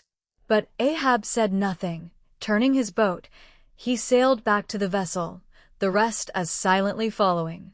Whatever superstitions the sperm whale men in general have connected with the sight of this object, certain it is that a glimpse of it being so very unusual, that circumstance has gone far to invest it with portentousness. So rarely is it beheld, that though one and all of them declare it to be the largest animated thing in the ocean, yet very few of them have any but the most vague ideas concerning its true nature and form. Notwithstanding, they believe it to furnish to the sperm whale his only food. For though other species of whales find their food above water and may be seen by man in the act of feeding, the spermaceti whale obtains his whole food in unknown zones below the surface, and only by inference is it that anyone can tell of what, precisely, that food consists. At times, when closely pursued, he will disgorge what are supposed to be the detached arms of the squid, some of them thus exhibited exceeding 20 and 30 feet in length. They fancy that the monster to which these arms belonged ordinarily clings by them to the bed of the ocean, and that the sperm whale, unlike other species, is supplied with teeth in order to attack and tear it. There seems some ground to imagine that the great kraken of Bishop Pontoppidan may ultimately resolve itself into squid. The manner in which the bishop describes it, as alternately rising and sinking, with some other particulars he narrates, in all this the two correspond. But much abatement is necessary with respect to the incredible bulk he assigns it. By some naturalists who have vaguely heard rumors of the mysterious creature here spoken of, it is included among the class of cuttlefish, to which, indeed, in certain external respects it would seem to belong, but only as the anak of the tribe. Chapter 60. The line. With reference to the whaling scene shortly to be described, as well as for the better understanding of all similar scenes elsewhere presented, I have here to speak of the magical, sometimes horrible whale line.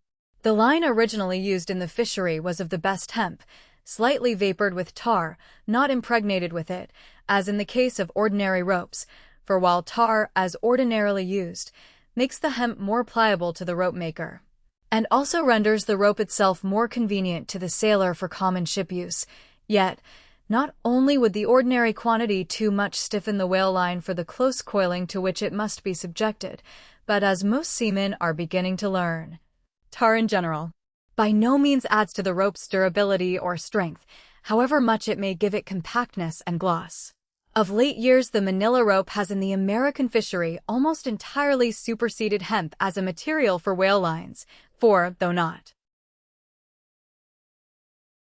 so durable as hemp, it is stronger, and far more soft and elastic, and I will add, since there is an aesthetics in all things, is much more handsome and becoming to the boat than hemp. Hemp is a dusky, dark fellow, a sort of Indian, but manila is as a golden-haired Circassian to behold. The whale line is only 2/3 of an inch in thickness. At first sight, you would not think it so strong as it really is. By experiment its 150 yarns will each suspend a weight of 120 pounds, so that the whole rope will bear a strain nearly equal to 3 tons. In length, the common sperm whale line measures something over 200 fathoms. Towards the stern of the boat it is spirally coiled away in the tub, not like the wormpipe of a still though, but so as to form one round, cheese-shaped mass of densely bedded sheaves, or layers of concentric spiralizations, without any hollow but the heart, or minute vertical tube formed at the axis of the cheese. As the least tangle or kink in the coiling would, in running out, infallibly take somebody's arm, leg, or entire body off, the utmost precaution is used in stowing the line in its tub. Some harpooneers will consume almost an entire morning in this business, carrying the line high aloft and then reeving it downwards through a block towards the tub, so as in the act of coiling to free it from all possible wrinkles and twists.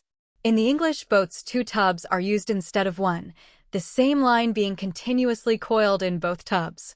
There is some advantage in this, because these twin tubs being so small they fit more readily into the boat and do not strain it so much, whereas the American tub, nearly 3 feet in diameter and of proportionate depth, makes a rather bulky freight for a craft whose planks are but 1/2 inch in thickness, for the bottom of the whaleboat is like critical ice, which will bear up a considerable distributed weight, but not very much of a concentrated one. When the painted canvas cover is clapped on the American line tub, the boat looks as if it were pulling off with a prodigious great wedding cake to present to the whales. Both ends of the line are exposed, the lower end terminating in an ice splice or loop coming up from the bottom against the side of the tub and hanging over its edge completely disengaged from everything. This arrangement of the lower end is necessary on 2 accounts. First, in order to facilitate the fastening to it of an additional line from a neighboring boat, in case the stricken whale should sound so deep as to threaten to carry off the entire line originally attached to the harpoon. In these instances, the whale, of course, is shifted like a mug of ale, as it were, from the one boat to the other, though the first boat always hovers at hand to assist its consort.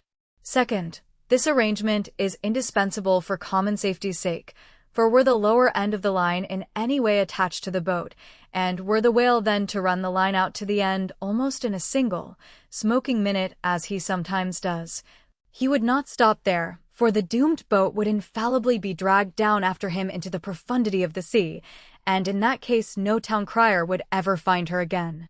Before lowering the boat for the chase, the upper end of the line is taken aft from the tub and, passing round the loggerhead there, is again carried forward the entire length of the boat, resting crosswise upon the loom or handle of every man's oar, so that it jogs against his wrist in rowing, and also passing between the men, as they alternately sit at the opposite gunwales, to the leaded chocks or grooves in the extreme pointed prow of the boat, where a wooden pin or skewer the size of a common quill prevents it from slipping out.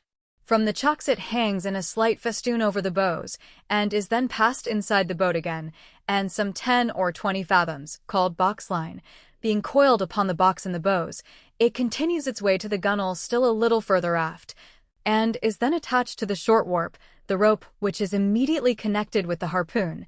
But previous to that connection, the short warp goes through sundry mystifications too tedious to detail.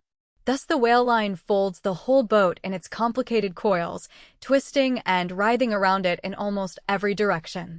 All the oarsmen are involved in its perilous contortions, so that to the timid eye of the landsman, they seem as Indian jugglers, with the deadliest snakes sportively festooning their limbs. Nor can any son of mortal woman, for the first time, seat himself amid those hempen intricacies, and, while straining his utmost at the oar, bethink him that at any unknown instant the harpoon may be darted, and all these horrible contortions be put in play like ringed lightnings. He cannot be thus circumstanced without a shudder that makes the very marrow in his bones to quiver in him like a shaken jelly. Yet habit, strange thing, what cannot habit accomplish? Gayer sallies, more merry mirth, better jokes, and brighter repartees you never heard over your mahogany than you will hear over the half-inch white cedar of the whaleboat, when thus hung in hangman's nooses, and, like the 6 burghers of Calais before King Edward, the 6 men composing the crew pull into the jaws of death, with a halter around every neck, as you may say. Perhaps a very little thought will now enable you to account for those repeated whaling disasters, some few of which are casually chronicled of this man, or that man being taken out of the boat by the line and lost. For, when the line is darting out, to be seated then in the boat is like being seated in the midst of the manifold whizzings of a steam engine in full play, when every flying beam, and shaft, and wheel is grazing you. It is worse, for you cannot sit motionless in the heart of these perils, because the boat is rocking like a cradle, and you are pitched one way and the other, without the slightest warning. And only by a certain self-adjusting buoyancy and simultaneousness of volition and action can you escape being made a Mazeppa of and run away with where the all-seeing sun himself could never pierce you out. Again, as the profound calm which only apparently precedes and prophesies of the storm is perhaps more awful than the storm itself, for, indeed, the calm is but the wrapper and envelope of the storm, and contains it in itself. As the seemingly harmless rifle holds the fatal powder, and the ball, and the explosion, so the graceful repose of the line, as it silently serpentines about the oarsman before being brought into actual play. This is a thing which carries more of true terror than any other aspect of this dangerous affair. But why say more? All men live enveloped in whale lines. All are born with halters round their necks, but it is only when caught in the swift, sudden turn of death that mortals realize the silent, subtle, ever-present perils of life. And if you be a philosopher, though seated in the whaleboat, you would not at heart feel one whit more of terror than though seated before your evening fire with a poker, and not a harpoon, by your side. Chapter 61. Stubb kills a whale. If to Starbuck the apparition of the squid was a thing of portents, to Queequeg it was quite a different object. "When you see him, Quid," said the savage, honing his harpoon in the bow of his hoisted boat, "then you quick see him, parm whale." The next day was exceedingly still and sultry, and with nothing special to engage them, the Pequod's crew could hardly resist the spell of sleep induced by such a vacant sea. For this part of the Indian Ocean through which we then were voyaging is not what whalemen call a lively ground.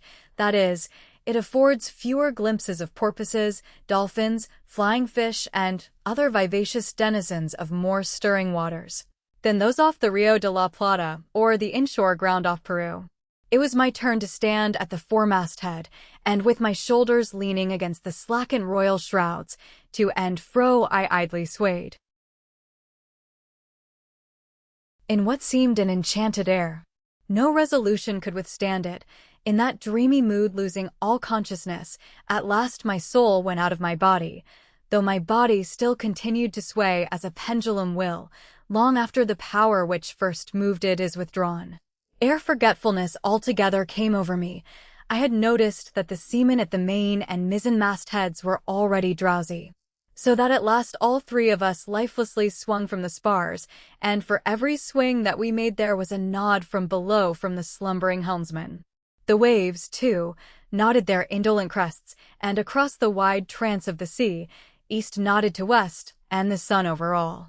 Suddenly bubbles seemed bursting beneath my closed eyes, like vices my hands grasped the shrouds, some invisible, gracious agency preserved me, with a shock I came back to life. And lo! Close under our lee, not 40 fathoms off, a gigantic sperm whale lay rolling in the water like the capsized hull of a frigate, his broad, glossy back of an Ethiopian hue, glistening in the sun's rays like a mirror. But lazily undulating in the trough of the sea, and ever and anon tranquilly spouting his vapory jet, the whale looked like a portly burgher smoking his pipe of a warm afternoon. But that pipe, poor whale, was thy last. As if struck by some enchanter's wand, the sleepy ship and every sleeper in it all at once started into wakefulness, and more than a score of voices from all parts of the vessel, simultaneously with the 3 notes from aloft, shouted forth the accustomed cry. As the great fish slowly and regularly spouted the sparkling brine into the air. "Clear away the boats." "Luff," cried Ahab. And obeying his own order, he dashed the helm down before the helmsman could handle the spokes. The sudden exclamations of the crew must have alarmed the whale, and ere the boats were down, majestically turning, he swam away to the leeward, but with such a steady tranquillity, and making so few ripples as he swam, that thinking after all he might not as yet be alarmed, Ahab gave orders that not an oar should be used, and no man must speak but in whispers. So seated like Ontario Indians on the gunwales of the boats, we swiftly but silently paddled along, the calm not admitting of the noiseless sails being set. Presently, as we thus glided in chase, the monster perpendicularly flitted his tail 40 feet into the air, and then sank out of sight like a tower swallowed up. "There go flukes," was the cry, An announcement immediately followed by Stubbs producing his match and igniting his pipe, for now a respite was granted. After the full interval of his sounding had elapsed, the whale rose again, and, being now in advance of the smoker's boat, and much nearer to it than to any of the others, Stubb counted upon the honor of the capture. It was obvious, now, that the whale had at length become aware of his pursuers. All silence of cautiousness was therefore no longer of use. Paddles were dropped, and oars came loudly into play. And still puffing at his pipe, Stubb cheered on his crew to the assault. Yes, a mighty change had come over the fish. All alive to his jeopardy, he was going, head out, that part obliquely projecting from the mad yeast which he brewed. It will be seen in some other place of what a very light substance the entire interior of the sperm whale's enormous head consists. Though apparently the most massive, it is by far the most buoyant part about him. So that with ease he elevates it in the air, and invariably does so when going at his utmost speed. Besides, such is the breadth of the upper part of the front of his head, and such the tapering cutwater formation of the lower part, that by obliquely elevating his head, he thereby may be said to transform himself from a bluff-bowed sluggish galliot into a sharp-pointed New York pilot boat. Start her, my men. Don't hurry yourselves, take plenty of time, but start her like thunderclaps, that's all, cried Stubb, spluttering out the smoke as he spoke. Start her, now, give 'em the long and strong stroke, Tashtego. Start her, Tash, my boy, start her, all, but keep cool, cucumbers is the word, easy, only start her like grim death and grinning devils, and raise the buried dead perpendicular out of their graves, boys, that's all. Start her. Woohoo! Wahi, screamed the gay header in reply, raising some old war-whoop to the skies, as every oarsman in the strained boat involuntarily bounced forward with the one tremendous leading stroke which the eager Indian gave. But his wild screams were answered by others quite as wild. Kihi, yelled Daga, straining forwards and backwards on his seat, like a pacing tiger in his cage. Kala! Kulu howled Queequeg, as if smacking his lips over a mouthful of grenadier's steak. And thus with oars and yells the keels cut the sea. Meanwhile, Stubb, retaining his place in the van, still encouraged his men to the onset, all the while puffing the smoke from his mouth. Like desperadoes they tugged and they strained, till the welcome cry was heard, "Stand up, Tashtego, give it to him." The harpoon was hurled. Stern all. The oarsmen backed water. The same moment something went hot and hissing along every one of their wrists. It was the magical line.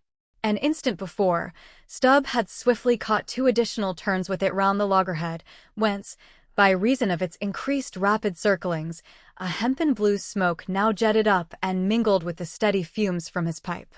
As the line passed round and round the loggerhead, so also, just before reaching that point, it blisteringly passed through and through both of Stubb's hands, from which the handcloths or squares of quilted canvas sometimes worn at these times had accidentally dropped. It was like holding an enemy's sharp 2-edged sword by the blade, and that enemy all the time striving to wrest it out of your clutch. What the line? What the line? Cried Stubb to the tub oarsman, him seated by the tub, who, snatching off his hat, dashed sea-water into it. More turns were taken, so that the line began holding its place. The boat now flew through the boiling water like a shark all fins. Stubb and Tashtego here changed places, stem for stern, a staggering business truly in that rocking commotion. Partly to show the indispensableness of this act, it may here be stated that, in the old Dutch fishery, a mop was used to dash the running line with water.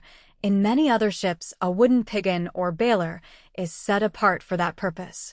Your hat, however, is the most convenient. From the vibrating line extending the entire length of the upper part of the boat, and from its now being more tight than a harp string, you would have thought the craft had 2 keels, one cleaving the water, the other the air, as the boat churned on through both opposing elements at once. A continual cascade played at the bows, a ceaseless whirling eddy in her wake, and, at the slightest motion from within, even but of a little finger, the vibrating, cracking craft canted over her spasmodic gunwale into the sea. Thus they rushed, each man with might and main clinging to his seat to prevent being tossed to the foam, and the tall form of Tashtego at the steering or crouching almost double in order to bring down his center of gravity. Whole Atlantics and Pacifics seemed past as they shot on their way, till at length the whale somewhat slackened his flight. Haul in, cried Stubb to the bowsman. And, facing round towards the whale, all hands began pulling the boat up to him, while yet the boat was being towed on. Soon ranging up by his flank, Stubb, firmly planting his knee in the clumsy cleat, darted dart after dart into the flying fish, at the word of command, the boat alternately sterning out of the way of the whale's horrible wallow, and then ranging up for another fling. The red tide now poured from all sides of the monster like brooks down a hill. His tormented body rolled not in brine but in blood, which bubbled and seethed for furlongs behind in their wake. The slanting sun playing upon this crimson pond in the sea sent back its reflection into every face, so that they all glowed to each other like red men. And all the while, jet after jet of white smoke was agonizingly shot from the spiracle of the whale, and vehement puff after puff from the mouth of the excited headsman, as at every dart, hauling in upon his crooked lance, by the line attached to it, Stubb straightened it again and again, by a few rapid blows against the gunwale, then again and again sent it into the whale. Pull up, he now cried to the bowsman, as the waning whale relaxed in his wrath. Pull up, close to, and the boat ranged along the fish's flank. When reaching far over the bow, Stubb slowly churned his long, sharp lance into the fish, and kept it there, carefully churning and churning, as if cautiously seeking to feel after some gold watch that the whale might have swallowed, and which he was fearful of breaking ere he could hook it out. But that gold watch he sought was the innermost life of the fish.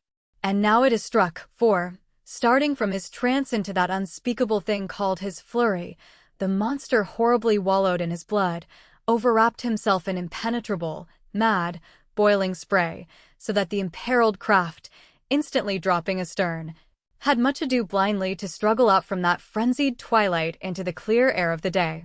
And now abating in his flurry, the whale once more rolled out into view, surging from side to side, spasmodically dilating and contracting his spout hole, with sharp, cracking, agonized respirations. At last, gush after gush of clotted red gore, as if it had been the purple lees of red wine, shot into the fright air, and falling back again, ran dripping down his motionless flanks into the sea. His heart had burst. "He's dead, mister," Stubb said to go. Yes.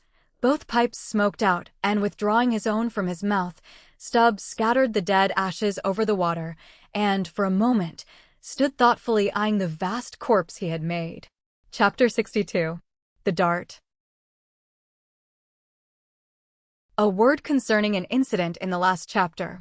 According to the invariable usage of the fishery, the whaleboat pushes off from the ship, with the headsman or whale killer as temporary steersman, and the harpooner or whale fastener pulling the foremost oar, the one known as the harpooner oar. Now it needs a strong, nervous arm to strike the first iron into the fish, for often, in what is called a long dart, the heavy implement has to be flung to the distance of 20 or 30 feet. But however prolonged and exhausting the chase, the harpooner is expected to pull his oar meanwhile to the uttermost. Indeed, he is expected to set an example of superhuman activity to the rest, not only by incredible rowing, but by repeated loud and intrepid exclamations, and what it is to keep shouting at the top of one's compass, while all the other muscles are strained and half-started. What that is none know but those who have tried it. For one, I cannot bawl very heartily and work very recklessly at one and the same time. In this straining, bawling state, then, with his back to the fish, all at once the exhausted harpooner hears the exciting cry, "Stand up," and give it to him. He now has to drop and secure his oar, turn round on his center halfway, seize his harpoon from the crotch, and, with what little strength may remain, he essays to pitch it somehow into the whale. No wonder, taking the whole fleet of whalemen in a body, that out of 50 fair chances for a dart, not 5 are successful. No wonder that so many hapless harpooners are madly cursed and disrated.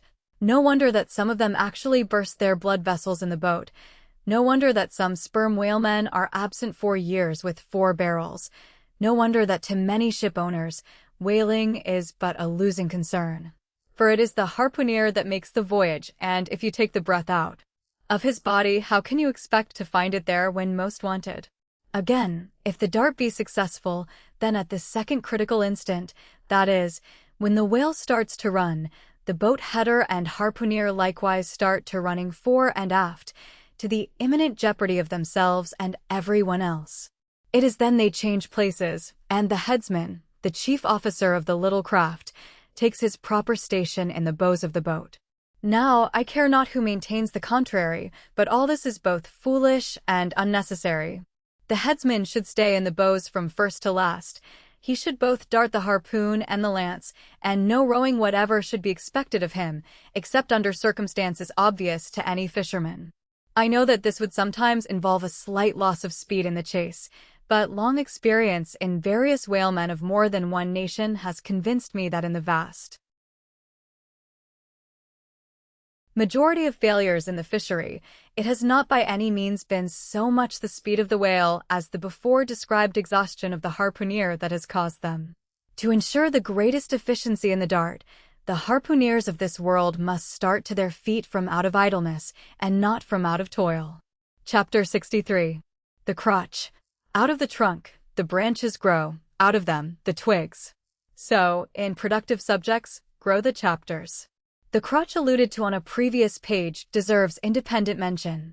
It is a notched stick of a peculiar form, some 2 feet in length, which is perpendicularly inserted into the starboard gunwale near the bow, for the purpose of furnishing a rest for the wooden extremity of the harpoon, whose other naked, barbed end slopingly projects from the prow. Thereby the weapon is instantly at hand to its hurler, who snatches it up as readily from its rest as a backwoodsman swings his rifle from the wall. It is customary to have 2 harpoons reposing in the crotch, respectively called the first and second irons. But these 2 harpoons, each by its own cord, are both connected with the line, the object being this, to dart them both, if possible, one instantly after the other into the same whale, so that if, in the coming drag, one should draw out, the other may still retain a hold. It is a doubling of the chances. But it very often happens that owing to the instantaneous, violent, convulsive running of the whale upon receiving the first iron, it becomes impossible for the harpooner, however lightning-like in his movements, to pitch the second iron into him.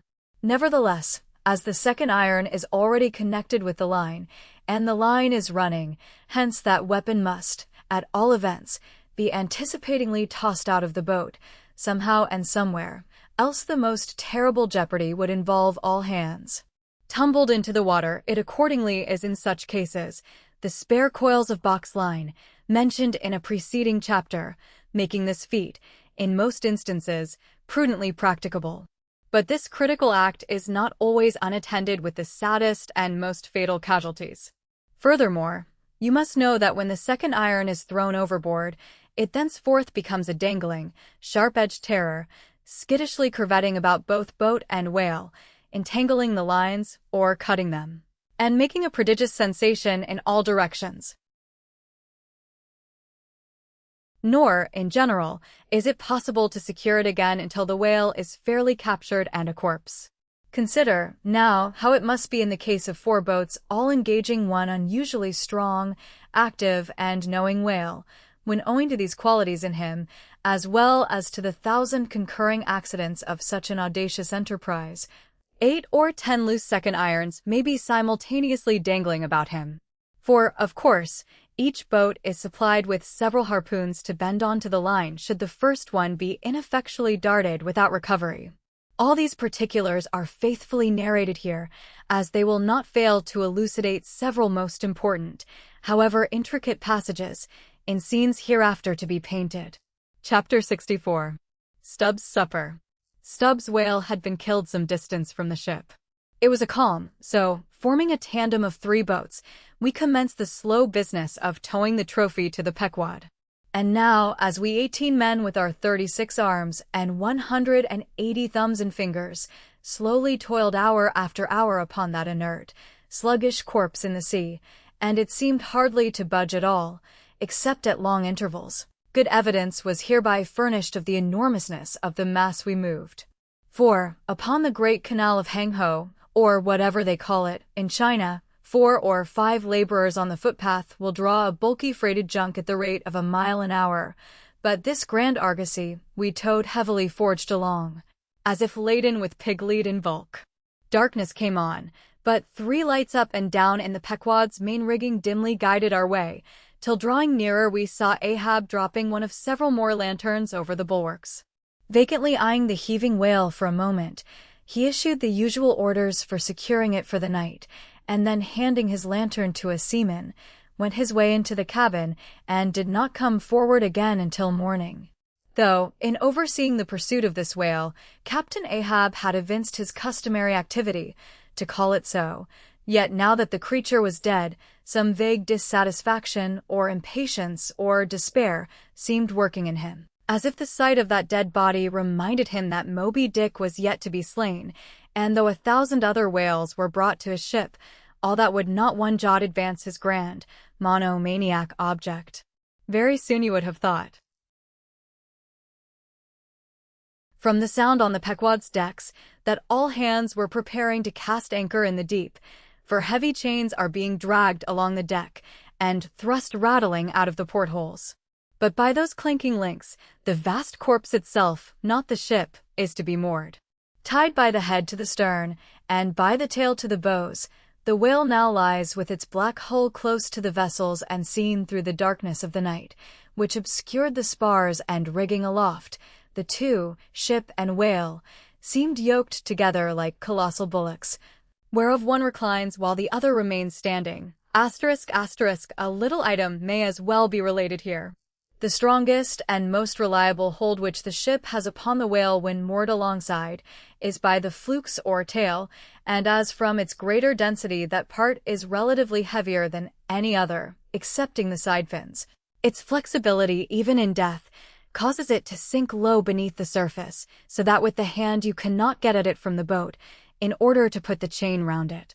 But this difficulty is ingeniously overcome. A small, strong line is prepared with a wooden float at its outer end, and a weight in its middle, while the other end is secured to the ship. By adroit management the wooden float is made to rise on the other side of the mass, so that now having girdled the whale, the chain is readily made to follow suit, and, being slipped along the body, is at last locked fast round the smallest part of the tail, at the point of junction with its broad flukes or lobes. If moody Ahab was now all quiescence, at least so far as could be known on deck, Stubb, his second mate, flushed with conquest, betrayed an unusual, but still good-natured excitement. Such an unwonted bustle was he in that the staid Starbuck, his official superior, quietly resigned to him for the time the sole management of affairs. One small, helping cause of all this liveliness in Stubb was soon made strangely manifest. Stubb was a high liver. He was somewhat intemperately fond of the whale as a flavorish thing to his palate. A steak, ere I sleep. You, to go. Overboard you go, and cut me one from his small.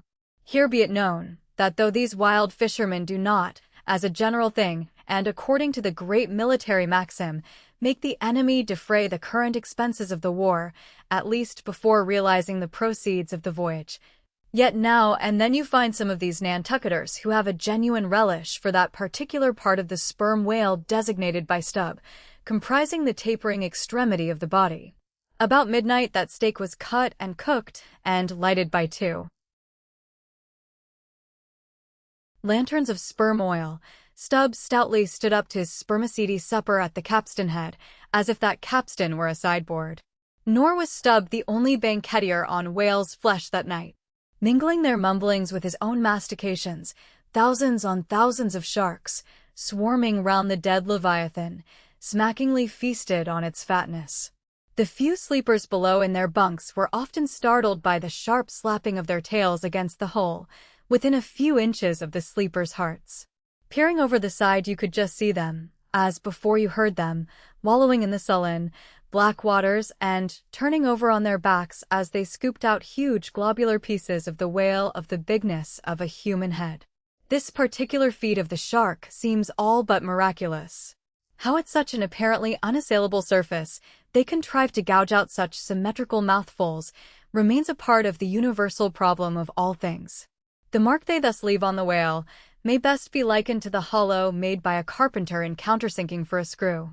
Though amid all the smoking horror and diabolism of a sea fight, sharks will be seen longingly gazing up to the ship's decks, like hungry dogs round a table where red meat is being carved, ready to bolt down every killed man that is tossed to them, and, while the valiant butchers over the deck table are thus cannibally carving each other's live meat with carving knives all gilded and tasseled, the sharks, also, with their jewel-hilted mouths, are quarrelsomely carving away under the table at the dead meat, and though, were you to turn the whole affair upside down, it would still be pretty much the same thing, that is to say, a shocking sharkish business enough for all parties. And those sharks also are the invariable outriders of all slave ships crossing the Atlantic, systematically trotting alongside, to be handy in case a parcel is to be carried anywhere, or a dead slave to be decently buried. And though one or two other like instances might be set down, touching the set terms, places, and occasions, when sharks do most socially congregate and most hilariously feast, yet is there no conceivable time or occasion when you will find them in such countless numbers, and in gayer or more jovial spirits, than around a dead sperm whale, moored by night to a whale ship at sea. If you have never seen that sight, then suspend your decision about the propriety of devil worship and the expediency of conciliating the devil. But, as yet, Stubb heeded not the mumblings of the banquet that was going on so nigh him, no more than the sharks heeded the smacking of his own Epicurean lips. "Cook, cook, where's that old fleece?" he cried at length, widening his legs still further, as if to form a more secure base for his supper, and at the same time darting his fork into the dish, as if stabbing with his lance. "Cook, you cook, sail this way, cook." The old black, not in any very high glee at having been previously roused from his warm hammock at a most unseasonable hour, came shambling along from his galley, for, like many old blacks, there was something the matter with his knee-pans, which he did not keep well scoured like his other pans. This old fleece, as they called him, came shuffling and limping along, assisting his step with his tongs, which, after a clumsy fashion, were made of straightened iron hoops. This old ebony floundered along, and in obedience to the word of command, came to a dead stop on the opposite side of Stubb's sideboard, when, with both hands folded before him and resting on his two-legged cane, he bowed his arched back still further over, at the same time sideways inclining his head so as to bring his best ear into play. "Cook," said Stubb, rapidly lifting a rather reddish morsel to his mouth, "don't you think the steak is rather overdone?" "You've been beating this steak too much, cook, it's too tender." "Don't I always say that to be good, a whale steak must be tough? There are those sharks now over the side, don't you see they prefer it tough and rare? What a shindy they are kicking up. Cook, go and talk to tell them they are welcome to help themselves civilly and in moderation, but they must keep quiet. Blast me, if I can hear my own voice. Away, cook, and deliver my message. Here, take this lantern," snatching one from his sideboard. "Now then, go and preach to Sullenly taking the offered lantern, Old Fleece limped across the deck to the bulwarks, and then, with one hand dropping his light low over the sea, so as to get a good view of his congregation, with the other hand he solemnly flourished his tongs, and leaning far over the side in a mumbling voice began addressing the sharks, while Stubb, softly crawling behind, overheard all that was said. "Fellow critters, I see ordered here to say dat you must stop dat damn noise dere. You hear? Stop dat damn smackin', obey de lip. Massa Stubb say dat you can fill your damn bellies up to de hatchings, but by gore, you must stop dat damn racket." "Cook," here interposed Stubb, accompanying the word with a sudden slap on the shoulder. "Cook. Why, damn your eyes, you mustn't swear that way when you're preaching. That's no way to convert sinners, cook." "Who dat?" "Den preach to him yourself," sullenly turning to go. "No, cook, go on, go on." "Well, den, beloobed fellow critters, right, exclaimed Stub, approvingly, coax them to it. Try that, and Fleece continued. Do you is all sharks, and by nature very voracious, yet I say to you, fellow critters, dat voraciousness, top dat damn slap in ob detail. How you tink to hear, s'pose you keep up such a damn slap in and bid in dare. Cook, cried Stub, collaring him, I won't have that swearing. Talk to gentlemanly. Once more the sermon proceeded. Your voraciousness, fellow critters, I don't blame ye so much for, dat is natur, and can't be helped, but to go burn dat wicked natur, dat is de pint. You is sharks, sartin, but if you go burn de shark in you, why den you be angel? For all angel is nodding more dan de shark well go burned. Now look here, brethren, just try once to be civil, helping yourselves from dat whale. Don't be tearin' to blubber out your neighbor's mouth, I say. Is not one shark dude right as totter to dat whale? And, by gore, none on you has the right to dat whale. Dat whale belong to someone else. I know some o' you has berry brig mout, brigger dan odors, but den de brig mouts sometimes has de small bellies, so dat de brigness of de mout is not to swaller wid, but to bit off de blubber for de small fry o' be sharks. Dat can't get into de Scrooge to help demselves. Well done, old Fleece, cried Stub, that's Christianity. Go on. No use goin' on. De damn villains will keep a scoogin' and slap in each odor, Massa Stub. Dey don't hear one word. No use preachin' to such damn giatans as you call 'em, till dare bellies is full, and dare bellies is bottomless, and when dey do get full, dey won't hear you den, for den dey sink into sea, go fast to sleep on de coral, and can't hear nodding at all, no more, for eber and eber. Upon my soul, I am about of the same opinion, so give the benediction, Fleece, and I'll away to my supper. Upon this, Fleece, holding both hands over the fishy mob, raised his shrill voice and cried, Cussed fellow critters, kick up de damnedest row as ever you can, fill your damn bellies till dey bust and den die. Now, cook, said Stub, resuming his supper at the capstan, stand just where you stood before, there, over against me, and pay particular attention. All dentai on, said Fleece, again stooping over upon his tongs in the desired position. Well, said Stub, helping himself freely meanwhile, I shall now go back to the subject of this steak. In the first place, how old are you, cook? What dat do wid de teak, said the old black, testily. Silence. How old are you, cook? 'Bout 90, dey say, he gloomily muttered. And you have lived in this world hard upon 100 years, cook, and don't know yet how to cook a whale steak, rapidly bolting another mouthful at the last word, so that morsel seemed a continuation of the question. Where were you born, cook? Hind de hatchway, in ferryboat, goin' ober de Roanoke. Born in a ferryboat. That's queer, too. But I want to know what country you were born in, cook. Didn't I say de Roanoke country? He cried sharply.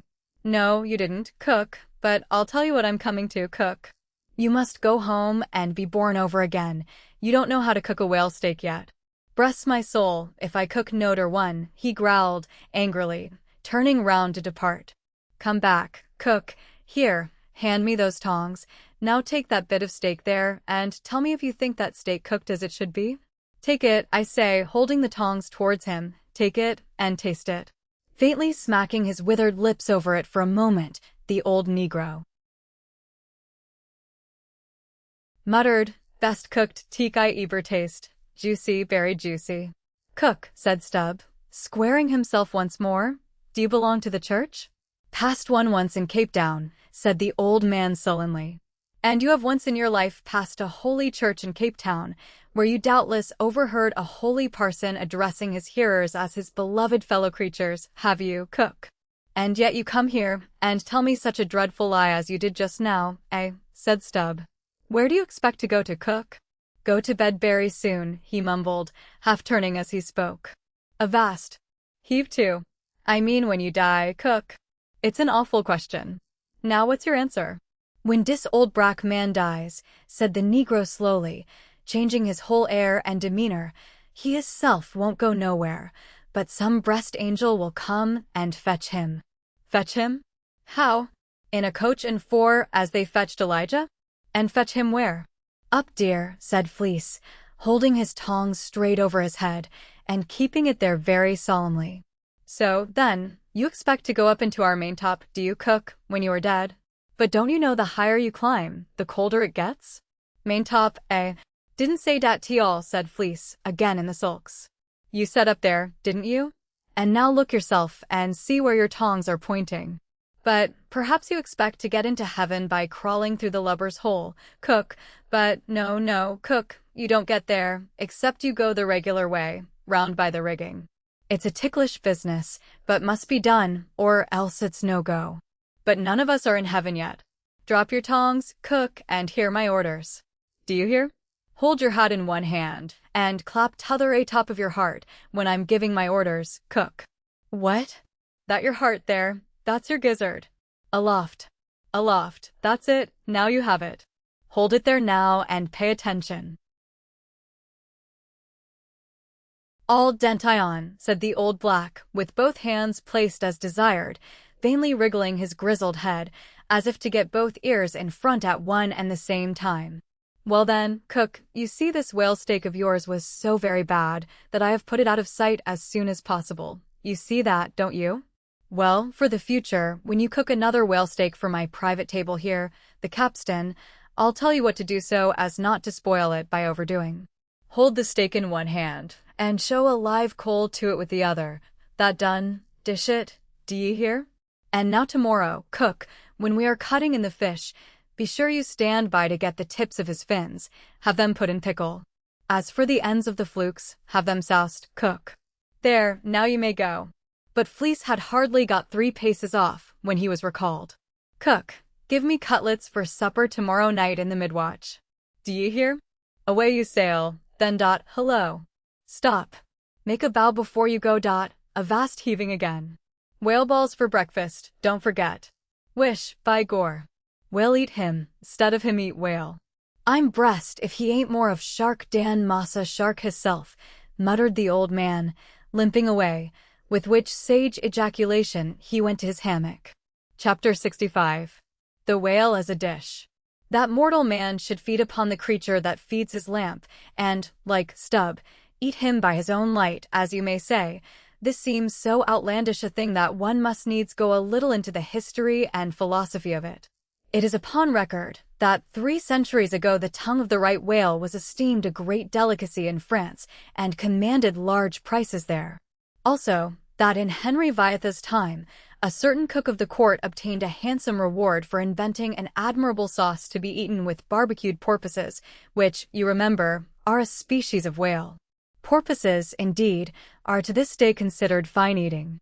The meat is made into balls about the size of billiard balls, and being well seasoned and spiced might be taken for turtle balls or veal balls. The old monks of Dunfermline were very fond of them. They had a great porpoise grant from the crown. The fact is that among his hunters at least, the whale would by all hands be considered a noble dish, were there not so much of him. But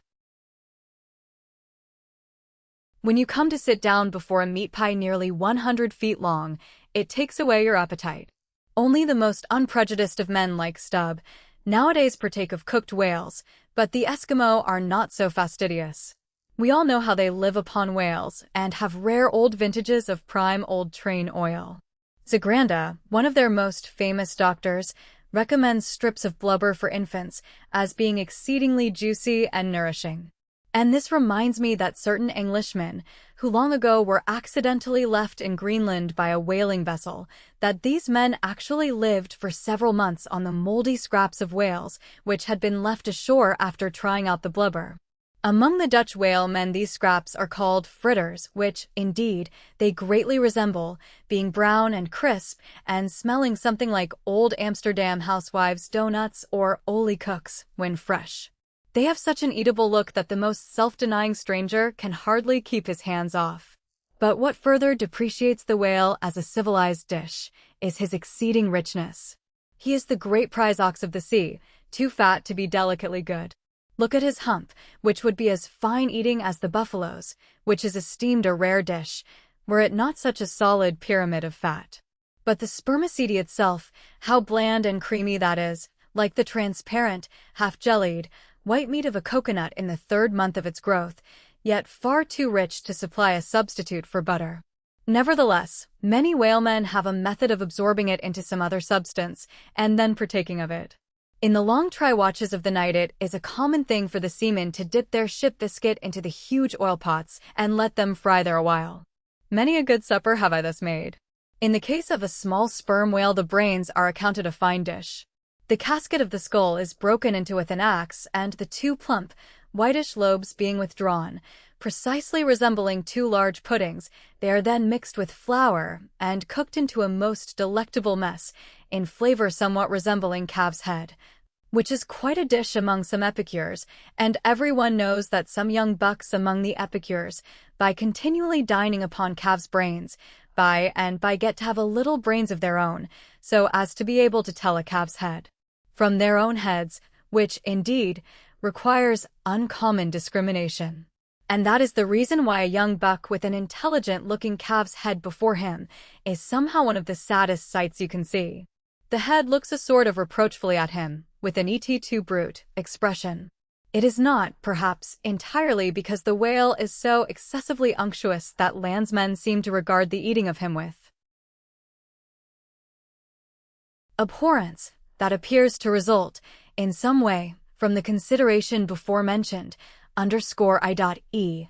that a man should eat a newly murdered thing of the sea, and eat it too by its own light.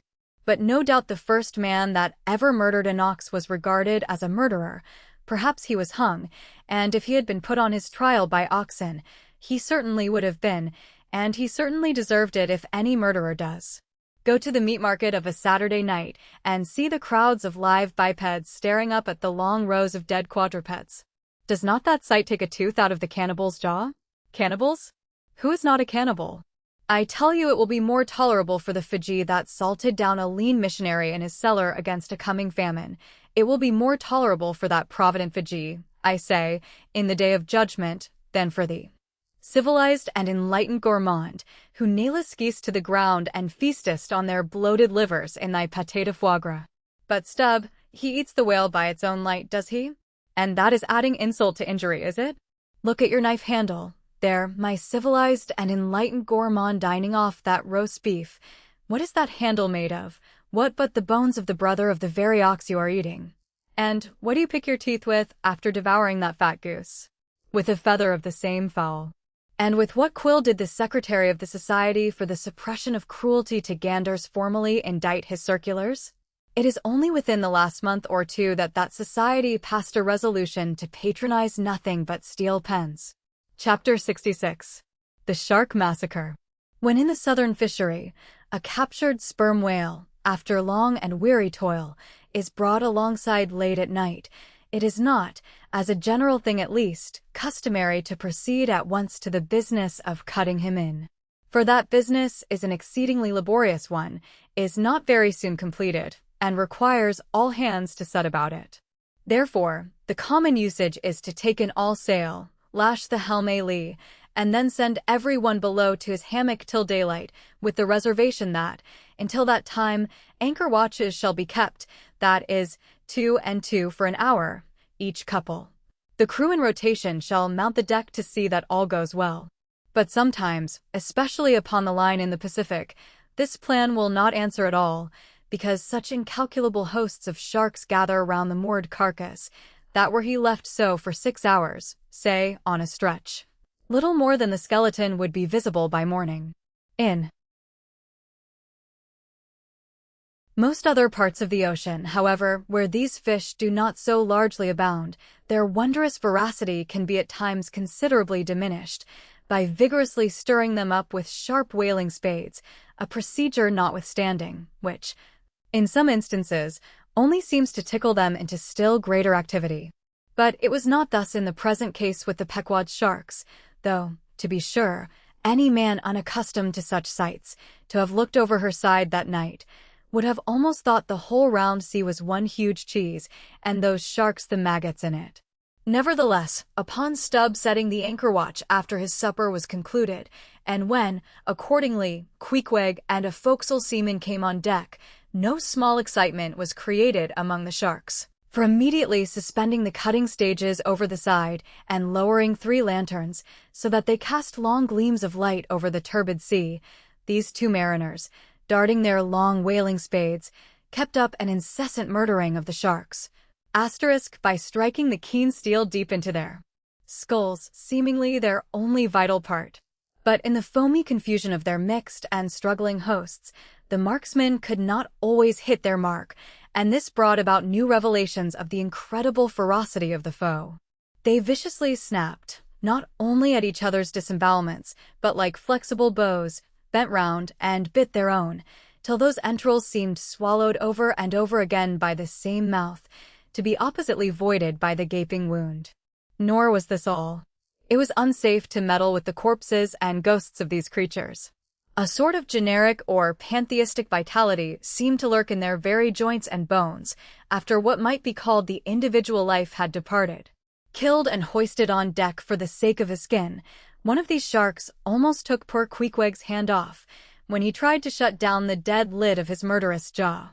The whaling spade used for cutting in is made of the very best steel, is about the bigness of a man's spread hand, and in general shape, corresponds to the garden implement after which it is named, only its sides are perfectly flat, and its upper end considerably narrower than the lower. This weapon is always kept as sharp as possible, and when being used is occasionally honed, just like a razor.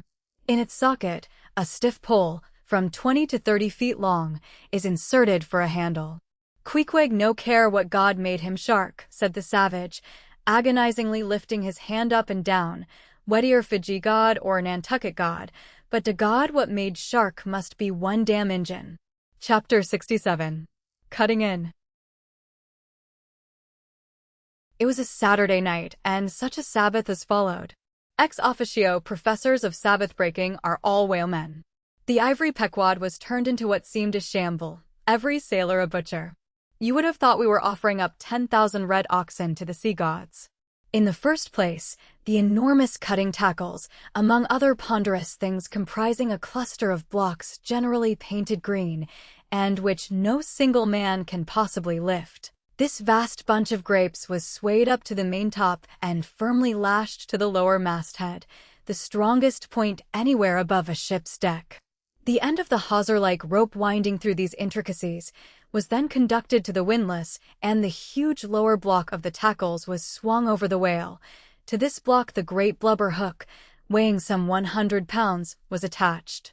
And now suspended in stages over the side, Starbuck and Stubb, the mates, armed with their long spades, began cutting a hole in the body for the insertion of the hook just above the nearest of the 2 side fins.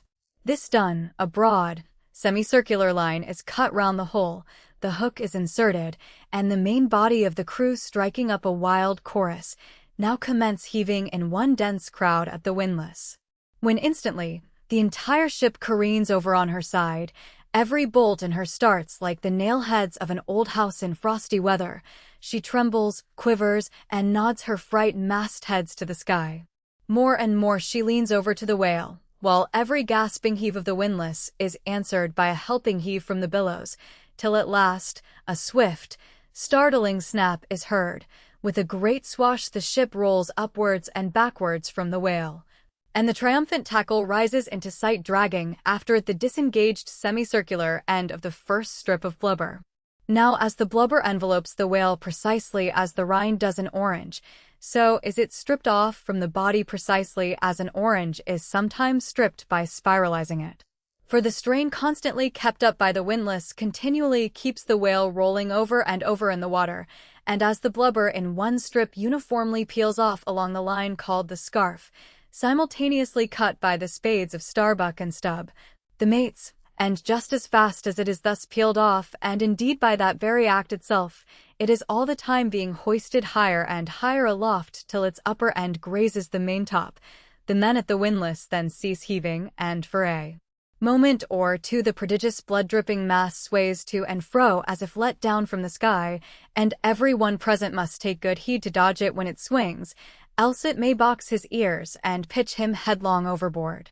One of the attending harpooneers now advances with a long, keen weapon called a boarding sword, and watching his chance he dexterously slices out a considerable hole in the lower part of the swaying mass.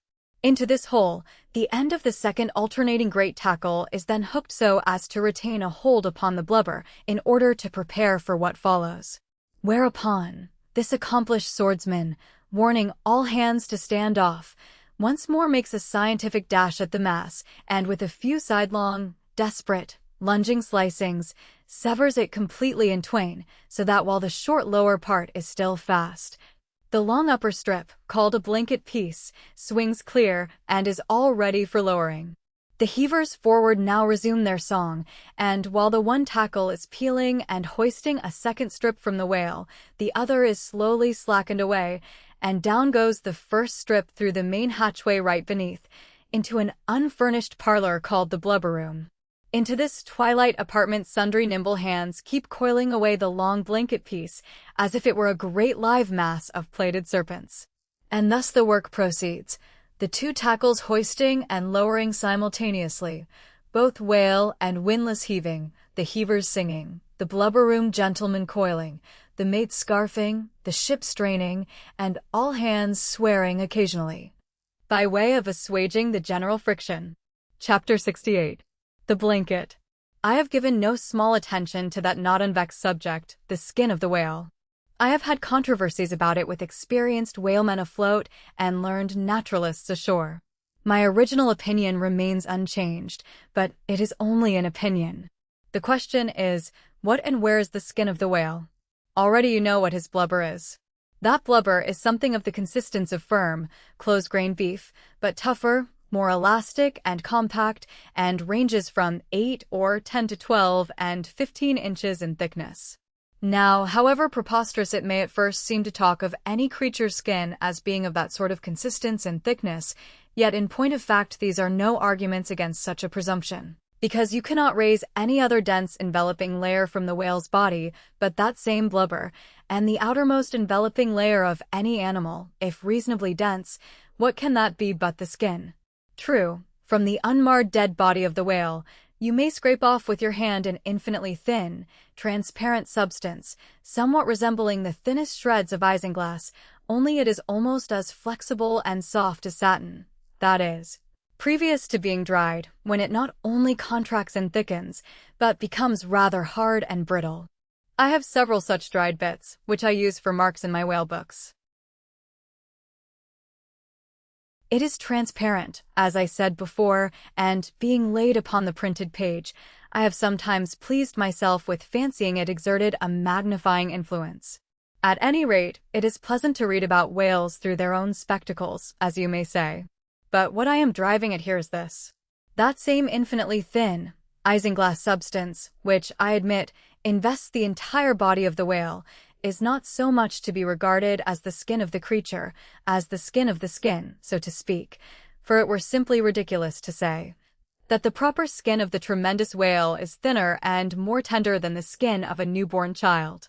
But no more of this. Assuming the blubber to be the skin of the whale, then, when this skin, as in the case of a very large sperm whale, will yield the bulk of 100 barrels of oil, and, when it is considered that, in quantity, or rather weight, that oil, in its express state, is only 3/4 and not the entire substance of the coat, some idea may hence be had of the enormousness of that animated mass, a mere part of whose mere integument yields such a lake of liquid as that. Reckoning 10 barrels to the ton, you have 10 tons for the net weight of only 3/4 of the stuff of the whale's skin. In life, the visible surface of the sperm whale is not the least among the many marvels he presents. Almost invariably, it is all over obliquely crossed and recrossed with numberless straight marks in thick array, something like those in the finest Italian line engravings. But these marks do not seem to be impressed upon the isinglass substance above mentioned, but seem to be seen through it, as if they were engraved upon the body itself. Nor is this all. In some instances, to the quick, observant eye, those linear marks, as in a veritable engraving, but afford the ground for far other delineations. These are hieroglyphical, that is, if you call those mysterious ciphers on the walls of pyramids hieroglyphics, then that is the proper word to use in the present connection. By my retentive memory of the hieroglyphics upon one sperm whale in particular, I was much struck with a plate representing the old Indian characters chiseled on the famous hieroglyphic palisades on the banks of the upper Mississippi. Like those mystic rocks, too, the mystic-marked whale remains undecipherable.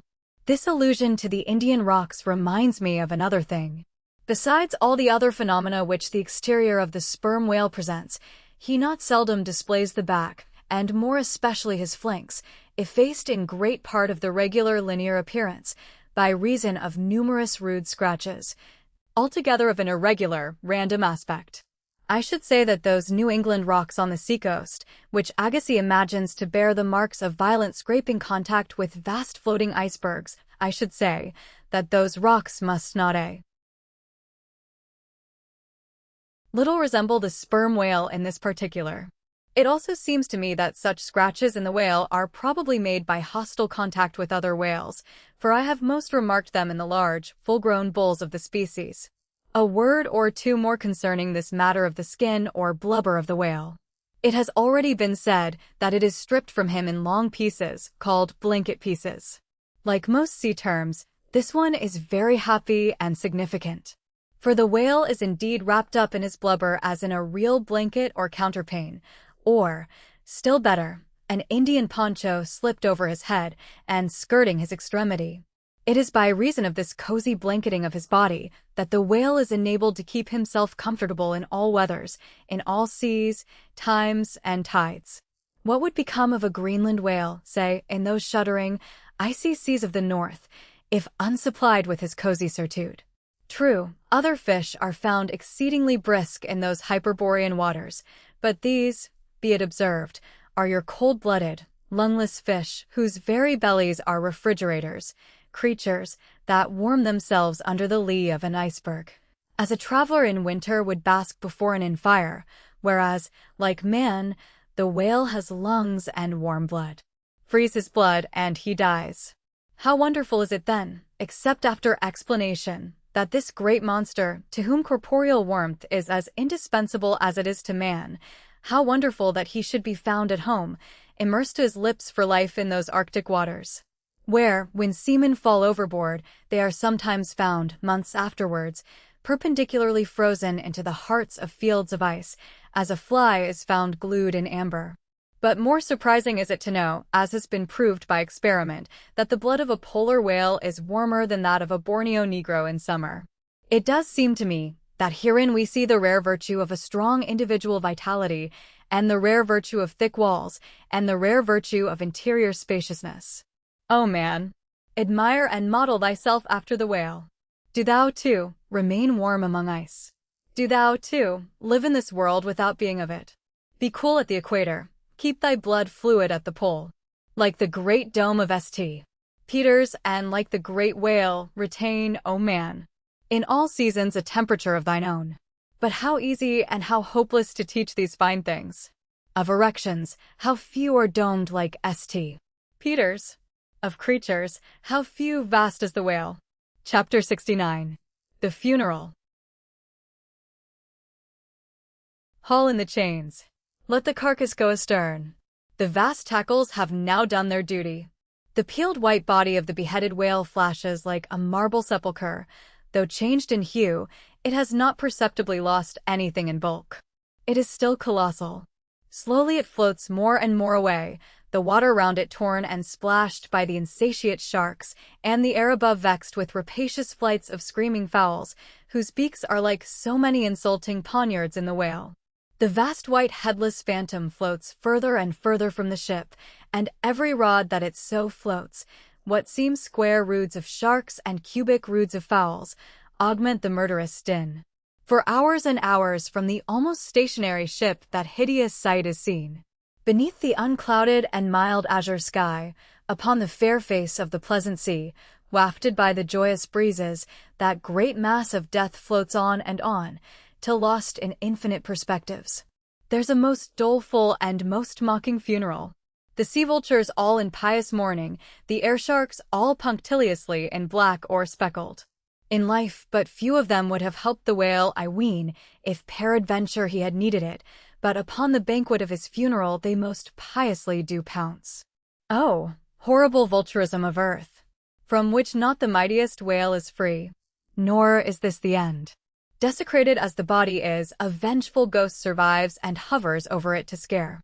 Espied by some timid man-of-war or blundering discovery vessel from afar, when the distance obscuring the swarming fowls, nevertheless still shows the white mass floating in the sun, and the white spray heaving high against it, straightway the whale's unharming corpse, with trembling fingers, is set down in the log underscore shoals, rocks, and breakers hereabouts. Beware, underscore, and for years afterwards, perhaps, ships shun the place, leaping over it as silly sheep leap over a vacuum, because their leader originally leaped there when a stick was held. There's your law of precedence, there's your utility of traditions, there's the story of your obstinate survival of old beliefs never bottomed on the earth, and now not even hovering in the air. There's orthodoxy. Thus, while in life the great whale's body may have been a real terror to his foes, in his death his ghost becomes a powerless panic to a world. Are you a believer in ghosts, my friend? There are other ghosts than the Cochlane one, and far deeper men than Dr. Johnson who believe in them. Chapter 70. The SBHY Nex. It should not have been omitted that previous to completely stripping the body of the Leviathan, he was beheaded. Now, the beheading of the sperm whale is a scientific anatomical feat upon which experienced whale surgeons very much pride themselves, and not without reason. Consider that the whale has nothing that can properly be called a neck. On the contrary, where his head and body seem to join, there, in that very place, is the thickest part of him. Remember, also, that the surgeon must operate from above, some 8 or 10 feet intervening between him and his subject, and that subject almost hidden in a discolored, rolling, and oftentimes tumultuous and bursting sea. Bear in mind, too, that under these untoward circumstances he has to cut many feet deep in the flesh, and in that subterraneous manner, without so much as getting one single peep into the ever-contracting gash thus made. He must skillfully steer clear of all adjacent, interdicted parts, and exactly divide the spine at a critical point hard by its insertion into the skull. Do you not marvel, then, at Stubbs' boast, that he demanded but 10 minutes to behead a sperm whale? When first severed, the head is dropped astern and held there by a cable till the body is stripped. That done, if it belong to a small whale it is hoisted on deck to be deliberately disposed of. But with a full-grown Leviathan this is impossible, for the sperm whale's head embraces nearly 1/3 of his entire bulk, and completely to suspend such a burden as that, even by the immense tackles of a whaler, this were as vain a thing as to attempt weighing a Dutch barn in jeweller's scales.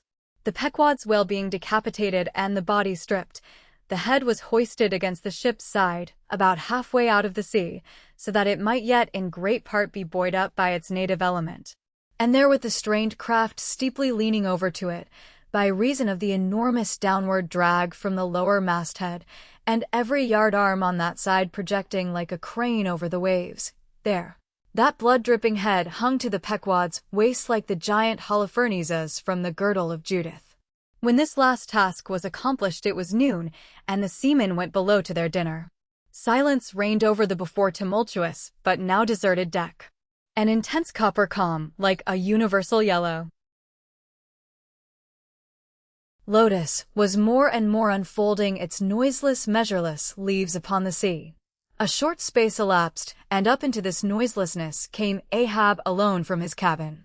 Taking a few turns on the quarterdeck, he paused to gaze over the side, then slowly getting into the main chains he took Stubbs' long spade, still remaining there after the whale's decapitation, and striking it into the lower part of the half-suspended mass, placed its other end crutchwise under one arm, and so stood leaning over with eyes attentively fixed on this head. It was a black and hooded head, and hanging there in the midst of so intense a calm, it seemed the SBHY Nexus in the desert. "Speak, thou vast and venerable head," muttered Ahab, which, though ungarnished with a beard, yet here and there lookest hoary with mosses. "Speak, mighty head, and tell us the secret thing that is in thee. Of all divers, thou hast dived the deepest. That head upon which the upper sun now gleams has moved amid this world's foundations. where unrecorded names and navies rust, and untold hopes and anchors rot, wherein her murderous hold this frigate earth is ballasted with bones of millions of the drowned. There, in that awful waterland, there was thy most familiar home. Thou hast been where bell or diver never went, hast slept by many a sailor's side, where sleepless mothers would give their lives to lay them down. Thou saw'st the locked lovers when leaping from their flaming ship, heart to heart they sank beneath the exulting wave, true to each other, when heaven seemed false to them. Thou saw'st the murdered mate when tossed by pirates from the midnight deck. For hours he fell into the deeper midnight of the insatiate maw, and his murderers still sailed on unharmed, while swift lightnings shivered the neighboring ship that would have borne a righteous husband to outstretched, longing arms. O head, thou hast seen enough to split the planets and make an infidel of Abraham, and not one syllable is thine. Sail ho, cried a triumphant voice from the mainmast-head. Aye? Well, now, that's cheering, cried Ahab, suddenly erecting himself, while whole thunderclouds swept aside from his brow.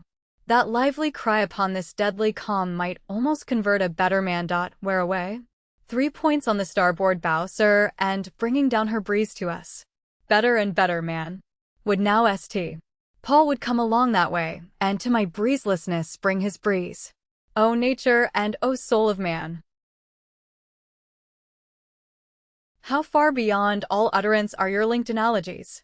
Not the smallest atom stirs or lives on matter, but has its cunning duplicate in mind.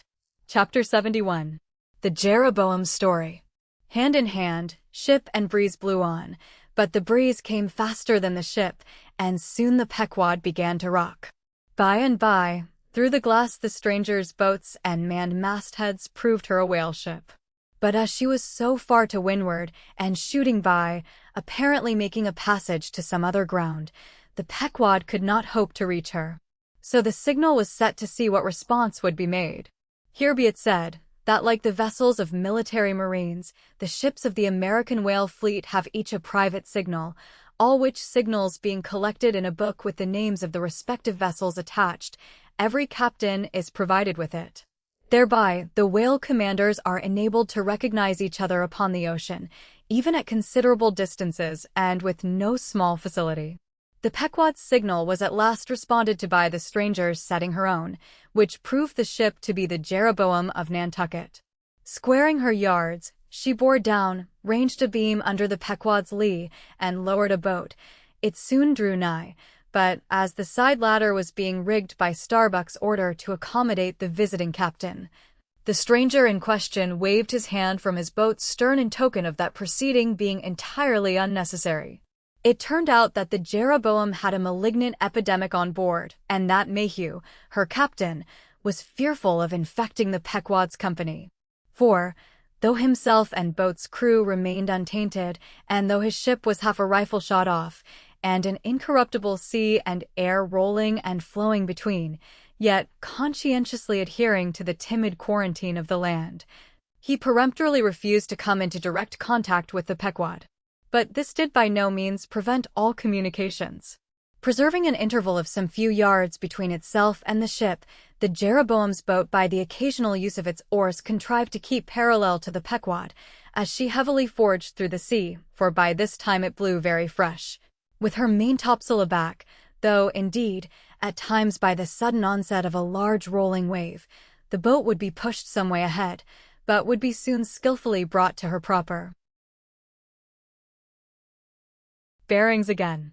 Subject to this, and other the like interruptions now and then, a conversation was sustained between the two parties, but at intervals not without still another interruption of a very different sort.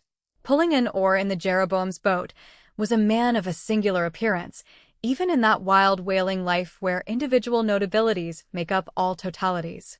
He was a small, short, youngish man, sprinkled all over his face with freckles and wearing redundant yellow hair. A long-skirted, cabalistically cut coat of a faded walnut tinge enveloped him, the overlapping sleeves of which were rolled up on his wrists. A deep, settled, fanatic delirium was in his eyes. So soon as this figure had been first descried, Stubb had exclaimed, "That's he. That's he, the long-togged scaramouch the town hose company told us of." Stubb here alluded to a strange story told of the Jeroboam and a certain man among her crew, some time previous when the Pequods spoke the town-ho. According to this account and what was subsequently learned, it seemed that the Scaramouch in question had gained a wonderful ascendancy over almost everybody in the Jeroboam. His story was this. He had been originally nurtured among the crazy society of Neskuna Shakers, where he had been a great prophet, in their cracked, secret meetings having several times descended from heaven by the way of a trapdoor, announcing the speedy opening of the 7th vial, which he carried in his vest pocket, but which, instead of containing gunpowder, was supposed to be charged with laudanum. A strange, apostolic whim having seized him, he had left Neskuna for Nantucket, where, with that cunning peculiar to craziness, he assumed a steady, common-sense exterior and offered himself as a green-hand candidate for the Jeroboam's whaling voyage. They engaged him, but straightway upon the ship's getting out of sight of land, his insanity broke out in a freshet. He announced himself as the Archangel Gabriel and commanded the captain to jump overboard. He published his manifesto, whereby he set himself forth as the deliverer of the Isles of the Sea and Vicar General of all Oceanica. The unflinching earnestness with which he declared these things, the dark, daring play of his sleepless, excited imagination, and all the preternatural terrors of real delirium, united to invest this Gabriel in the minds of the majority of the ignorant crew with an atmosphere of sacredness. Moreover, they were afraid of him. As such a man, however, was not of much practical use in the ship, especially as he refused to work except when he pleased, the incredulous captain would fain have been rid of him, but apprised that that individual's intention was to land him in the first convenient port, the Archangel forthwith opened all his seals and vials, devoting the ship and all hands to unconditional perdition, in case this intention was carried out. So strongly did he work upon his disciples among the crew, that at last in a body they went to the captain and told him if Gabriel was sent from the ship, not a man of them would remain. He was therefore forced to relinquish his plan. Nor would they permit Gabriel to be any way maltreated, say or do what he would, so that it came to pass that Gabriel had the complete freedom of the ship. The consequence of all this was that the Archangel cared little or nothing for the captain and mates, and since the epidemic had broken out, he carried a higher hand than ever, declaring that the plague, as he called it, was at his sole command. Nor should it be stayed, but according to his good pleasure. The sailors, mostly poor devils, cringed, and some of them fawned before him, in obedience to his instructions, sometimes rendering him personal homage, as to a god. Such things may seem incredible, but, however wondrous, they are true. Nor is the history of fanatics half so striking in respect to the measureless self-deception of the fanatic himself, as his measureless power of deceiving and bedeviling so many others. But it is time to return to the Pequod. "I fear not thy epidemic, man," said Ahab from the bulwarks to Captain Mayhew, who stood in the boat's stern. "Come on board." But now Gabriel started to his feet. Think of the fevers, yellow and bilious. Beware of the horrible plague. Gabriel, Gabriel, cried Captain Mayhew, thou must either. But that instant a headlong wave shot the boat far ahead, and its seethings drowned all speech. "Hast thou seen the white whale?" demanded Ahab, when the boat drifted back. Think of thy whaleboat, stoven and sunk. Beware of the horrible tale. I tell thee again, Gabriel, that, but again the boat tore ahead as if dragged by fiends. Nothing was said for some moments, while a succession of riotous waves rolled by, which by one of those occasional caprices of the seas were tumbling, not heaving it. Meantime, the hoisted sperm whales had jogged about very violently, and Gabriel was seen eyeing it with rather more apprehensiveness than his archangel. Nature seemed to warrant. When this interlude was over, Captain Mayhew began a dark story concerning Moby Dick, not, however, without frequent interruptions from Gabriel, whenever his name was mentioned, and the crazy sea that seemed leagued with him. It seemed that the Jeroboam had not long left home, when upon speaking a whale ship, her people were reliably apprised of the existence of Moby Dick and the havoc he had made. Greedily sucking in this intelligence, Gabriel solemnly warned the captain against attacking the white whale, in case the monster should be seen, in his gibbering insanity, pronouncing the white whale to be no less a being than the Shaker god incarnated. The Shakers receiving the Bible. But when, some year or two afterwards, Moby Dick was fairly sighted from the mastheads, Macy, the chief mate, burned with ardor to encounter him, and the captain himself being not unwilling to let him have the opportunity. Despite all the Archangel's denunciations and forewarnings, Macy succeeded in persuading 5 men to man his boat. With them he pushed off, and, after much weary pulling and many perilous, unsuccessful onsets, he at last succeeded in getting one iron fast. Meantime, Gabriel, ascending to the main royal masthead, was tossing one arm in frantic gestures and hurling forth prophecies of speedy doom to the sacrilegious assailants of his divinity. Now, while Macy, the mate, was standing up in his boat's bow, and with all the reckless energy of his tribe was venting his wild exclamations upon the whale, and essaying to get a fair chance for his poised lance slow. A broad white shadow rose from the sea, by its quick, fanning motion, temporarily taking the breath out of the bodies of the oarsmen. Next instant, the luckless mate, so full of furious life, was smitten bodily into the air, and making a long arc in his descent, fell into the sea at the distance of about 50 yards. Not a chip of the boat was harmed, nor a hair of any oarsman's head, but the mate forever sank. It is well to parenthesize here that of the fatal accidents in the sperm whale fishery, this kind is perhaps almost as frequent as any. Sometimes, nothing is injured but the man who is thus annihilated. Oftener the boat's bow is knocked off, or the thigh-board, in which the headsman stands, is torn from its place and accompanies the body. But strangest of all is the circumstance that in more instances than one, when the body has been recovered, not a single mark of violence is discernible, the man being stark dead. The whole calamity, with the falling form of Macy, was plainly descried from the ship. Raising a piercing shriek, the vial! The vial! Gabriel called off the terror-stricken crew from the further hunting of the whale. This terrible event clothed the Archangel with added influence, because his credulous disciples believed that he had specifically foreannounced it, instead of only making a general prophecy, which anyone might have done, and so have chanced to hit one of many marks in the wide margin allowed. He became a nameless terror to the ship. Mayhew having concluded his narration, Ahab put such questions to him that the stranger captain could not forbear inquiring whether he intended to hunt the white whale, if opportunity should offer. To which Ahab answered, "Aye." Straightway, then, Gabriel once more started to his feet, glaring upon the old man, and vehemently exclaimed, with downward pointed finger, think of the blasphemer, dead, and down there, beware of the blasphemer's end." Ahab stolidly turned aside, then said to Mayhew, "Captain, I have just bethought me of my letter-bag. There is a letter for one of thy officers, if I mistake not." Starbuck, look over the bag.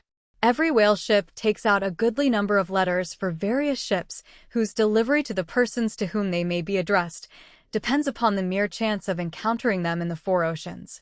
Thus, most letters never reach their mark, and many are only received after attaining an age of 2 or 3 years or more. Soon Starbuck returned with a letter in his hand. It was sorely tumbled, damp, and covered with a dull, spotted, green mold, in consequence of being kept in a dark locker of the cabin. Of such a letter, Death himself might well have been the postboy. "Canst not read it?" cried Ahab. "Give it me, man." Aye, it's but a dim scrawl. What's this?" As he was studying it out, Starbuck took a long cutting spade pole, and with his knife slightly split the end, to insert the letter there, and in that way, hand it to the boat, without its coming any closer to the ship. Meantime, Ahab, holding the letter, muttered, "Mr. Yes, Mr. Harry, a woman's pinny hand, the man's wife, I'll wager. Aye, Mr. Harry Macy, ship Jeroboam. Why, it's Macy, and he's dead. Poor fellow, poor fellow." "And from his wife," sighed Mayhew, "but let me have it." "Nay, keep it thyself," cried Gabriel to Ahab, "thou art soon going that way." "Curses throttle thee," yelled Ahab. Captain Mayhew, stand by now to receive it, and taking the fatal missive from Starbuck's hands, he caught it in the slit of the pole and reached it over towards the boat. But as he did so, the oarsman expectantly desisted from rowing. The boat drifted a little towards the ship's stern, so that, as if by magic, the letter suddenly ranged along with Gabriel's eager hand. He clutched it in an instant, seized the boat knife, and impaling the letter on it, sent it thus loaded back into the ship. It fell at Ahab's feet. Then Gabriel shrieked out to his comrades to give way with their oars, and in that manner the mutinous boat rapidly shot away from the Pequod. As, after this interlude, the seamen resumed their work upon the jacket of the whale, many strange things were hinted in reference to this wild affair. Chapter 72. The Monkey Rope. In the tumultuous business of cutting in and attending to a whale, there is much running backwards and forwards among the crew. Now hands are wanted here, and then again hands are wanted there. There is no staying in any one place, for at one and the same time everything has to be done everywhere. It is much the same with him who endeavors the description of the scene. We must now retrace our way a little. It was mentioned that upon first breaking ground in the whale's back, the blubber hook was inserted into the original hole there cut by the spades of the mates. But how did so clumsy and weighty a mass as that same hook get fixed in that hole? It was inserted there by my particular friend Queequeg, whose duty it was, as harpooner, to descend upon the monster's back for the special purpose referred to. But in very many cases, circumstances require that the harpooner shall remain on the whale till the whole flensing or stripping operation is concluded. The whale, be it observed, lies almost entirely submerged, excepting the immediate parts operated upon. So down there, some 10 feet below the level of the deck, the poor harpooner flounders about, half on the whale and half in the water, as the vast mass revolves like a treadmill beneath him. On the occasion in question, Queequeg figured in the Highland costume, a shirt and socks, in which, to my eyes, at least, he appeared to uncommon advantage, and no one had a better chance to observe him, as will presently be seen. Being the savage's bowsman, that is, the person who pulled the bow oar. In his boat, the second one from forward, it was my cheerful duty to attend upon him while taking that hard scramble upon the dead whale's back. You have seen Italian organ boys holding a dancing ape by a long cord. Just so, from the ship's steep side, did I hold Queequeg down there in the sea, by what is technically called in the fishery a monkey rope, attached to a strong strip of canvas belted round his waist. It was a humorously perilous business for both of us. For, before we proceed further, it must be said that the monkey rope was fast at both ends, fast to Queequeg's broad canvas belt, and fast to my narrow leather one. So that for better or for worse, we two, for the time, were wedded, and should poor Queequeg sink to rise no more, then both usage and honor demanded that instead of cutting the cord, it should drag me down in his wake. So, then, an elongated Siamese ligature united us. Queequeg was my own inseparable twin brother, nor could I anyway get rid of the dangerous liabilities which the hempen bond entailed. So strongly and metaphysically did I conceive of my situation then, that while earnestly watching his motions, I seemed distinctly to perceive that my own individuality was now merged in a joint stock company of two, that my free will had received a mortal wound, and that another's mistake or misfortune might plunge innocent me into unmerited disaster and death. Therefore, I saw that here was a sort of interregnum in Providence, for its even-handed equity never could have so gross an injustice. And yet still further pondering, while I jerked him now and then from between the whale and ship, which would threaten to jam him, still further pondering, I say, I saw that this situation of mine was the precise situation of every mortal that breathes, only, in most cases, he, one way or other, has this Siamese connection with a plurality of other mortals. If your banker breaks, you snap. If your apothecary by mistake sends you poison in your pills, you die. True, you may say that, by exceeding caution, you may possibly escape these and the multitudinous other evil chances of life. But handle Queequeg's monkey rope heedfully as I would, sometimes he jerked it so, that I came very near sliding overboard. Nor could I possibly forget that, do what I would, I only had the management of one end of it. Asterisk, asterisk, the monkey rope is found in all whalers, but it was only in the Pequod that the monkey and his holder were ever tied together. This improvement upon the original usage was introduced by no less a man than Stubb, in order to afford the imperiled harpooner the strongest possible guarantee for the faithfulness and vigilance of his monkey rope holder. I have hinted that I would often jerk poor Queequeg from between the whale and the ship, where he would occasionally fall, from the incessant rolling and swaying of both. But this was not the only jamming jeopardy he was exposed to. Unappalled by the massacre made upon them during the night, the sharks now freshly and more keenly allured by the before-pent blood which began to flow from the carcass, the rabid creatures swarmed round it like bees in a beehive. And right in among those sharks was Queequeg, who often pushed them aside with his floundering feet. A thing altogether incredible were it not that attracted by such prey as a dead whale, the otherwise miscellaneously carnivorous shark will seldom touch a man. Nevertheless, it may well be believed that since they have such a ravenous finger in the pie, it is deemed but wise to look sharp to them. Accordingly, besides the monkey rope, with which I now and then jerked the poor fellow from too close a vicinity to the maw of what seemed a peculiarly ferocious shark, he was provided with still another protection. Suspended over the side in one of the stages, Tashtego and Dagu continually flourished over his head a couple of keen whale spades, wherewith they slaughtered as many sharks as they could reach. This procedure of theirs, to be sure, was very disinterested and benevolent of them.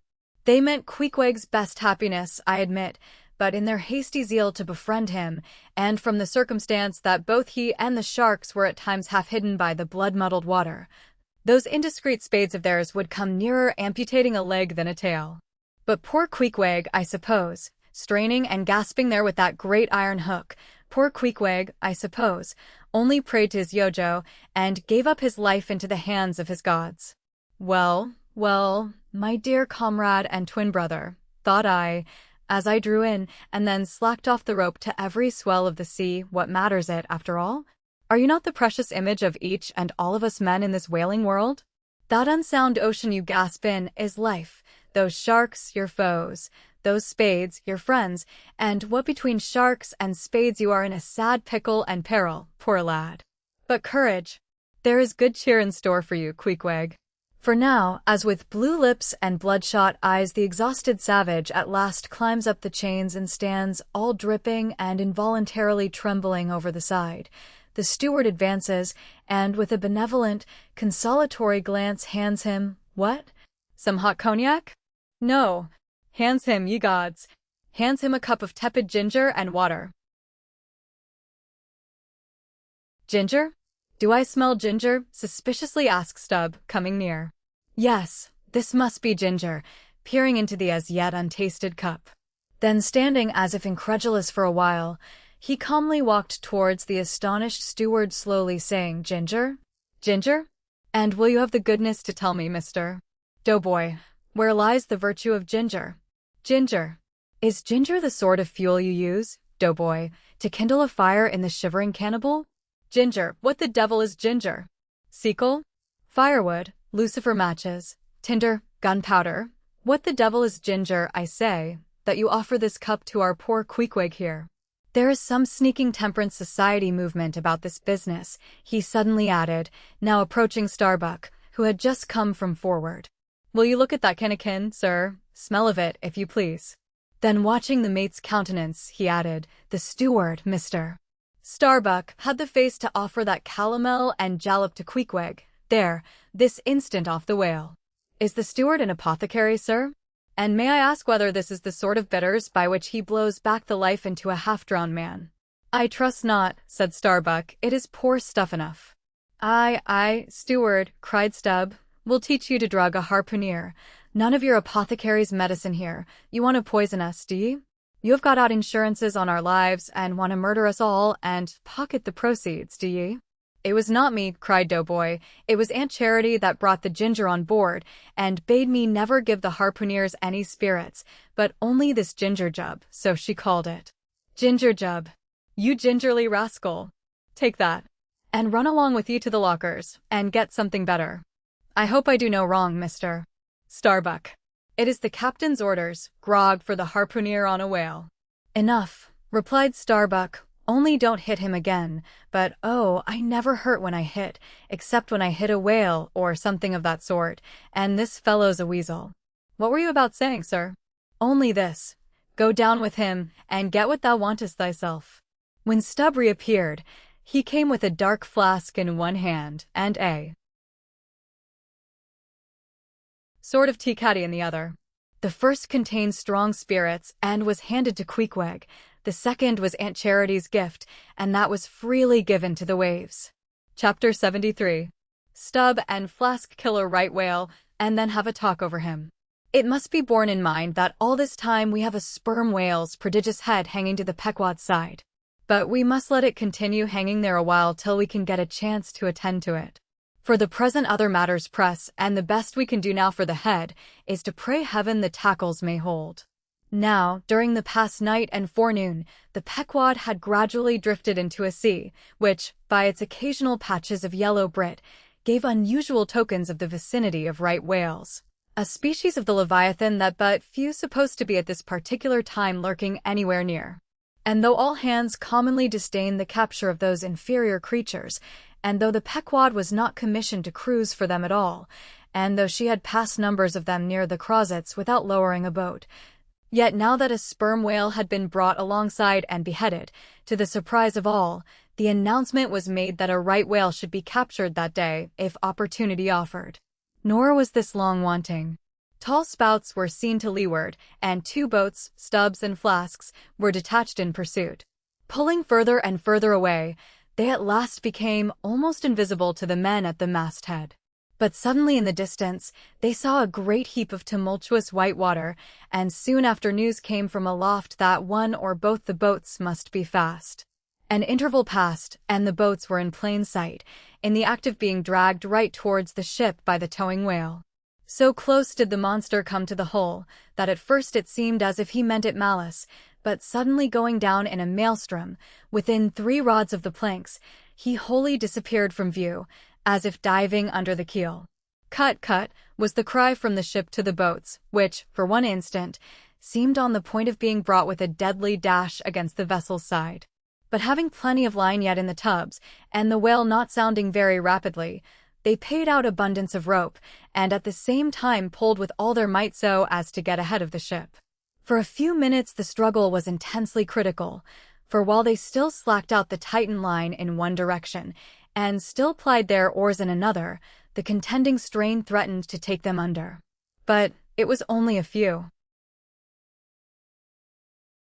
feet advance they sought to gain, and they stuck to it till they did gain it, when instantly a swift tremor was felt running like lightning along the keel, as the strained line, scraping beneath the ship, suddenly rose to view under her bows, snapping and quivering, and so flinging off its drippings, that the drops fell like bits of broken glass on the water, while the whale beyond also rose to sight, and once more the boats were free to fly. But the fagged whale abated his speed, and blindly altering his course, went round the stern of the ship towing the 2 boats after him, so that they performed a complete circuit. Meantime, they hauled more and more upon their lines, till close flanking him on both sides, Stubb answered Flask with lance for lance, and thus round and round the Pequod the battle went, while the multitudes of sharks that had before swum round the sperm whale's body rushed to the fresh blood that was spilled, thirstily drinking at every new gash, as the eager Israelites did at the new bursting fountains that poured from the smitten rock. At last his spout grew thick, and with a frightful roll and vomit, he turned upon his back a corpse. While the 2 headsmen were engaged in making fast cords to his flukes, and in other ways getting the mass in readiness for towing, some conversation ensued between them. "I wonder what the old man wants with this lump of foul lard," said Stubb, not without some disgust at the thought of having to do with so ignoble a leviathan. "Wants with it?" said Flask, coiling some spare line in the boat's bow.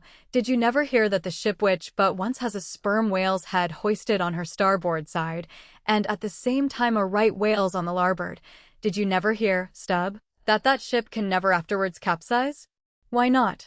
"I don't know. But I heard that gamboge ghost of a Fedallah saying so, and he seems to know all about ship's charms. But I sometimes think he'll charm the ship to no good at last. I don't half like that chap, Stub. Did you ever notice how that tusk of his is a sort of carved into a snake's head, Stub? Sink him. I never look at him at all, but if ever I get a chance of a dark night, and he's standing hard by the bulwarks and no one by, look down there, Flask, pointing into the sea with a peculiar motion of both hands, I. Flask, I take that Fedallah to be the devil in disguise. Do you believe that cock and bull story about his having been stowed away on board ship? He's the devil, I say. The reason why you don't see his tail is because he tucks it up out of sight. He carries it coiled away in his pocket, I guess. Blast him. Now that I think of it, he's always wanting oakum to stuff into the toes of his boots. He sleeps in his boots, don't he? He hasn't got any hammock, but I've seen him lay of nights in a coil of rigging. No doubt, and it's because of his cursed tail. He coils it down, d.c., in the eye of the rigging. What's the old man have so much to do with him for? Striking up a swap or a bargain, I suppose. Bargain? About what? Why, d.c., the old man is hard bent after that white whale, and the devil there is trying to come round him and get him to swap away his silver watch, or his soul, or something of that sort, and then he'll surrender Moby Dick. Pooh. Stub, you're skylarking. How can Fedallah do that? I don't know, Flask, but the devil is a curious chap, and a wicked one, I tell ye. Why, they say as how he went a-sauntering into the old flagship once, switching his tail about devilish easy and gentlemanlike, and inquiring if the old governor was at home. Well, he was at home, and asked the devil what he wanted. The devil, switching his hoofs up, and says, I want John. What for? Says the old governor. What business is that of yours? Says the devil, getting mad. I want to use him. Take him, says the governor, and by the Lord, Flask, if the devil didn't give John the Asiatic cholera before he got through with him, I'll eat this whale in one mouthful. But look sharp, ain't you already there? Well, then, pull ahead, and let's get the whale alongside. I think I remember some such story as you were telling, said Flask, when at last the two boats were slowly advancing with their burden towards the ship, but I can't remember where. 3 Spaniards? Adventures of those 3 bloody-minded soldados? Did you read it there, Flask? I guess you did. No, never saw such a book. Heard of it, though. But now, tell me, Stub, do you suppose that that devil you was speaking of just now was the same you say is now on board the Pequod? Am I the same man that helped kill this whale? Doesn't the devil live forever? Who ever heard that the devil was dead? Did you ever see any parson a-wearing mourning for the devil? And if the devil has a latchkey to get into the admiral's cabin, don't you suppose he can crawl into a porthole? Tell me that, mister. Flask. How old do you suppose Fedallah is, Stub? Do you see that mainmast there, pointing to the ship? Well, that's the figure one. Now take all the hoops in the Pequod's hold, and string along in a row with that mast, for oughts, do you see? Well, that wouldn't begin to be Fedallah's age. Nor all the coopers in creation couldn't show hoops enough to make oughts enough. But see here, Stub, I thought you a little boasted just now, that you meant to give Fedallah a sea toss, if you got a good chance. Now, if he's so old as all those hoops of yours come to, and if he is going to live forever, what good will it do to pitch him overboard, tell me that? Give him a good ducking, anyhow. But he'd crawl back. Duck him again, and keep ducking him. Suppose he should take it into his head to duck you, though yes, and drown you, what then? I should like to see him try it. I'd give him such a pair of black eyes that he wouldn't dare to show his face in the admiral's cabin again for a long while, let alone down in the orlop there, where he lives, and hereabouts on the upper decks where he sneaks so much. Damn the devil, Flask. So you suppose I'm afraid of the devil? Who's afraid of him, except the old governor who daresn't catch him and put him in double darbies, as he deserves, but lets him go about kidnapping people. Aye, and signed a bond with him, that all the people the devil kidnapped, he'd roast for him. There's a governor. Do you suppose Fedallah wants to kidnap Captain Ahab? Do I suppose it? You'll know it before long, Flask. But I am going now to keep a sharp lookout on him, and if I see anything very suspicious going on, I'll just take him by the nape of his neck, and say, look here, Beelzebub, you don't do it, and if he makes any fuss, by the Lord, I'll make a grab into his pocket for his tail, take it to the capstan, and give him such a wrenching and heaving that his tail will come short off at the stump, do you see? And then, I rather guess when he finds himself docked in that queer fashion, he'll sneak off, without the poor satisfaction of feeling his tail between his legs. And what will you do with the tail, Stub? Do with it?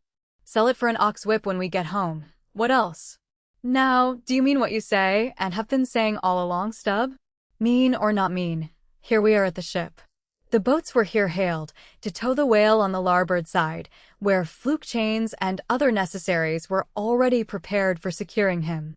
Didn't I tell you so? Said Flask. Yes, you'll soon see this right whale's head hoisted up opposite that Parmacetes. In good time, Flask's saying proved true. As before, the Pequod steeply leaned over towards the sperm whale's head. Now, by the counterpoise of both heads, she regained her even keel, though sorely strained, you may well believe. So, when on one side you hoist in Locke's head, you go over that way, but now, on the other side, hoist in Kant's and you come back again, but in very poor plight. Thus, some minds for ever keep trimming boat. Oh, you foolish! Throw all these thunderheads overboard, and then you will float light and right. In disposing of the body of a right whale, when brought alongside the ship, the same preliminary proceedings commonly take place as in the case of a sperm whale, only, in the latter instance, the head is cut off whole. But in the former the lips and tongue are separately removed and hoisted on deck, with all the well-known black bone attached to what is called the crown piece. But nothing like this, in the present case, had been done. The carcasses of both whales had dropped astern, and the head-laden ship not a little resembled a mule carrying a pair of overburdening panniers. Meantime, Fedallah was calmly eyeing the right whale's head, and ever and anon glancing from the deep wrinkles there to the lines in his own hand. And Ahab chanced so to stand, that the Parsee occupied his shadow, while, if the Parsee's shadow was there at all, it seemed only to blend with and lengthen Ahab's. As the crew toiled on, Laplandish speculations were bandied among them concerning all these passing things. Chapter 74. The Sperm Whale's Head Contrasted View.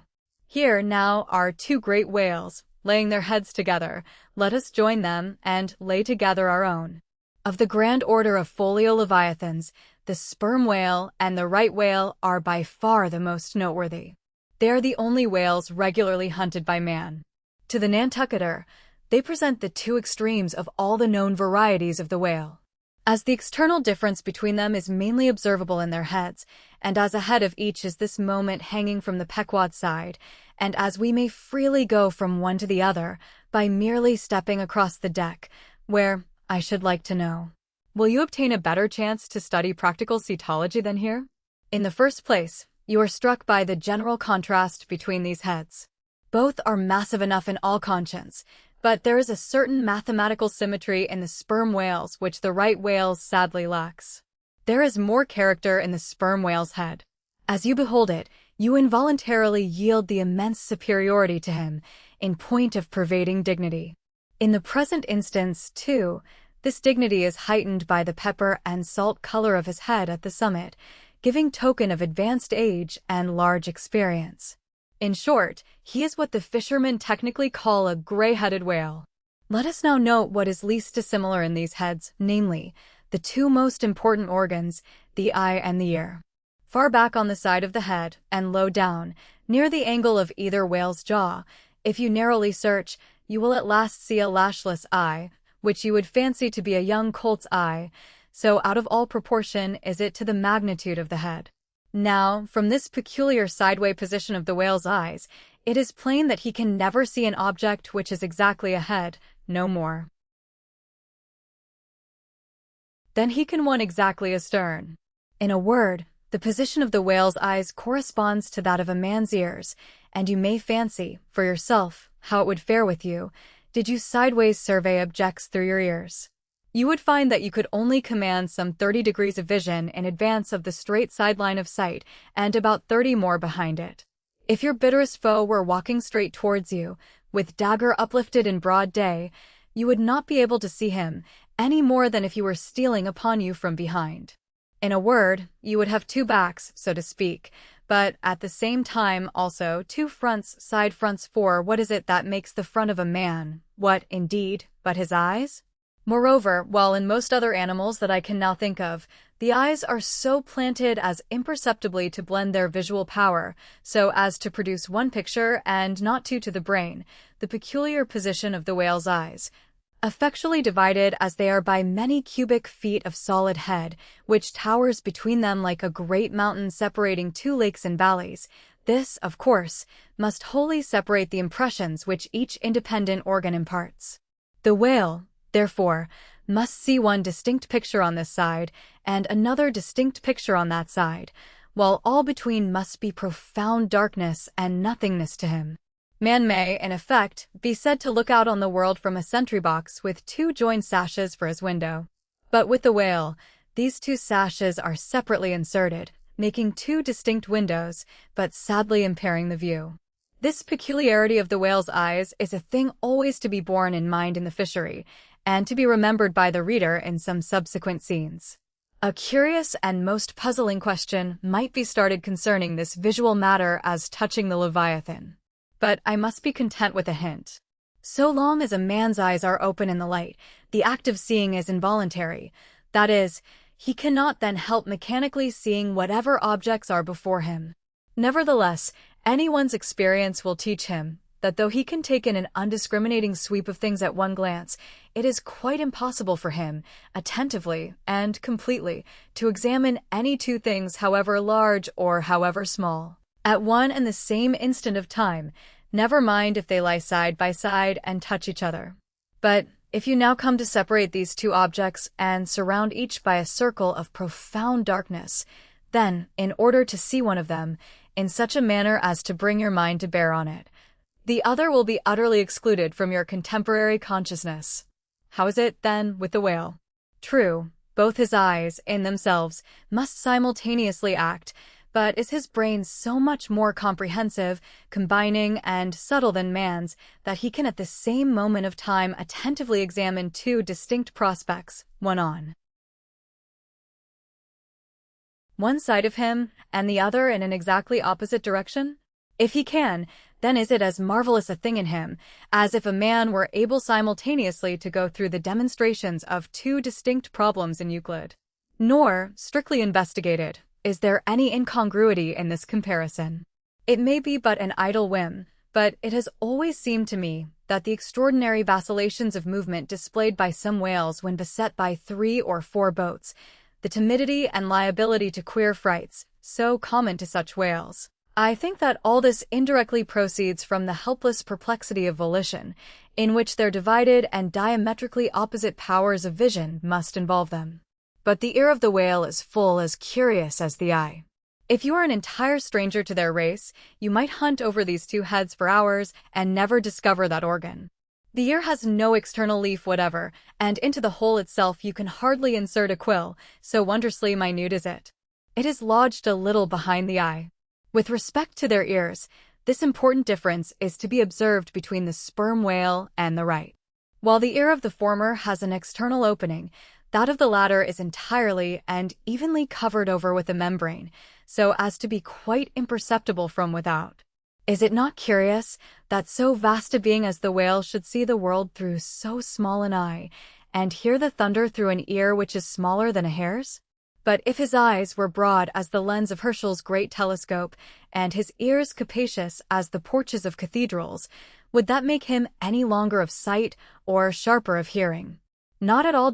Why then do you try to enlarge your mind? Subtilize it. Let us now, with whatever levers and steam engines we have at hand, can over the sperm whale's head, that it may lie bottom up, then, ascending by a ladder to the summit, have a peep down the mouth. And were it not that the body is now completely separated from it, with a lantern we might descend into the great Kentucky mammoth cave of his stomach. But let us hold on here by this tooth, and look about us where we are. What a really beautiful and chaste-looking mouth! From floor to ceiling, lined, or rather papered with a glistening white membrane, glossy as bridal satins. But come out now and look at this portentous lower jaw, which seems like the long, narrow lid of an immense snuff box, with the hinge at one end, instead of one side. If you pry it up so as to get it overhead and expose its rows of teeth, it seems a terrific portcullis, and such. Alas, it proves to many a poor wight in the fishery, upon whom these spikes fall with impaling force. But far more terrible is it to behold, when fathoms down in the sea, you see some sulky whale, floating there suspended, with his prodigious jaw, some 15 feet long, hanging straight down at right angles with his body, for all the world like a ship's jib-boom. This whale is not dead, he is only dispirited, out of sorts, perhaps, hypochondriac, and so supine that the hinges of his jaw have relaxed, leaving him there in that ungainly sort of plight, a reproach to all his tribe, who must, no doubt, imprecate lockjaws upon him. In most cases this lower jaw, being easily unhinged by a practiced artist, is disengaged and hoisted on deck for the purpose of extracting the ivory teeth, and furnishing a supply of that hard white whalebone with which the fishermen fashion all sorts of curious articles, including canes, umbrella stalks, and handles to riding whips. With a long, weary hoist the jaw is dragged on board, as if it were an anchor, and when the proper time comes some few days after the other work, Queequeg, Daguerre, and Tashtego, being all accomplished dentists, are set to drawing teeth.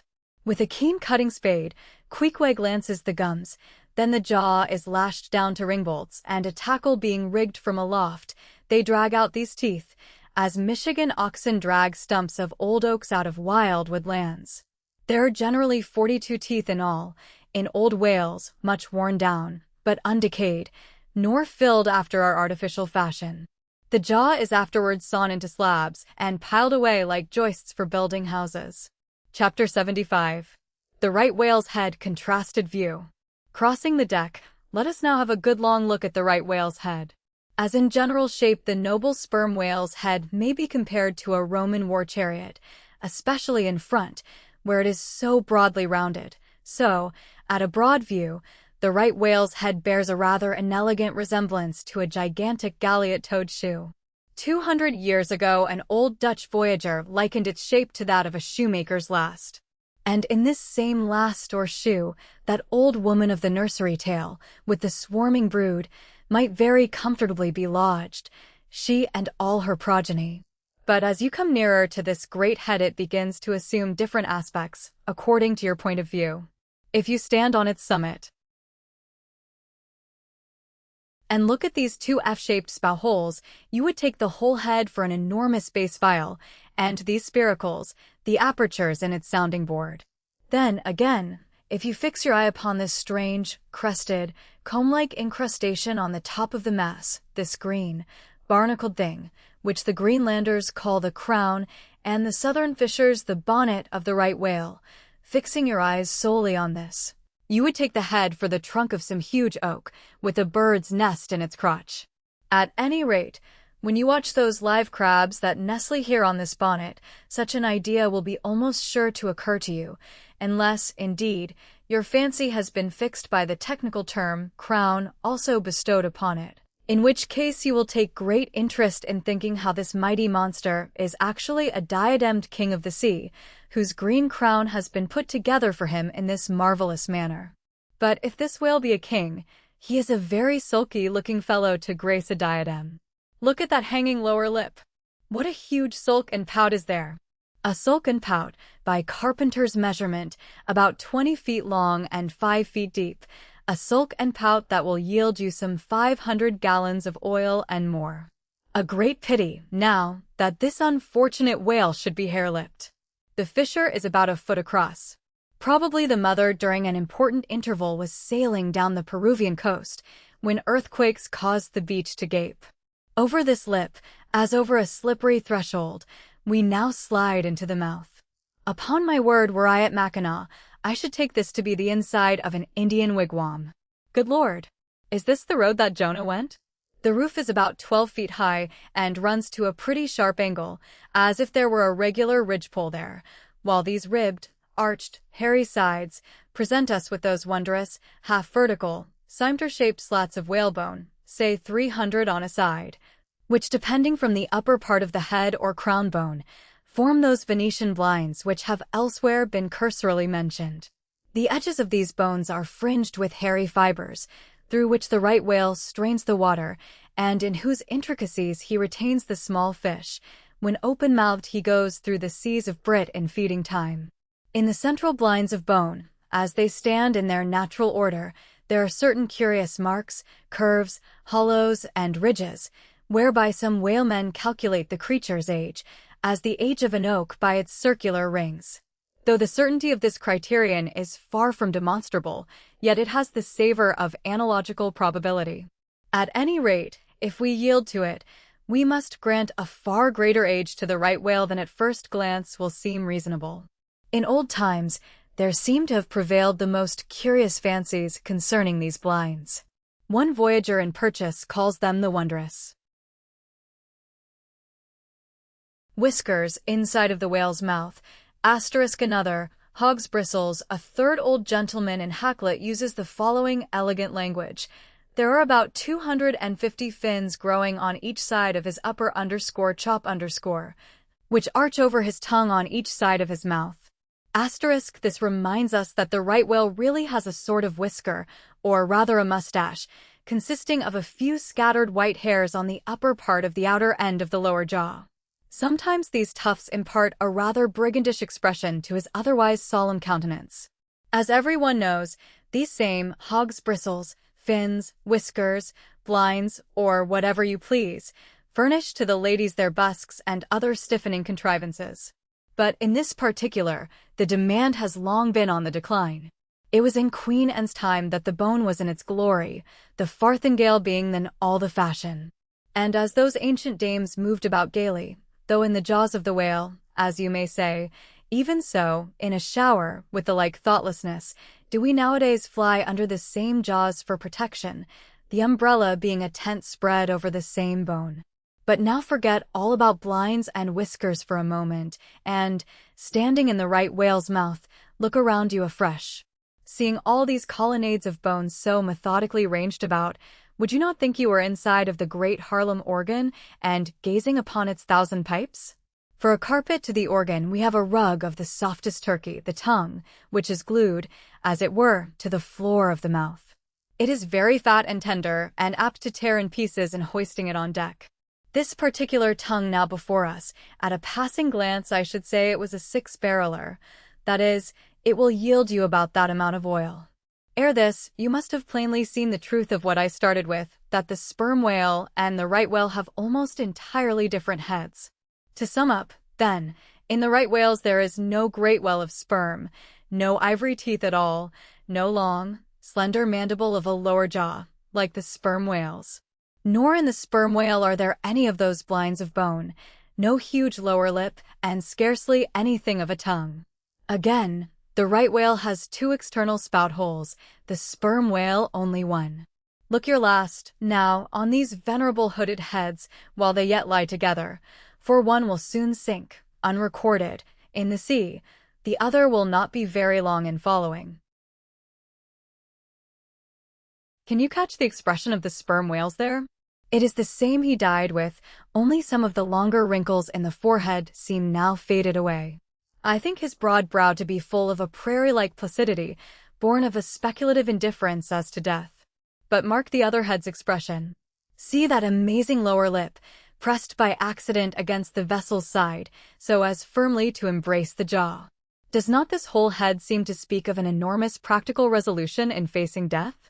This right whale I take to have been a Stoic, the sperm whale a Platonian, who might have taken up Spinoza in his latter years. Chapter 76. The Battering Ram.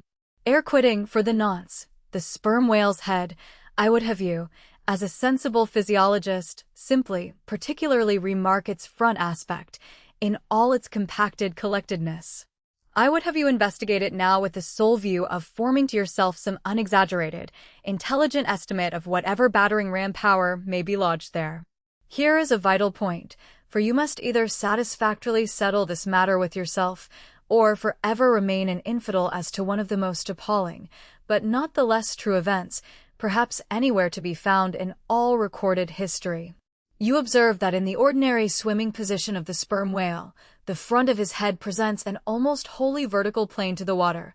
You observe that the lower part of that front slopes considerably backwards, so as to furnish more of a retreat for the long socket which receives the boom-like lower jaw. You observe that the mouth is entirely under the head, much in the same way, indeed, as though your own mouth were entirely under your chin. Moreover, you observe that the whale has no external nose, and that what nose he has, his spout hole, is on the top of his head. You observe that his eyes and ears are at the sides of his head, nearly 1/3 of his entire length from the front. Wherefore, you must now have perceived that the front of the sperm whale's head is a dead, blind wall, without a single organ or tender prominence of any sort whatsoever. Furthermore, you are now to consider that only in the extreme, lower, backward-sloping part of the front of the head is there the slightest vestige of bone, and not till you get near 20 feet from the forehead do you come to the full cranial development. So that this whole enormous boneless mass is as one wad. Finally, though, as will soon be revealed, its contents partly comprise the most delicate oil, yet you are now to be apprised of the nature of the substance which so impregnably invests all that apparent effeminacy. In some previous place I have described to you how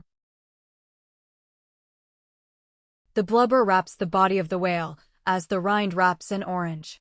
Just so with the head, but with this difference. About the head this envelope, though not so thick, is of a boneless toughness, inestimable by any man who has not handled it.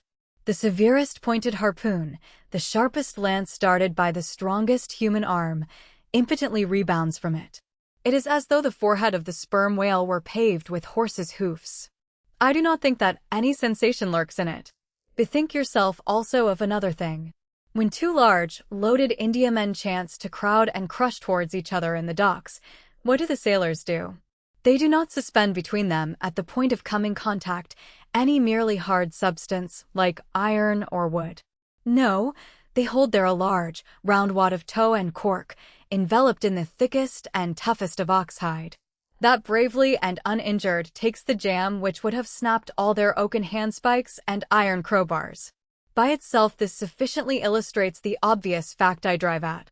But supplementary to this, it has hypothetically occurred to me that as ordinary fish possess what is called a swimming bladder in them, capable, at will, of distension or contraction, and as the sperm whale, as far as I know, has no such provision in him.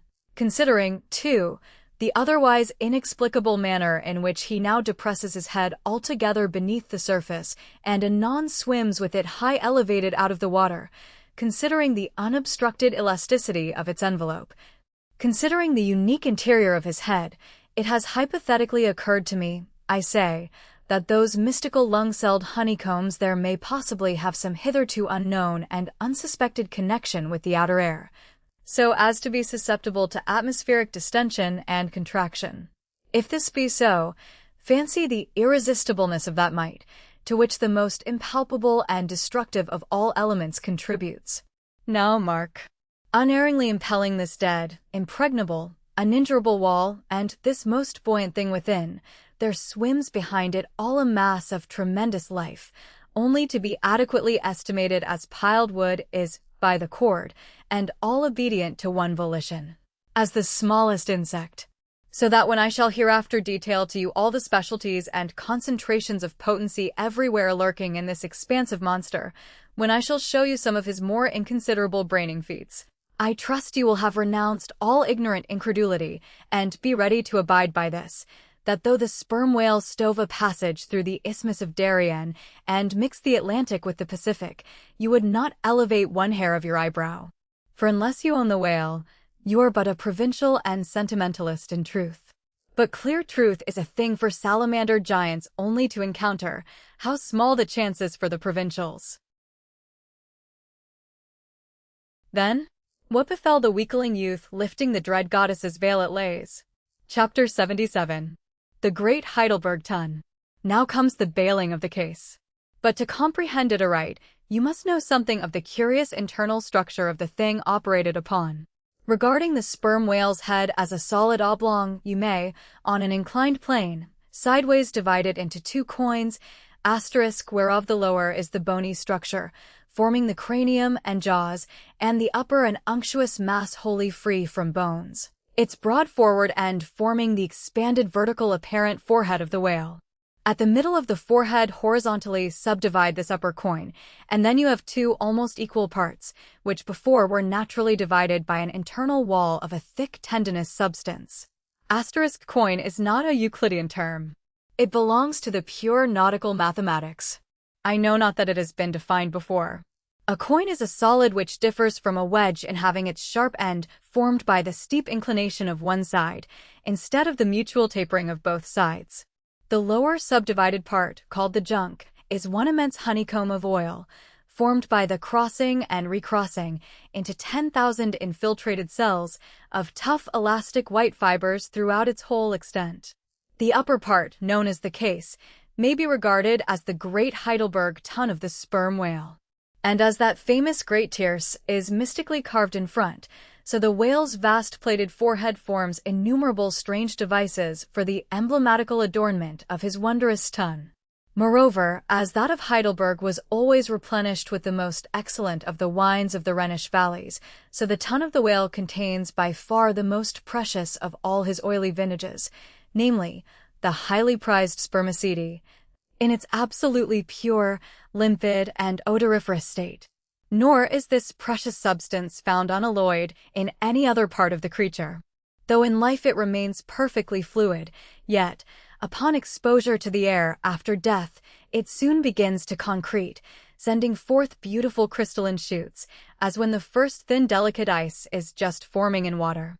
A large whale's case generally yields about 500 gallons of sperm, though from unavoidable circumstances, considerable of it is spilled, leaks, and dribbles away, or is otherwise irrevocably lost in the ticklish business of securing what you can.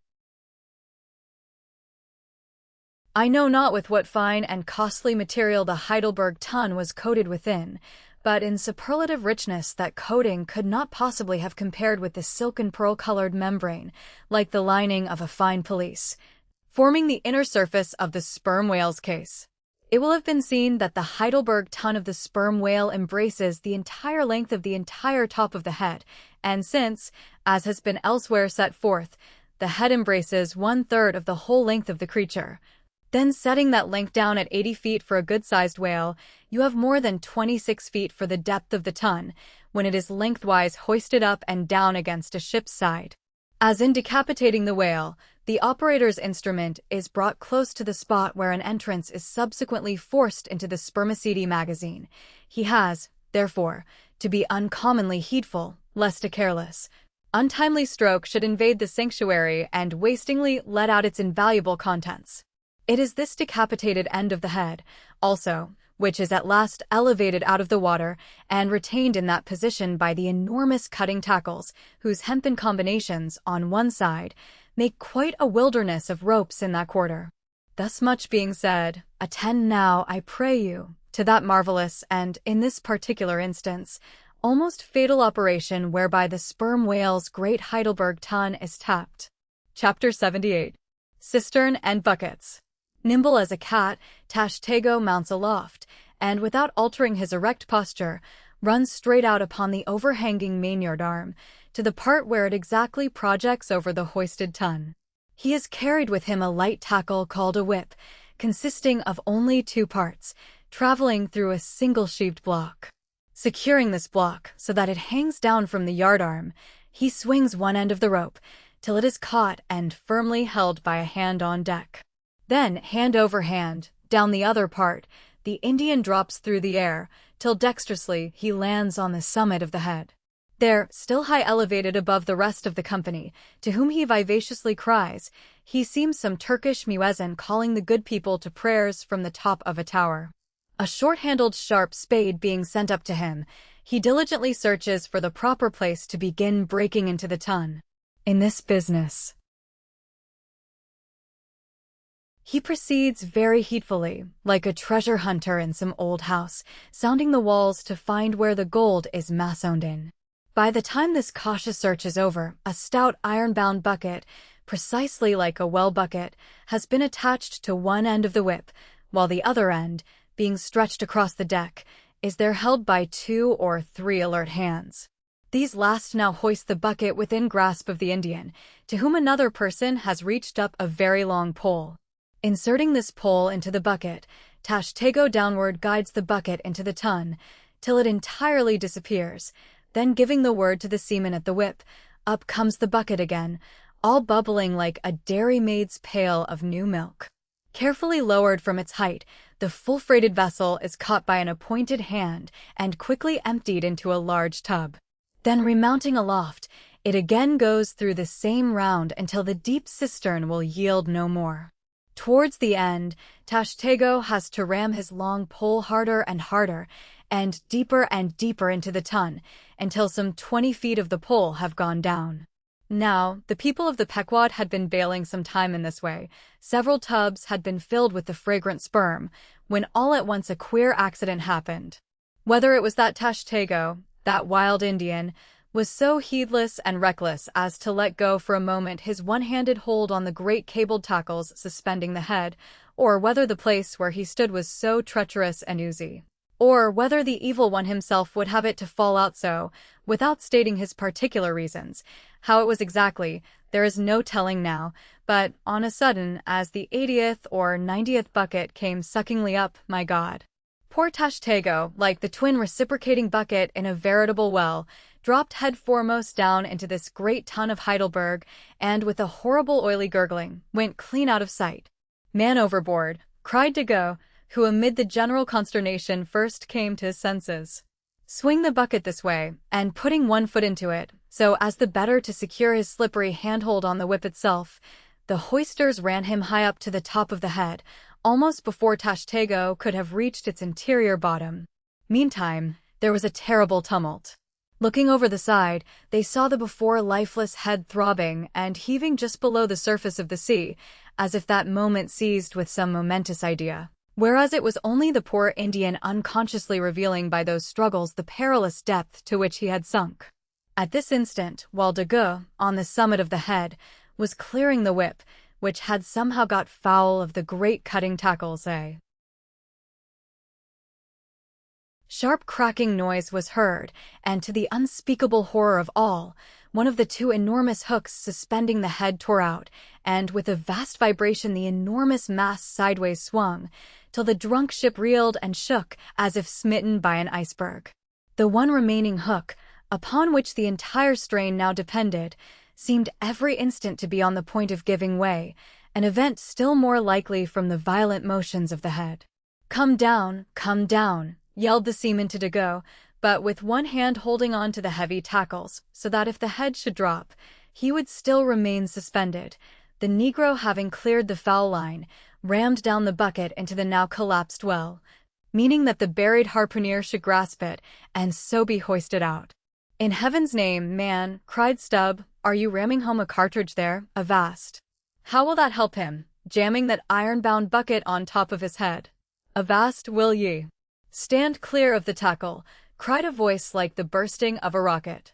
Almost in the same instant, with a thunderboom, the enormous mass dropped into the sea, like Niagara's Table Rock into the whirlpool. The suddenly relieved hull rolled away from it, to far down her glittering copper, and all caught their breath, as half swinging, now over the sailors' heads, and now over the water, Dago, through a thick mist of spray, was dimly beheld clinging to the pendulous tackles, while poor, buried alive Tashtego was sinking utterly down to the bottom of the sea. But hardly had the blinding vapor cleared away, when a naked figure with a boarding sword in his hand was for one swift moment seen hovering over the bulwarks. The next, a loud splash announced that my brave Queequeg had dived to the rescue. One packed rush was made to the side, and every eye counted every ripple as moment followed moment, and no sign of either the sinker or the diver could be seen. Some hands now jumped into a boat alongside and pushed a little off from the ship. "Huh! Huh!" cried Dago, all at once, from his now quiet, swinging perch overhead, and looking further off from the side, we saw an arm thrust upright from the blue waves, a sight strange to see, as an arm thrust forth from the grass over a grave. "Both! Both! It is both!" cried Dago again with a joyful shout, and soon after, Queequeg was seen boldly striking out with one hand, and with the other clutching the long hair of the Indian. Drawn into the waiting boat, they were quickly brought to the deck, but Tashtego was long in coming to, and Queequeg did not look very brisk. Now, how had this noble rescue been accomplished? Why, diving after the slowly descending head, Queequeg with his keen sword had made side lunges near its bottom so as to scuttle a large hole there, then dropping his sword, had thrust his long arm far inwards and upwards, and so hauled out poor Tash by the head. He averred that upon first thrusting in for him, a leg was presented, but well knowing that that was not as it ought to be, and might occasion great trouble, he had thrust back the leg, and by a dexterous heave and toss, had wrought a somerset upon the Indian. So that with the next trial, he came forth in the good old way, head foremost. As for the great head itself, that was doing as well as could be expected. And thus, through the courage and great skill in obstetrics of Queequeg, the deliverance, or rather, delivery of Tashtego, was successfully accomplished, in the teeth, too, of the most untoward and apparently hopeless impediments, which is a lesson by no means to be forgotten. Midwifery should be taught in the same course with fencing and boxing, riding and rowing. I know that this queer adventure of the gay headers will be sure to seem incredible to some landmen, though they themselves may have either seen or heard of someone's falling into a cistern ashore, an accident which not seldom happens, and with much less reason too than the Indians, considering the exceeding slipperiness of the curb of the sperm whale's well. But, peradventure, it may be sagaciously urged, how is this? We thought the tissued, infiltrated head of the sperm whale was the lightest and most corky part about him, and yet thou makest it sink in an element of a far greater specific gravity than itself. We have thee there.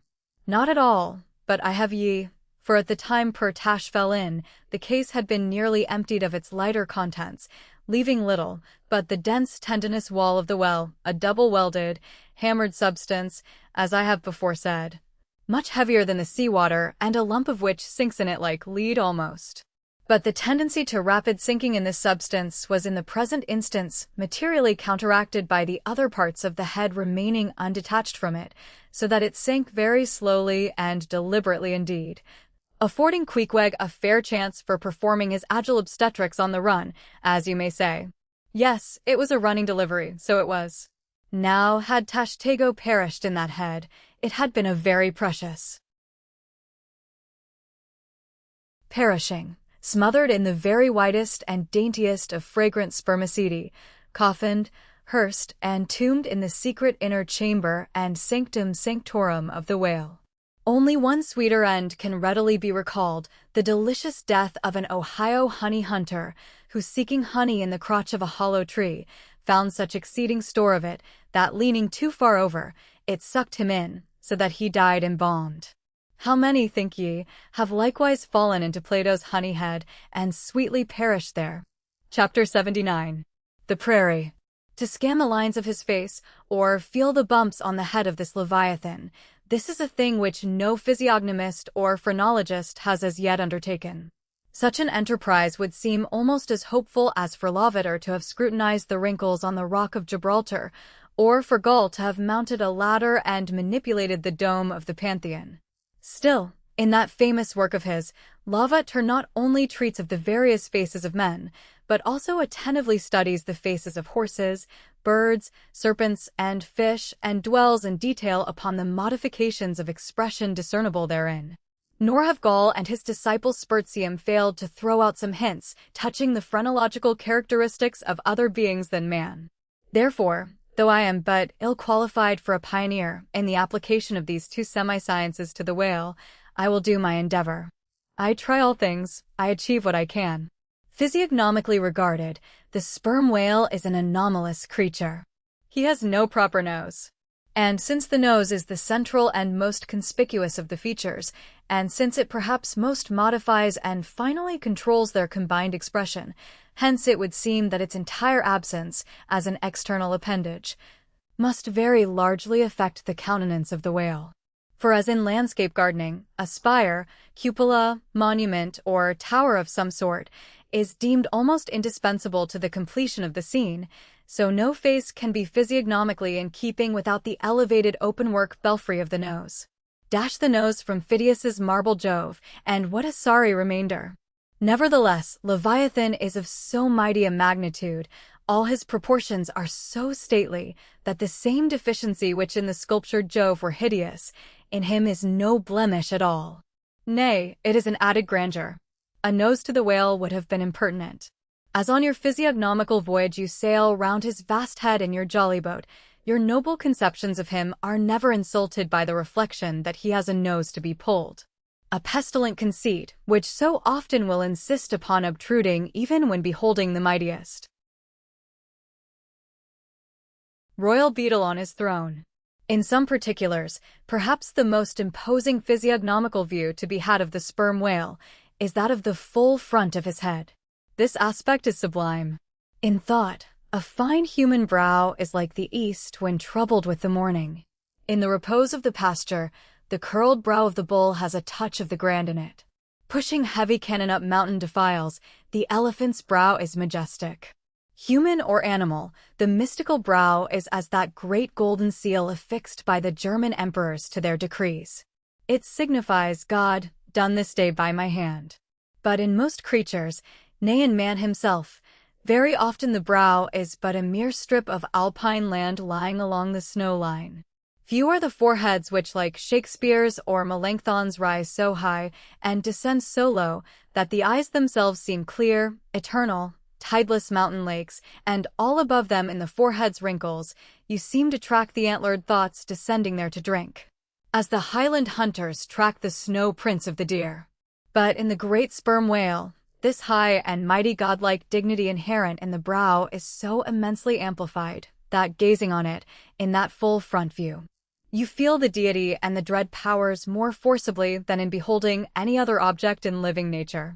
For you see no one point precisely, not one distinct feature is revealed, no nose, eyes, ears, or mouth, no face. He has none, proper, nothing but that one broad firmament of a forehead, pleated with riddles, dumbly lowering with the doom of boats and ships and men. Nor, in profile, does this wondrous brow diminish, though that way viewed its grandeur does not domineer upon you so. In profile, you plainly perceive that horizontal, semi-crescentic depression in the forehead's middle, which, in man, is levator's mark of genius. But how? Genius in the sperm whale?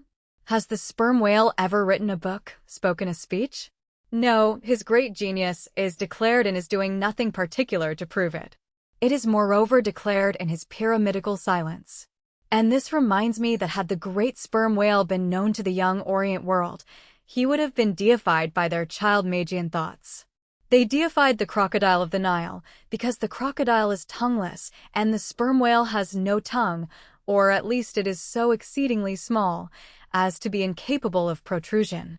If hereafter any highly cultured, poetical nation shall lure back to their birthright the merry May-Day gods of old, and livingly enthrone them again in the now egotistical sky, in the now unhaunted hill, then be sure, exalted to Jove's high seat, the great sperm whale shall lord it. Champollion deciphered the wrinkled granite hieroglyphics. But there is no Champollion to decipher the Egypt of every man's and every being's face. Physiognomy, like every other human science, is but a passing fable.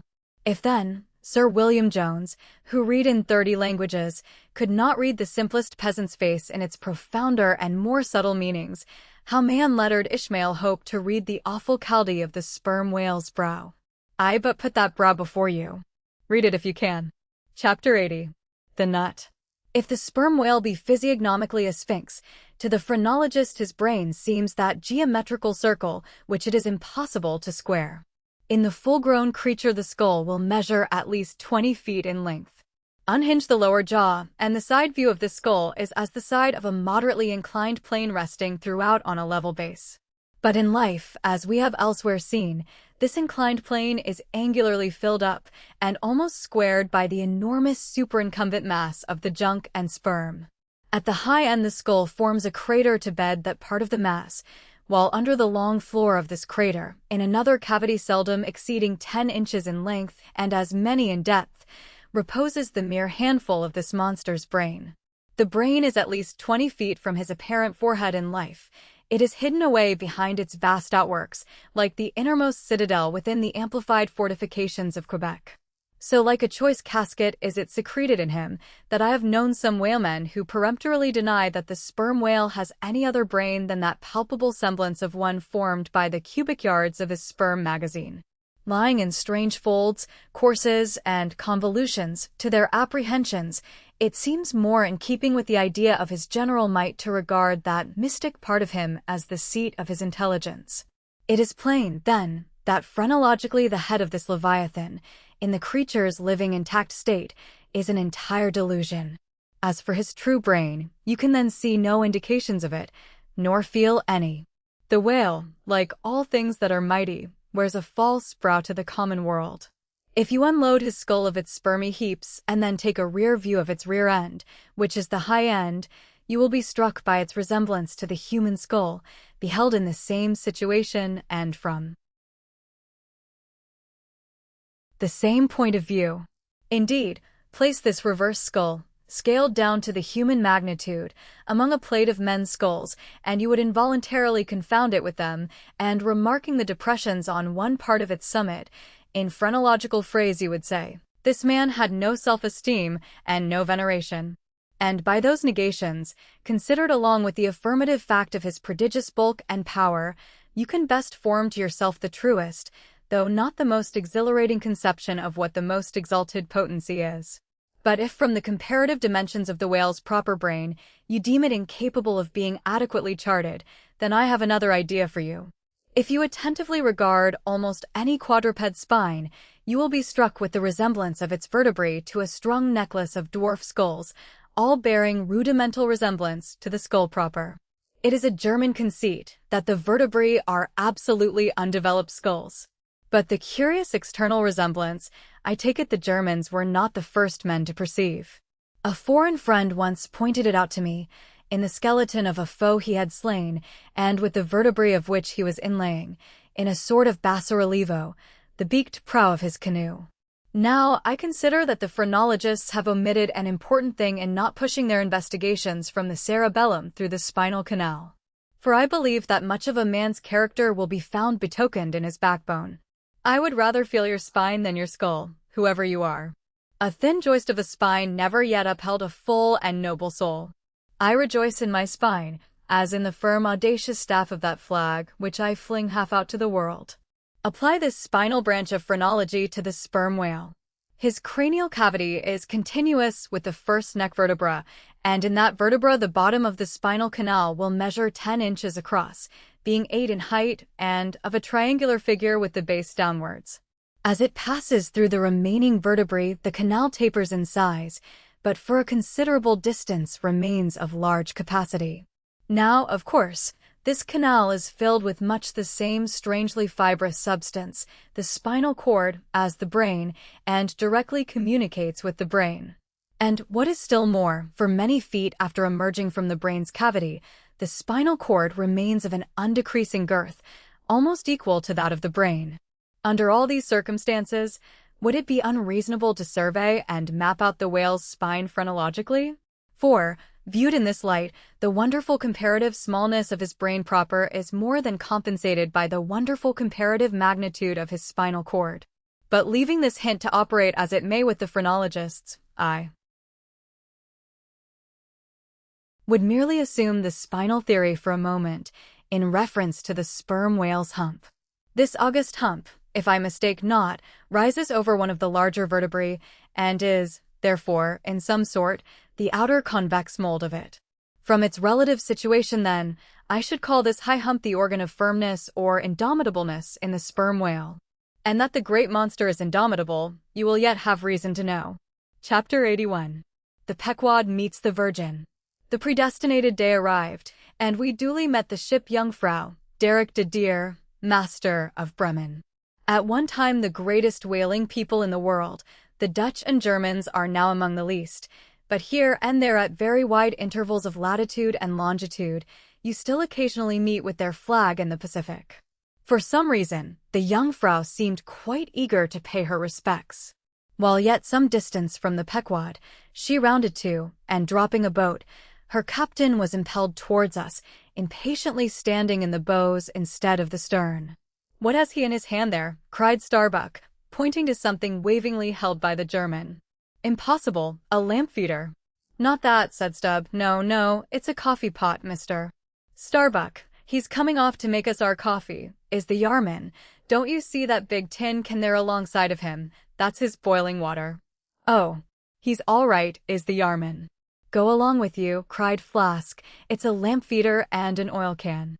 He's out of oil and has come a-begging." However curious it may seem for an oil ship to be borrowing oil on the whale ground, and however much it may inadvertently contradict the old proverb about carrying coals to Newcastle, yet sometimes such a thing really happens. And in the present case, Captain Derrick de Deer did indubitably conduct a lamp feeder, as Flask did declare. As he mounted the deck, Ahab abruptly accosted him, without at all heeding what he had in his hand, but in his broken lingo, the German soon evinced his complete ignorance of the white whale, immediately turning the conversation to his lamp feeder and oil can, with some remarks touching his having to turn into his hammock at night in profound darkness, his last drop of Bremen oil being gone, and not a single flying fish yet captured to supply the deficiency, concluding by hinting that his ship was indeed what in the fishery is technically called a_clean_1, that is, an empty one, well deserving the name of Jungfrau or the Virgin. His necessities supplied, Derrick departed, but he had not gained his ship's side, when whales were almost simultaneously raised from the mastheads of both vessels, and so eager for the chase was Derrick, that without pausing to put his oil can and lamp feeder aboard, he slewed round his boat and made after the Leviathan lamp feeders. Now, the game having risen to leeward, he and the other 3 German boats that soon followed him had considerably the start of the Pequod's keels. There were 8 whales, an average pod. Aware of their danger, they were going all abreast with great speed straight before the wind, rubbing their flanks as closely as so many spans of horses in harness. They left a great, wide wake, as though continually unrolling a great wide parchment upon the sea. Full in this rapid wake, and many fathoms in the rear, swam a huge, humped old bull, which by his comparatively slow progress, as well as by the unusual yellowish incrustations overgrowing him, seemed afflicted with the jaundice, or some other infirmity. Whether this whale belonged to the pod in advance seemed questionable, for it is not customary for such venerable leviathans to be at all social.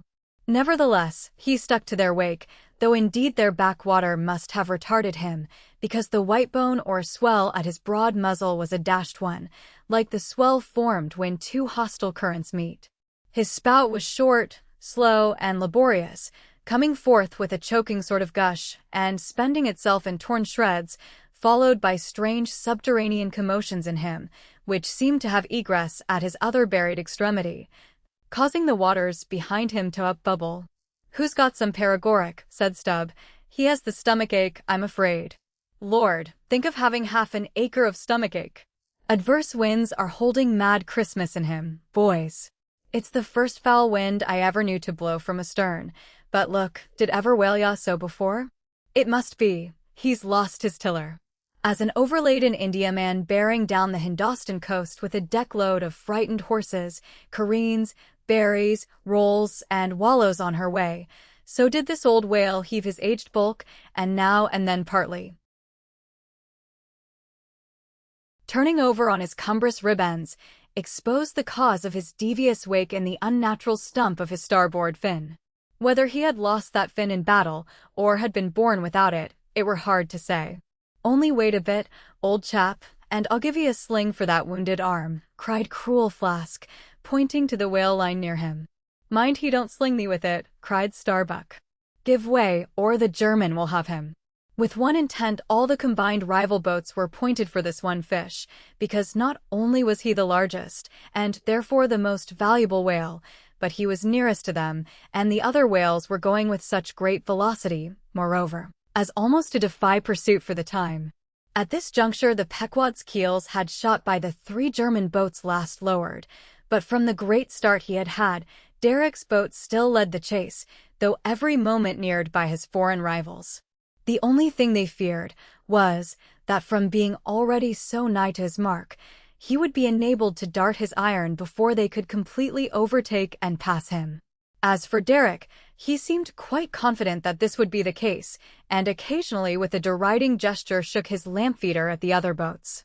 "The ungracious and ungrateful dog," cried Starbuck. "He mocks and dares me with the very purbox I filled for him not 5 minutes ago." Then in his old intense whisper, "Give way, greyhounds. Dog to it." "I tell you what it is, men," cried Stubb to his crew, "it's against my religion to get mad, but I'd like to eat that villainous Yarman, Pull, won't ye? Are ye going to let that rascal beat ye? Do ye love brandy? A hogshead of brandy, then, to the best man. Come, why don't some of ye burst a blood vessel? Who's that been dropping an anchor overboard? We don't budge an inch, we're becalmed. Halloo, here's grass growing in the boat's bottom, and by the Lord, the mast there's budding. This won't do, boys. Look at that Yarman. The short and long of it is, men, will ye spit fire or not?" "Oh, see the suds he makes," cried Flask, dancing up and down. "What a hump, oh, _do_ pile on the beef, lays like a log. Oh, my lads, _do_ spring slapjacks and quahogs for supper, you know, my lads, baked clams and muffins, oh, _do_ spring, he's a 100-barreler, don't lose him now, don't. See that Yarman, oh, won't ye pull for your duff, my lads, such a sog. Such a sogger. Don't ye love sperm? There goes $3,000, men, a bank, a whole bank. The Bank of England. Oh, _do_.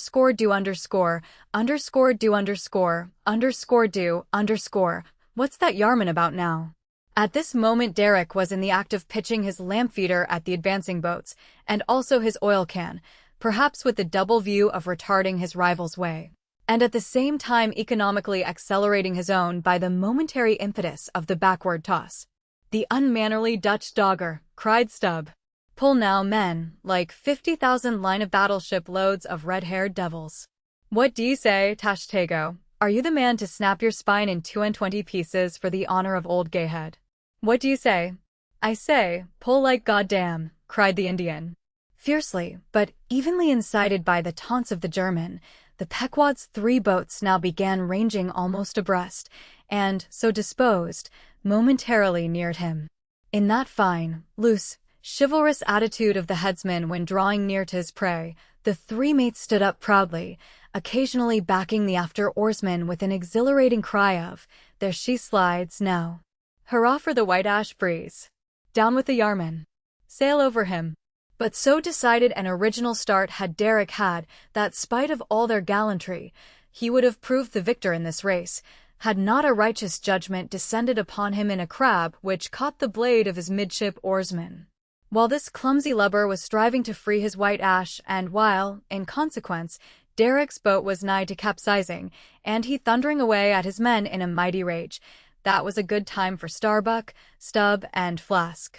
With a shout, they took a mortal start forwards, and slantingly ranged up on the German's quarter. An instant more, and all 4 boats were diagonically in the whale's immediate wake, while stretching from them, on both sides, was the foaming swell that he made. It was a terrific, most pitiable, and maddening sight. The whale was now going head out, and sending his spout before him in a continual tormented jet, while his one poor fin beat his side in an agony of fright. Now to this hand, now to that, he yawed in his faltering flight, and still at every billow that he broke, he spasmodically sank in the sea, or sideways rolled towards the sky his one beating fin. So have I seen a bird with clipped wing making affrighted broken circles in the air, vainly striving to escape the piratical hawks. But the bird has a voice, and with plaintive cries will make known her fear, but the fear of this vast dumb brute of the sea was chained up and enchanted in him. He had no voice, save that choking respiration through his spiracle, and this made the sight of him unspeakably pitiable, while still, in his amazing bulk, portcullis jaw, and omnipotent tail, there was enough to appall the stoutest man who so pitted. Seeing now that but a very few moments more would give the Pequod's boats the advantage, and rather than be thus foiled of his game, Derek chose to hazard what to him must have seemed a most unusually long dart, ere the last chance would forever escape. But no sooner did his harpooner stand up for the stroke than all three tigers, Queequeg, Tashtego, Dago, instinctively sprang to their feet and, standing in a diagonal row, simultaneously pointed their barbs and darted over the head of the German harpooner. Their 3 Nantucket irons entered the whale, blinding vapors of foam and white fire. The 3 boats, in the first fury of the whale's headlong rush, bumped the Germans aside with such force that both Derek and his baffled harpooner were spilled out and sailed over by the 3 flying keels. "Don't be afraid, my butterboxes," cried Stubb, casting a passing glance upon them as he shot by. "You'll be picked up presently, all right. I saw some sharks astern, St. Bernard's dogs, you know, relieve distressed travelers. Hurrah! This is the way to sail now. Every keel a sunbeam. Hurrah! Here we go like 3 tin kettles at the tail of a mad cougar. This puts me in mind of fastening to an elephant in a tilbury on a plain, makes the wheel spokes fly. Boys, when you fasten to him that way, and there's danger of being pitched out too, when you strike a hill. Hurrah! This is the way a fellow feels when he's going to Davy Jones, all a rush down an endless inclined plane. Hurrah! This whale carries the everlasting mail." But the monster's run was a brief one. Giving a sudden gasp, he tumultuously sounded. With a grating rush, the 3 lines flew round the loggerheads with such a force as to gouge deep grooves in them, while so fearful were the harpooneers that this rapid sounding would soon exhaust the lines, that using all their dexterous might, they caught repeated smoking turns with the rope to hold on, till at last, owing to the perpendicular strain from the lead-line chocks of the boats, whence the 3 ropes went straight down into the blue, the gunwales of the bows were almost even with the water, while the 3 sterns tilted high in the air. And the whales soon ceasing to sound, for some time they remained in that attitude, fearful of expending more line, though the position was a little ticklish. But though boats have been taken down and lost in this way, yet it is this holding on, as it is called, this hooking up by the sharp barbs of his live flesh from the back, this it is that often torments the Leviathan into soon rising again to meet the sharp lance of his foes. Yet not to speak of the peril of the thing, it is to be doubted whether this course is always the best, for it is but reasonable to presume that the longer the stricken whale stays under water, the more he is exhausted. Because, owing to the enormous surface of him, in a full-grown sperm whale something less than 2,000 square feet, the pressure of the water is immense. We all know what an astonishing atmospheric weight we ourselves stand up under, even here, above ground, in the air. How vast, then, the burden of a whale, bearing on his back a column of 200 fathoms of ocean. It must at least equal the weight of 50 atmospheres. One whale man has estimated it at the weight of 20 line-of-battle ships, with all their guns and stores and men on board. As the 3 boats lay there on that gently rolling sea, gazing down into its eternal blue noon, and as not a single groan or cry of any sort, nay, not so much as a ripple or a bubble came up from its depths, what landsman would have thought that beneath all that silence and placidity, the utmost monster of the seas was writhing and wrenching in agony? Not 8 inches of perpendicular rope were visible at the bows. Seems it credible that by 3 such thin threads the great Leviathan was suspended like the big weight to an 8-day clock? Suspended? And to what? To 3 bits of board. Is this the creature of whom it was once so triumphantly said, "Canst thou fill his skin with barbed irons? Or his head with fish spears? The sword of him that layeth at him cannot hold, the spear, the dart, nor the habergeon. He estameth iron as straw. The arrow cannot make him flee. Darts are counted as stubble. He laugheth at the shaking of a spear." This the creature? This he? Oh, that unfulfillments should follow the prophets. For with the strength of 1,000 thighs in his tail, Leviathan had run his head under the mountains of the sea, to hide him from the Pequod's fish spears. In that sloping afternoon sunlight, The shadows that the three boats sent down beneath the surface must have been long enough and broad enough to shade half Xerxes' army. Who can tell how appalling to the wounded whale must have been such huge phantoms flitting over his head? "Stand by, men! He stirs," cried Starbuck, as the three lines suddenly vibrated in the water, distinctly conducting upwards to them, as by magnetic wires, the life and death throbs of the whale, so that every oarsman felt them in his seat. The next moment, relieved in great part from the downward strain at the bows, the boats gave a sudden bounce upwards, as a small ice field will, when a dense herd of white bears are scared from it into the sea. "Haul in! Haul in!" cried Starbuck again. "He's rising." The lines, of which, hardly an instant before, not one hand's breadth could have been gained, were now in long quick coils flung back, all dripping into the boats, and soon the whale broke water within 2 ships' lengths of the hunters. His motions plainly denoted his extreme exhaustion. In most land animals there are certain valves or floodgates in many of their veins, whereby when wounded, the blood is in some degree at least instantly shut off in certain directions. Not so with the whale, one of whose peculiarities it is to have an entire non-valvular structure of the blood vessels, so that when pierced even by so small a point as a harpoon, a deadly drain is at once begun upon his whole arterial system. And when this is heightened by the extraordinary pressure of water at a great distance below the surface, his life may be said to pour from him in incessant streams. Yet so vast is the quantity of blood in him, and so distant and numerous its interior fountains, that he will keep thus bleeding and bleeding for a considerable period, even as in a drought a river will flow, whose source is in the wellsprings of far-off and undiscernible hills. Even now, when the boats pulled upon this whale, and perilously drew over his swaying flukes, and the lances were darted into him, they were followed by steady jets from the new-made wound, which kept continually playing, while the natural spout-hole in his head was only at intervals, however rapid, sending its affrighted moisture into the air. From this last vent no blood yet came, because no vital part of him had thus far been struck. His life, as they significantly call it, was untouched. As the boats now more closely surrounded him, the whole upper part of his form, with much of it that is ordinarily submerged, was plainly revealed. His eyes, or rather the places where his eyes had been, were beheld. As strange mizgrown masses gather in the knot-holes of the noblest oaks when prostrate, so from the points which the whale's eyes had once occupied, now protruded blind bulbs, horribly pitiable to see. But pity there was none.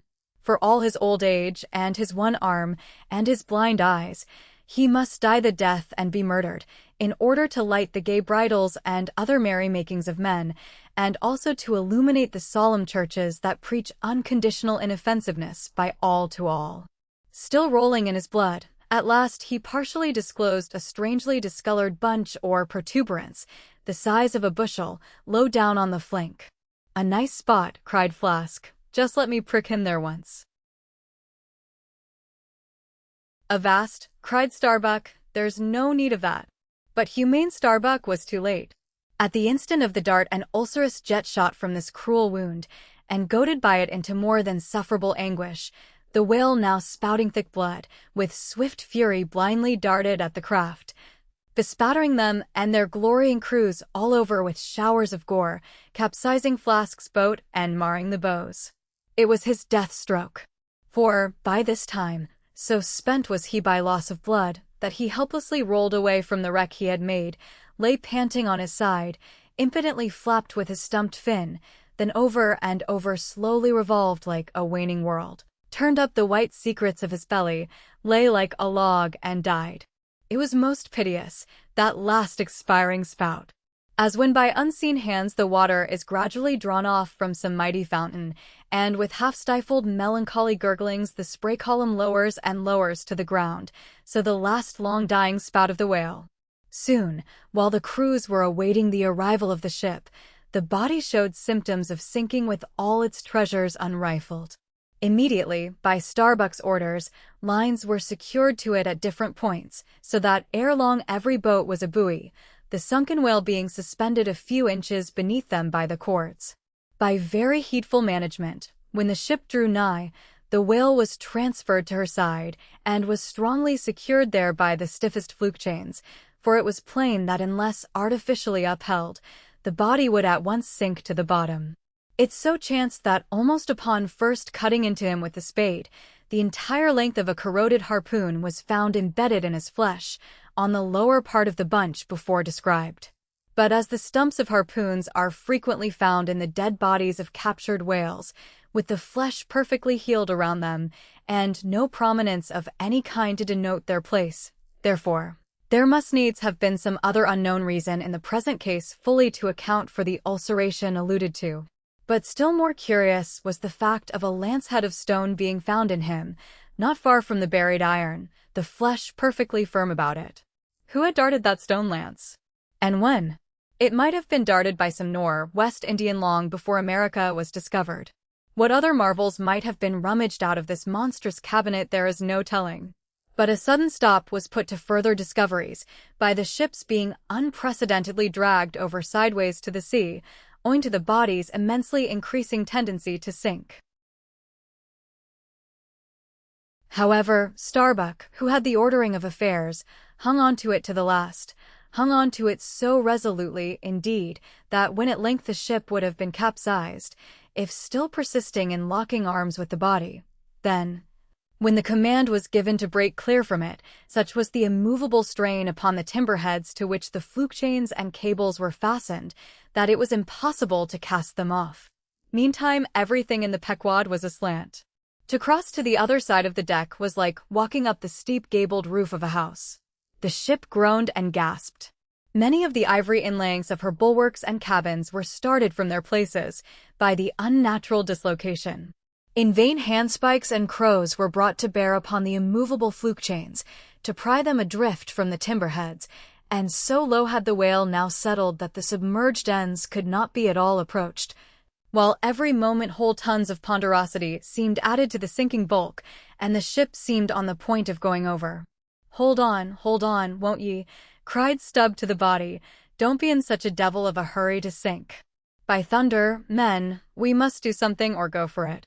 No use prying there, avast, I say, with your handspikes, and run one of ye for a prayer book and a penknife, and cut the big chains." "Knife? Aye," cried Queequeg, and seizing the carpenter's heavy hatchet, he leaned out of a porthole, and, steel to iron, began slashing at the largest fluke chains. But a few strokes, full of sparks, were given when the exceeding strain affected the rest. With a terrific snap, every fastening went adrift. The ship righted, the carcass sank. Now, this occasional inevitable sinking of the recently killed sperm whale is a very curious thing, nor has any fisherman yet adequately accounted for it. Usually the dead sperm whale floats with great buoyancy, with its side or belly considerably elevated above the surface. If the only whales that thus sink were old, meager, and broken-hearted creatures, their pads of lard diminished and all their bones heavy and rheumatic, then you might with some reason assert that this sinking is caused by an uncommon specific gravity in the fish so sinking, consequent upon this absence of buoyant matter in him. But it is not so.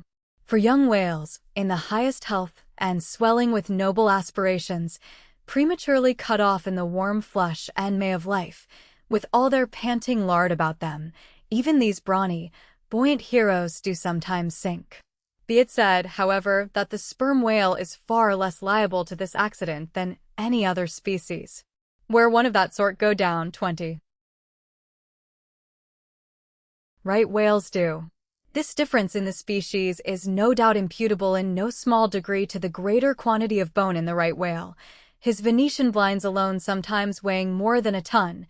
From this encumbrance the sperm whale is wholly free.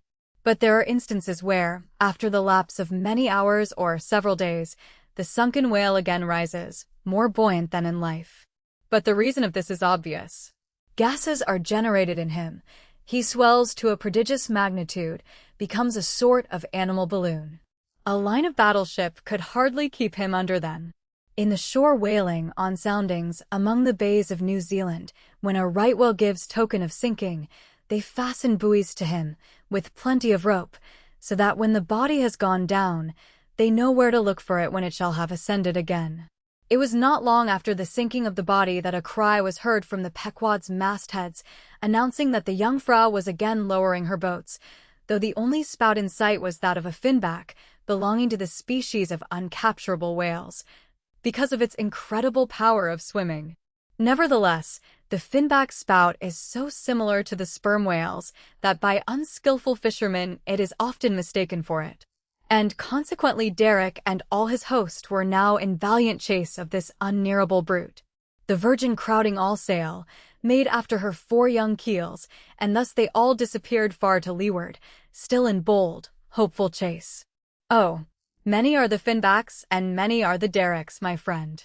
Chapter 82. The Honor and Glory of Whaling. There are some enterprises in which a careful disorderliness is the true method.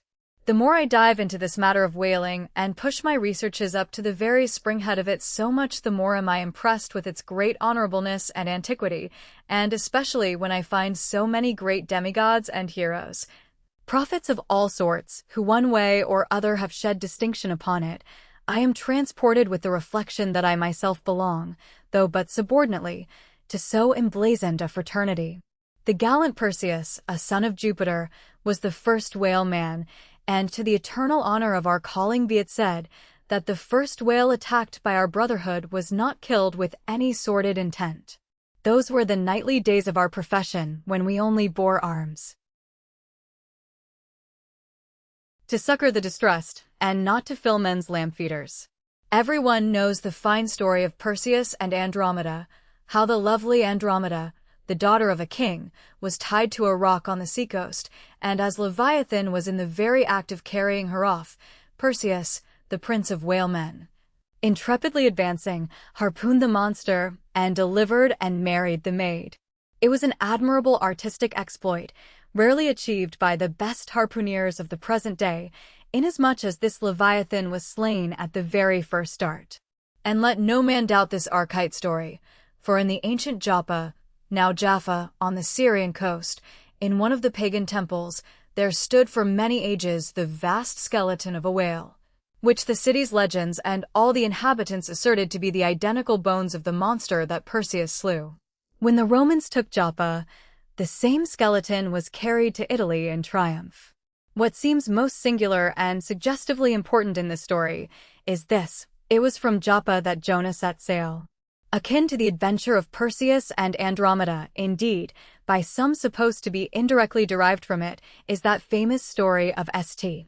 George and the dragon, which dragon I maintain to have been a whale, for in many old chronicles whales and dragons are strangely jumbled together, and often stand for each other. Thou art as a lion of the waters, and as a dragon of the sea, saith Ezekiel, hereby, plainly meaning a whale. In truth, some versions of the Bible use that word itself. Besides, it would much subtract from the glory of the exploit had St. George but encountered a crawling reptile of the land, instead of doing battle with the great monster of the deep. Any man may kill a snake, but only a Perseus, a St. George, a coffin, have the heart in them to march boldly up to a whale. Let not the modern paintings of this scene mislead us, for though the creature encountered by that valiant whaleman of old is vaguely represented of a griffin-like shape, and though the battle is depicted on land and the saint on horseback, yet considering the great ignorance of those times, when the true form of the whale was unknown to artists, and considering that as in Perseus' case, St. George's whale might have crawled up out of the sea on the beach, and considering that the animal ridden by St. George might have been only a large seal, or seahorse, bearing all this in mind, it will not appear altogether incompatible with the sacred legend and the ancientest drafts of the scene, to hold this so-called dragon no other than the great Leviathan himself. In fact, placed before the strict and piercing truth, this whole story will fare like that fish, flesh, and foul idol of the Philistines, Dagon by name, who being planted before the ark of Israel, his horse's head and both the palms of his hands fell off from him, and only the stump or fishy part of him remained. Thus, then, one of our own noble stamp, even a whale man, is the tutelary guardian of England, and by good rights, we harpooneers of Nantucket should be enrolled in the most noble order of St. George. And therefore, let not the knights of that honorable company, none of whom, I venture to say, have ever had to do with the whale like their great patron, let them never eye a Nantucketer with disdain, since even in our woolen frocks and tarred trousers we are much better entitled to St. George's decoration than they. Whether to admit Hercules among us or not, concerning this I long remained dubious, for though according to the Greek mythologies, that antique Crockett and Kit Carson, that brawny doer of rejoicing good deeds, was swallowed down and thrown up by a whale, still, whether that strictly makes a whaleman of him, that might be mooted. It nowhere appears that he ever actually harpooned his fish, unless, indeed, from the inside. Nevertheless, he may be deemed a sort of involuntary whaleman. At any rate the whale caught him, if he did not the whale. I claim him for one of our clan. But, by the best contradictory authorities, this Grecian story of Hercules and the whale is considered to be derived from the still more ancient Hebrew story of Jonah and the whale, and vice versa. Certainly, they are very similar. If I claim the demigod then, why not the prophet? Nor do heroes, saints, demigods, and prophets alone comprise the whole roll of our order. Our Grand Master is still to be named, for like royal kings of old times, we find the headwaters of our fraternity in nothing short of the great gods themselves. That wondrous oriental story is now to be rehearsed from the Shastra, which gives us the dread Vishnu, one of the three persons in the Godhead of the Hindus, gives us this divine Vishnu himself for our Lord, Vishnu, who, by the first of his 10 earthly incarnations, has forever set apart and sanctified the whale. When Brahma, or the god of gods, saith the Shastra, resolved to recreate the world after one of its periodical dissolutions, he gave birth to Vishnu, to preside over the work, but the Vedas, or mystical books, whose perusal would seem to have been indispensable to Vishnu before beginning the creation, and which therefore must have contained something in the shape of practical hints to young architects, these Vedas were lying at the bottom of the waters. So Vishnu became incarnate in a whale, and sounding down in him to the uttermost depths, rescued the sacred volumes. Was not this Vishnu a whaleman then? Even as a man who rides a horse is called a horseman? Perseus, St. George, Hercules, Jonah, and Vishnu. There's a member roll for you. What club but the whalemans can head off like that? Chapter 83. Jonah historically regarded. Reference was made to the historical story of Jonah and the whale in the preceding chapter. Now some Nantucketers rather distrust this historical story of Jonah and the whale. But then there were some skeptical Greeks and Romans who, standing out from the orthodox pagans of their times, equally doubted the story of Hercules and the whale, and Arion and the dolphin. And yet their doubting those traditions did not make those traditions one with the less facts, for all that.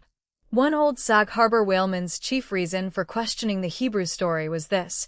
He had one of those quaint old-fashioned Bibles, embellished with curious, unscientific plates, one of which represented Jonah's whale with 2 spouts in his head, a peculiarity only true with respect to a species of the Leviathan, the right whale, and the varieties of that order, concerning which the fishermen have this saying, a penny roll would choke him, his swallow is so very small.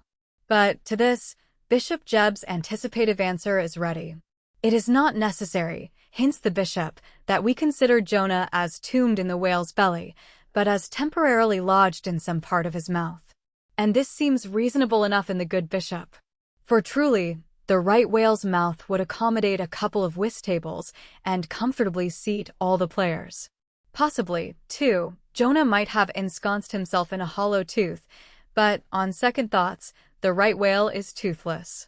Another reason which Sag Harbor, he went by that name, urged for his want of faith in this matter of the prophet, was something obscurely in reference to his incarcerated body and the whale's gastric juices. But this objection likewise falls to the ground, because a German exegetus supposes that Jonah must have taken refuge in the floating body of a_dead_ whale. Even as the French soldiers in the Russian campaign turned their dead horses into tents and crawled into them. Besides, it has been divined by other continental commentators that when Jonah was thrown overboard from the Joppa ship, he straightway effected his escape to another vessel nearby, some vessel with a whale for a figurehead, and, I would add, possibly called the whale, as some craft are nowadays christened the shark, the gull, the eagle. Nor have there been wanting learned exegetists who have opined that the whale mentioned in the Book of Jonah merely meant a life preserver, an inflated bag of wind, which the endangered prophet swam to, and so was saved from a watery doom. Poor Sag Harbor, therefore, seems worst at all. Round. But he had still another reason for his want of faith.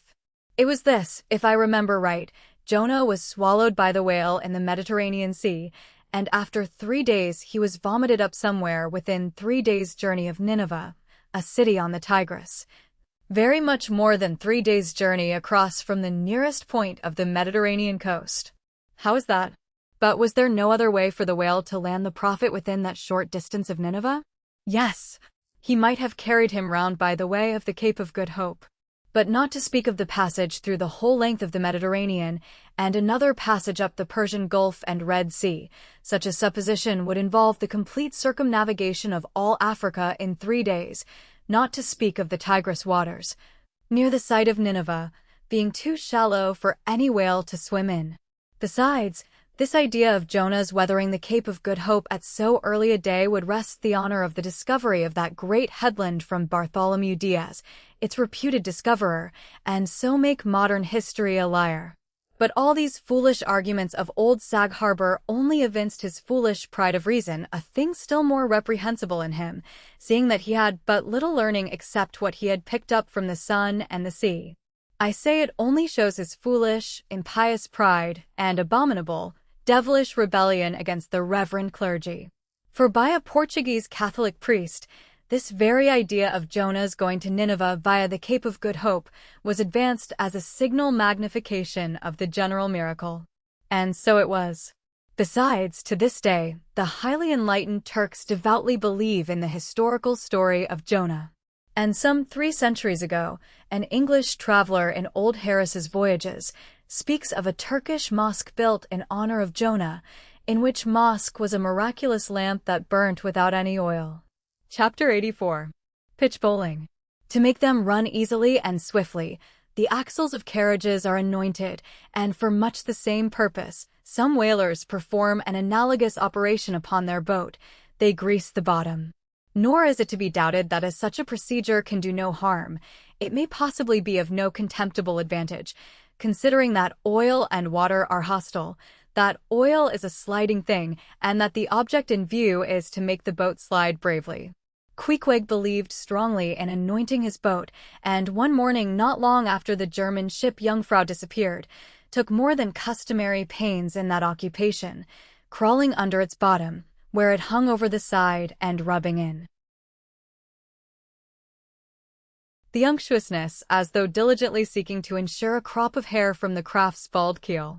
He seemed to be working in obedience to some particular presentiment. Nor did it remain unwarranted by the event. Towards noon whales were raised, but so soon as the ship sailed down to them, they turned and fled with swift precipitancy, a disordered flight, as of Cleopatra's barges from Actium. Nevertheless, the boats pursued, and Stubbs was foremost. By great exertion, Tashtego at last succeeded in planting one iron, but the stricken whale, without at all sounding, still continued his horizontal flight, with added fleetness. Such unintermitted strainings upon the planted iron must sooner or later inevitably extract it. It became imperative to lance the flying whale, or be content to lose him. But to haul the boat up to his flank was impossible. He swam so fast and furious. What then remained? Of all the wondrous devices and dexterities, the sleights of hand and countless subtleties, to which the veteran whaleman is so often forced, none exceed that fine maneuver with the lance called pitch bowling. Small sword or broadsword in all its exercises boasts nothing like it. It is only indispensable with an inveterate running whale. Its grand fact and feature is the wonderful distance to which the long lance is accurately darted from a violently rocking, jerking boat under extreme headway. Steel and wood included, the entire spear is some 10 or 12 feet in length. The staff is much slighter than that of the harpoon, and also of a lighter material, pine. It is furnished with a small rope called a warp of considerable length, by which it can be hauled back to the hand after darting. But before going further, it is important to mention here that though the harpoon may be pitch-poled in the same way with the lance, yet it is seldom done, and when done, is still less frequently successful, on account of the greater weight and inferior length of the harpoon as compared with the lance, which in effect becomes serious drawbacks. As a general thing, therefore, you must first get fast to a whale before any pitch bowling comes into play. Look now at Stubb, a man who, from his humorous, deliberate coolness and equanimity in the direst emergencies, was specially qualified to excel in pitch bowling. Look at him. He stands upright in the tossed bow of the flying boat, wrapped in fleecy foam. The towing whale is 40 feet ahead. Handling the long lance lightly, glancing twice or thrice along its length to see if it be exactly straight, Stubb whistlingly gathers up the coil of the warp in one hand, so as to secure its free end in his grasp, leaving the rest unobstructed. Then, holding the lance full before his waistband's middle, he levels it at the whale, when, covering him with it, he steadily depresses the butt end in his hand, thereby elevating the point till the weapon stands fairly balanced upon his palm, 15 feet in the air. He minds you somewhat of a juggler, balancing a long staff on his chin. Next moment, with a rapid, nameless impulse, in a superb lofty arch the bright steel spans the foaming distance and quivers in the life spot of the whale. Instead of sparkling water, he now spouts red blood. "That drove the spigot out of him," cried Stubb. "'Tis July's immortal 4th, all fountains must run wine today. Would now it were Old Orleans whiskey, or Old Ohio, or unspeakable Old Monongahela. Then, Tashtego, lad, I'd have ye hold a cannikin to the jet, and we'd drink round it. Yeah, verily, hearts alive, we'd brew choice punch in the spread of his spout-hole there, and from that live punch-bowl quaff the living stuff." Again and again to such gamesome talk, the dexterous dart is repeated, the spear returning to its master like a greyhound held in skillful leash. The agonized whale goes into his flurry, the towline is slackened, and the pitch-poler dropping astern, folds his hands, and mutely watches the monster die. Chapter 85. The Fountain. That for 6,000 years, and no one knows how many millions of ages before, the great whales should have been spouting all over the sea, and sprinkling and mystifying the gardens of the deep, as with so many sprinkling or mystifying pots. And that for some centuries back, thousands of hunters should have been close by the fountain of the whale, watching these sprinklings and spoutings, that all this should be, and yet, that down to this blessed minute, 15¼ minutes past 1:00 p.m. of this 16th day of December A.D. 1851, it should still remain a problem, whether these spoutings are, after all, really water or nothing but vapor. This is surely a noteworthy thing. Let us, then, look at this matter along with some interesting items contingent. Everyone knows that by the peculiar cunning of their gills, the finny tribes in general breathe the air which at all times is combined with the element in which they swim. Hence, a herring or a cod might live a century and never once raise its head above the surface. But owing to his marked internal structure, which gives him regular lungs, like a human being's, the whale can only live by inhaling the disengaged air in the open atmosphere. Wherefore the necessity for his periodical visits to the upper world. But he cannot in any degree breathe through his mouth, for, in his ordinary attitude, the sperm whale's mouth is buried at least 8 feet beneath the surface, and what is still more, his windpipe has no connection with his mouth. No, he breathes through his spiracle alone, and this is on the top of his head. If I say that in any creature breathing is only a function indispensable to vitality, inasmuch as it withdraws from the air a certain element, which being subsequently brought into contact with the blood imparts to the blood its vivifying principle, I do not think I shall err, though I may possibly use some superfluous scientific words. Assume it, and it follows that if all the blood in a man could be aerated with one breath, he might then seal up his nostrils and not fetch another for a considerable time. That is to say, he would then live without breathing. Anomalous as it may seem, This is precisely the case with the whale, who systematically lives, by intervals, his full hour and more, when at the bottom, without drawing a single breath or so much as in any way inhaling a particle of air, for, remember, he has no gills. How is this? Between his ribs and on each side of his spine he is supplied with a remarkable involved Cretan labyrinth of vermicelli-like vessels, which vessels, when he quits the surface, are completely distended with oxygenated blood. So that for an hour or more, 1,000 fathoms in the sea, he carries a surplus stock of vitality in him, just as the camel crossing the waterless desert carries a surplus supply of drink for future use in its 4 supplementary stomachs. The anatomical fact of this labyrinth is indisputable, and that the supposition founded upon it is reasonable and true seems the more cogent to me, when I consider the otherwise inexplicable obstinacy of that Leviathan in underscore, having his spoutings out underscore, as the fishermen phrase it. This is what I mean. If unmolested, upon rising to the surface, the sperm whale will continue there for a period of time exactly uniform with all his other unmolested risings. Say he stays 11 minutes and jets 70 times, that is, respires 70 breaths, then whenever he rises again, he will be sure to have his 70 breaths over again, to a minute. Now, if after he fetches a few breaths you alarm him so that he sounds, he will be always dodging up again to make good his regular allowance of air. And not till those 70 breaths are told will he finally go down to stay out his full term below. Remark, however, that in different individuals these rates are different, but in anyone they are alike. Now, why should the whale thus insist upon having his spoutings out, unless it be to replenish his reservoir of air descending for good? How obvious is it, too, that this necessity for the whale's rising exposes him to all the fatal hazards of the chase. For not by hook or by net could this vast Leviathan be caught, when sailing 1,000 fathoms beneath the sunlight. Not so much thy skill, then, O hunter, as the great necessities that strike the victory to thee. In man, breathing is incessantly going on, one breath only serving for 2 or 3 pulsations, so that whatever other business he has to attend to, waking or sleeping, breathe he must, or die he will.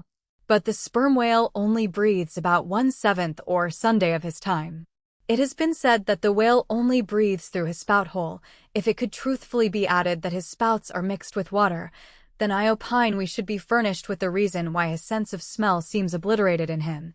For the only thing about him that at all answers to his nose is that identical spout hole, and, being so clogged with 2 elements, it could not be expected to have the power of smelling.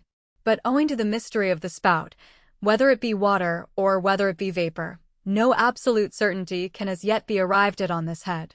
Sure it is, nevertheless, that the sperm whale has no proper olfactories. But what is he one of them? No roses, no violets, no cologne water in the sea. Furthermore, as his windpipe solely opens into the tube of his spouting canal, and as that long canal, like the Grand Erie Canal, is furnished with a sort of locks that open and shut for the downward retention of air or the upward exclusion of water. Therefore the whale has no voice, unless you insult him by saying that when he so strangely rumbles, he talks through his nose. But then again, what has the whale to say? Seldom have I known any profound being that had anything to say to this world, unless forced to stammer out something by way of getting a living. Oh, happy that the world is such an excellent listener. Now, the spouting canal of the sperm whale, chiefly intended as it is for the conveyance of air, and for several feet laid along, horizontally, just beneath the upper surface of his head, and a little to one side. This curious canal is very much like a gas pipe laid down in a city on one side of a street. But the question returns whether this gas pipe is also a water pipe, in other words, whether the spout of the sperm whale is the mere vapor of the exhaled breath, or whether that exhaled breath is mixed with water taken in at the mouth, and discharged through the spiracle. It is certain that the mouth indirectly communicates with the spouting canal, but it cannot be proved that this is for the purpose of discharging water through the spiracle, because the greatest necessity for so doing would seem to be when in feeding he accidentally takes in water. But the sperm whale's food is far beneath the surface, and there he cannot spout even if he would. Besides, if you regard him very closely and time him with your watch, you will find that when unmolested, there is an undeviating rhyme between the periods of his jets and the ordinary periods of respiration. But why pester one with all this reasoning on the subject? Speak out. You have seen him spout, then declare what the spout is. Can you not tell water from air? My dear sir, in this world it is not so easy to settle these plain things. I have ever found your plain things the naughtiest of all. And as for this whale's spout, you might almost stand in it, and yet be undecided as to what it is precisely. The central body of it is hidden in the snowy, sparkling mist enveloping it, and how can you certainly tell whether any water falls from it, when, always, when you are close enough to a whale to get a close view of his spout, he is in a prodigious commotion, the water cascading all around him. And if at such times you should think that you really perceive drops of moisture in the spout, how do you know that they are not merely condensed from its vapor? Or how do you know that they are not those identical drops superficially lodged in the spout-hole fissure, which is countersunk into the summit of the whale's head? For even when tranquilly swimming through the midday sea in a calm, with his elevated hump sun-dried as a dromedary's in the desert, even then, the whale always carries a small basin of water on his head, as under a blazing sun you will sometimes see a cavity in a rock filled up with rain.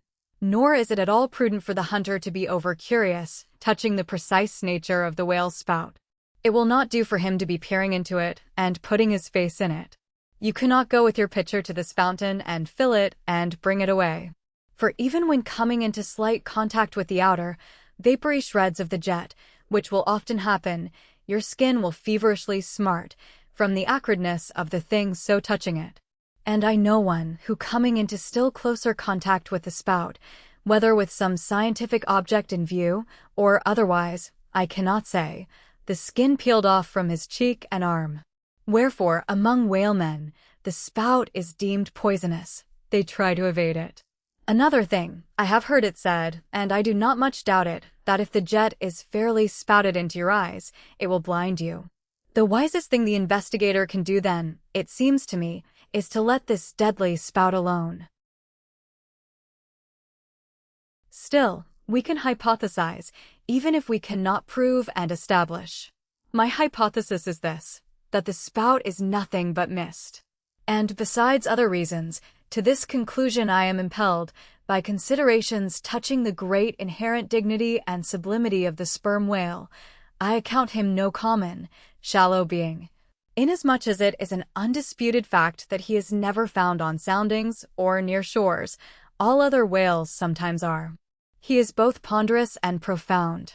And I am convinced that from the heads of all ponderous, profound beings, such as Plato, Pyrrho, the devil, Jupiter, Dante, and so on, there always goes up a certain semi-visible steam, while in the act of thinking deep thoughts.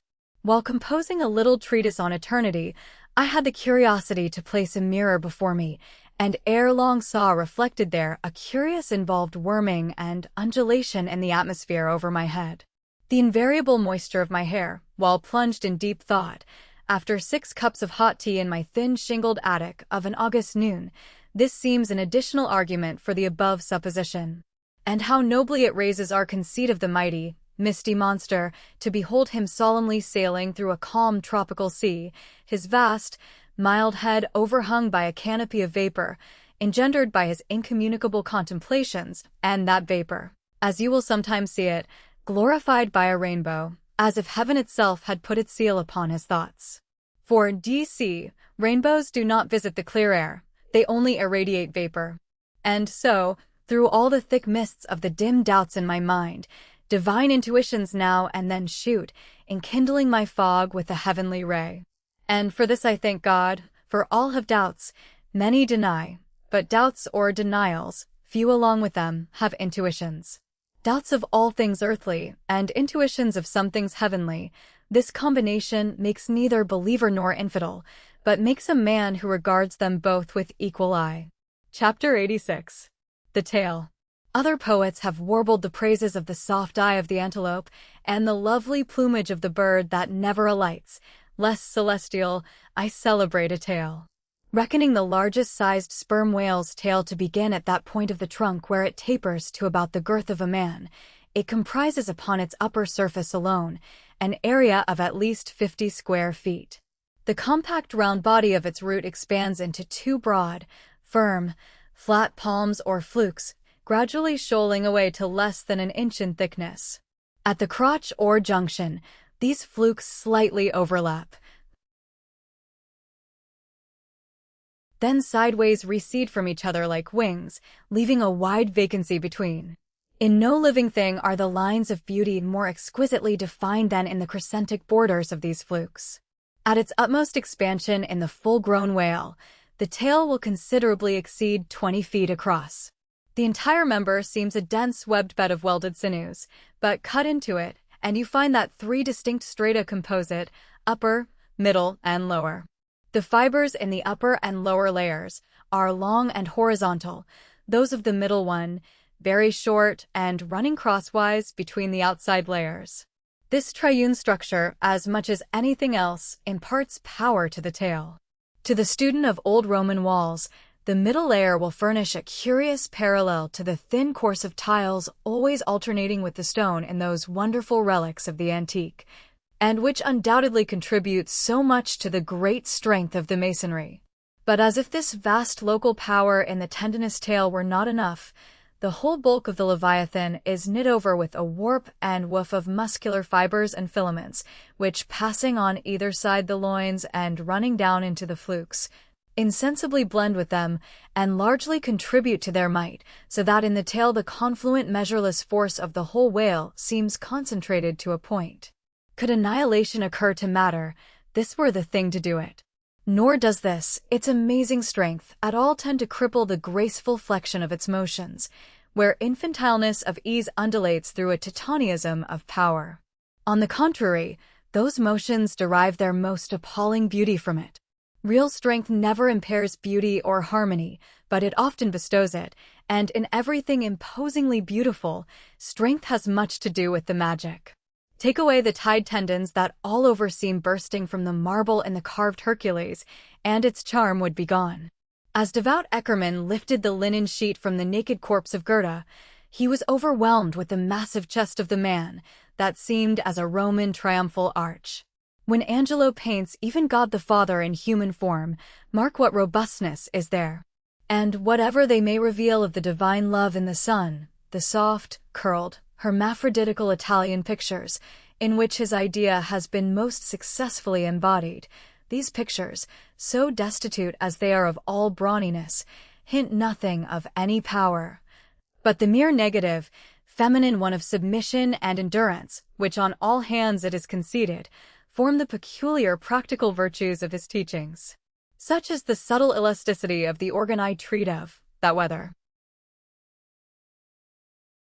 wielded in sport, or in earnest, or in anger, whatever be the mood it be in, its flexions are invariably marked by exceeding grace. Therein no fairy's arm can transcend it. 5 great motions are peculiar to it. First, when used as a fin for progression. Second, when used as a mace in battle. Third, in sweeping. Fourth, in lobtailing. Fifth, in peaking flukes. First, being horizontal in its position, the Leviathan's tail acts in a different manner from the tails of all other sea creatures. It never wriggles. In man or fish, wriggling is a sign of inferiority. To the whale, his tail is the sole means of propulsion. Scrollwise coiled forwards beneath the body, and then rapidly sprung backwards, it is this which gives that singular darting, leaping motion to the monster when furiously swimming. His side fins only serve to steer by. Second, it is a little significant that while one sperm whale only fights another sperm whale with his head and jaw, nevertheless, in his conflicts with man, he chiefly and contemptuously uses his tail. In striking at a boat, he swiftly curves away his flukes from it, and the blow is only inflicted by the recoil. If it be made in the unobstructed air, especially if it descend to its mark, the stroke is then simply irresistible. No ribs of man or boat can withstand it. Your only salvation lies in eluding it, but if it comes sideways through the opposing water, Then, partly owing to the light buoyancy of the whaleboat and the elasticity of its materials, a cracked rib or a dashed plank or two, a sort of stitch in the side, is generally the most serious result. These submerged side blows are so often received in the fishery that they are accounted mere child's play. Someone strips off a frock and the hole is stopped. Third, I cannot demonstrate it, but it seems to me that in the whale the sense of touch is concentrated in the tail, for in this respect there is a delicacy in it only equaled by the daintiness of the elephant's trunk. This delicacy is chiefly evinced in the action of sweeping, when in maidenly gentleness the whale with a certain soft slowness moves his immense flukes from side to side upon the surface of the sea, and if he feel but a sailor's whisker, woe to that sailor, whiskers and all. What tenderness there is in that preliminary touch! Had this tale any prehensile power, I should straightway bethink me of Darminode's elephant that so frequented the flower market, and with low salutations presented nosegays to damsels, and then caressed their zones. On more accounts than one, a pity it is that the whale does not possess this prehensile virtue in his tail, for I have heard of yet another elephant, that when wounded in the fight, curved round his trunk and extracted the dart. Fourth, stealing unawares upon the whale in the fancied security of the middle of solitary seas, you find him unbent from the vast corpulence of his dignity, and kitten-like, he plays on the ocean as if it were a hearth. But still you see his power in his play. The broad palms of his tail are flirted high into the air, then smiting the surface, the thunderous concussion resounds for miles. You would almost think a great gun had been discharged, and if you noticed the light wreath of vapor from the spiracle at his other extremity, you would think that that was the smoke from the touch-hole. Fifth, as in the ordinary floating posture of the Leviathan, the flukes lie considerably below the level of his back. They are then completely out of sight beneath the surface, but when he is about to plunge into the deeps, his entire flukes with at least 30 feet of his body are tossed erect in the air, and so remain vibrating a moment till they downward shoot out of view. Excepting the sublime _breach somewhere else to be described, this peaking of the whale's flukes is perhaps the grandest sight to be seen in all animated nature. Out of the bottomless profundities the gigantic tail seems spasmodically snatching at the highest heaven. So in dreams have I seen majestic Satan thrusting forth his tormented colossal claw from the flame Baltic of hell. But in gazing at such scenes, it is all in all what mood you are in. If in the Dantean, the devils will occur to you; if in that of Isaiah, the archangels. Standing at the masthead of my ship during a sunrise that crimson sky and sea, I once saw a large herd of whales in the east, all heading towards the sun, and for a moment vibrating in concert with peaked flukes. As it seemed to me at the time, such a grand embodiment of adoration of the gods was never beheld, even in Persia, the home of the fire worshippers. As Ptolemy Philopater testified of the African elephant, I then testified of the whale, pronouncing him the most devout of all beings.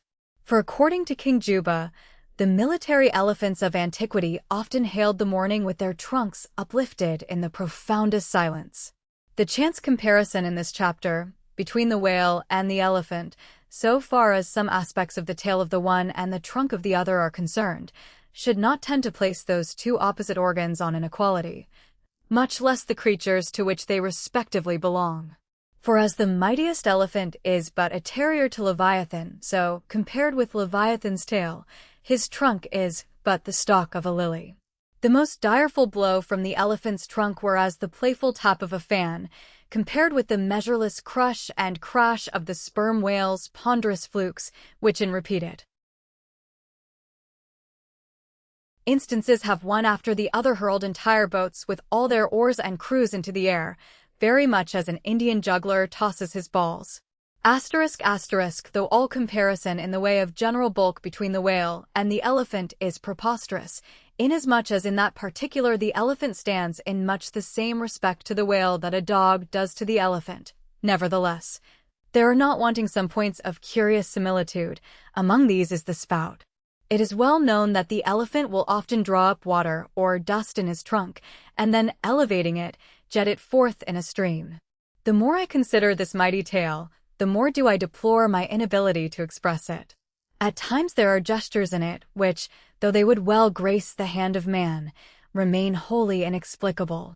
In an extensive herd, so remarkable occasionally are these mystic gestures that I have heard hunters who have declared them akin to Freemason signs and symbols, that the whale, indeed, by these methods intelligently conversed with the world.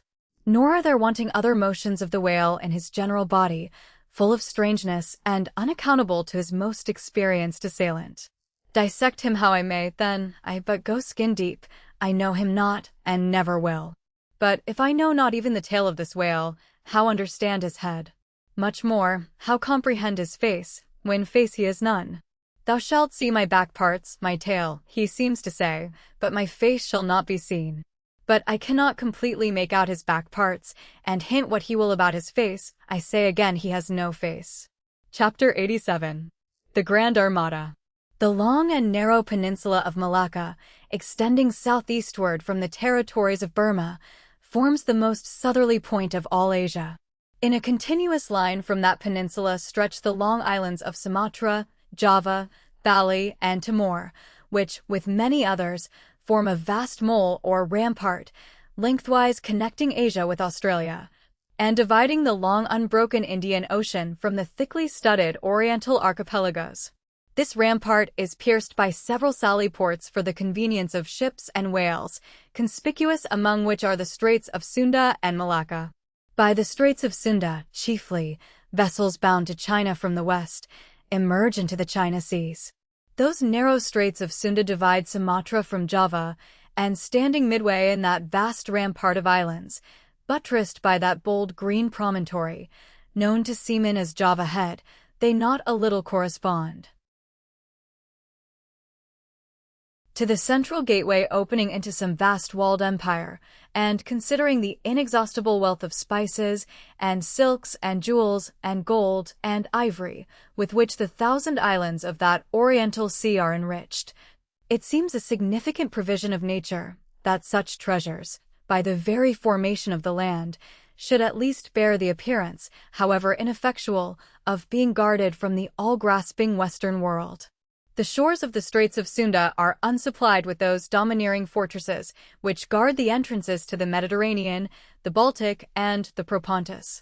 Unlike the Danes, these Orientals do not demand the obsequious homage of lowered topsails from the endless procession of ships before the wind, which for centuries past, by night and by day, have passed between the islands of Sumatra and Java, freighted with the costliest cargoes of the East.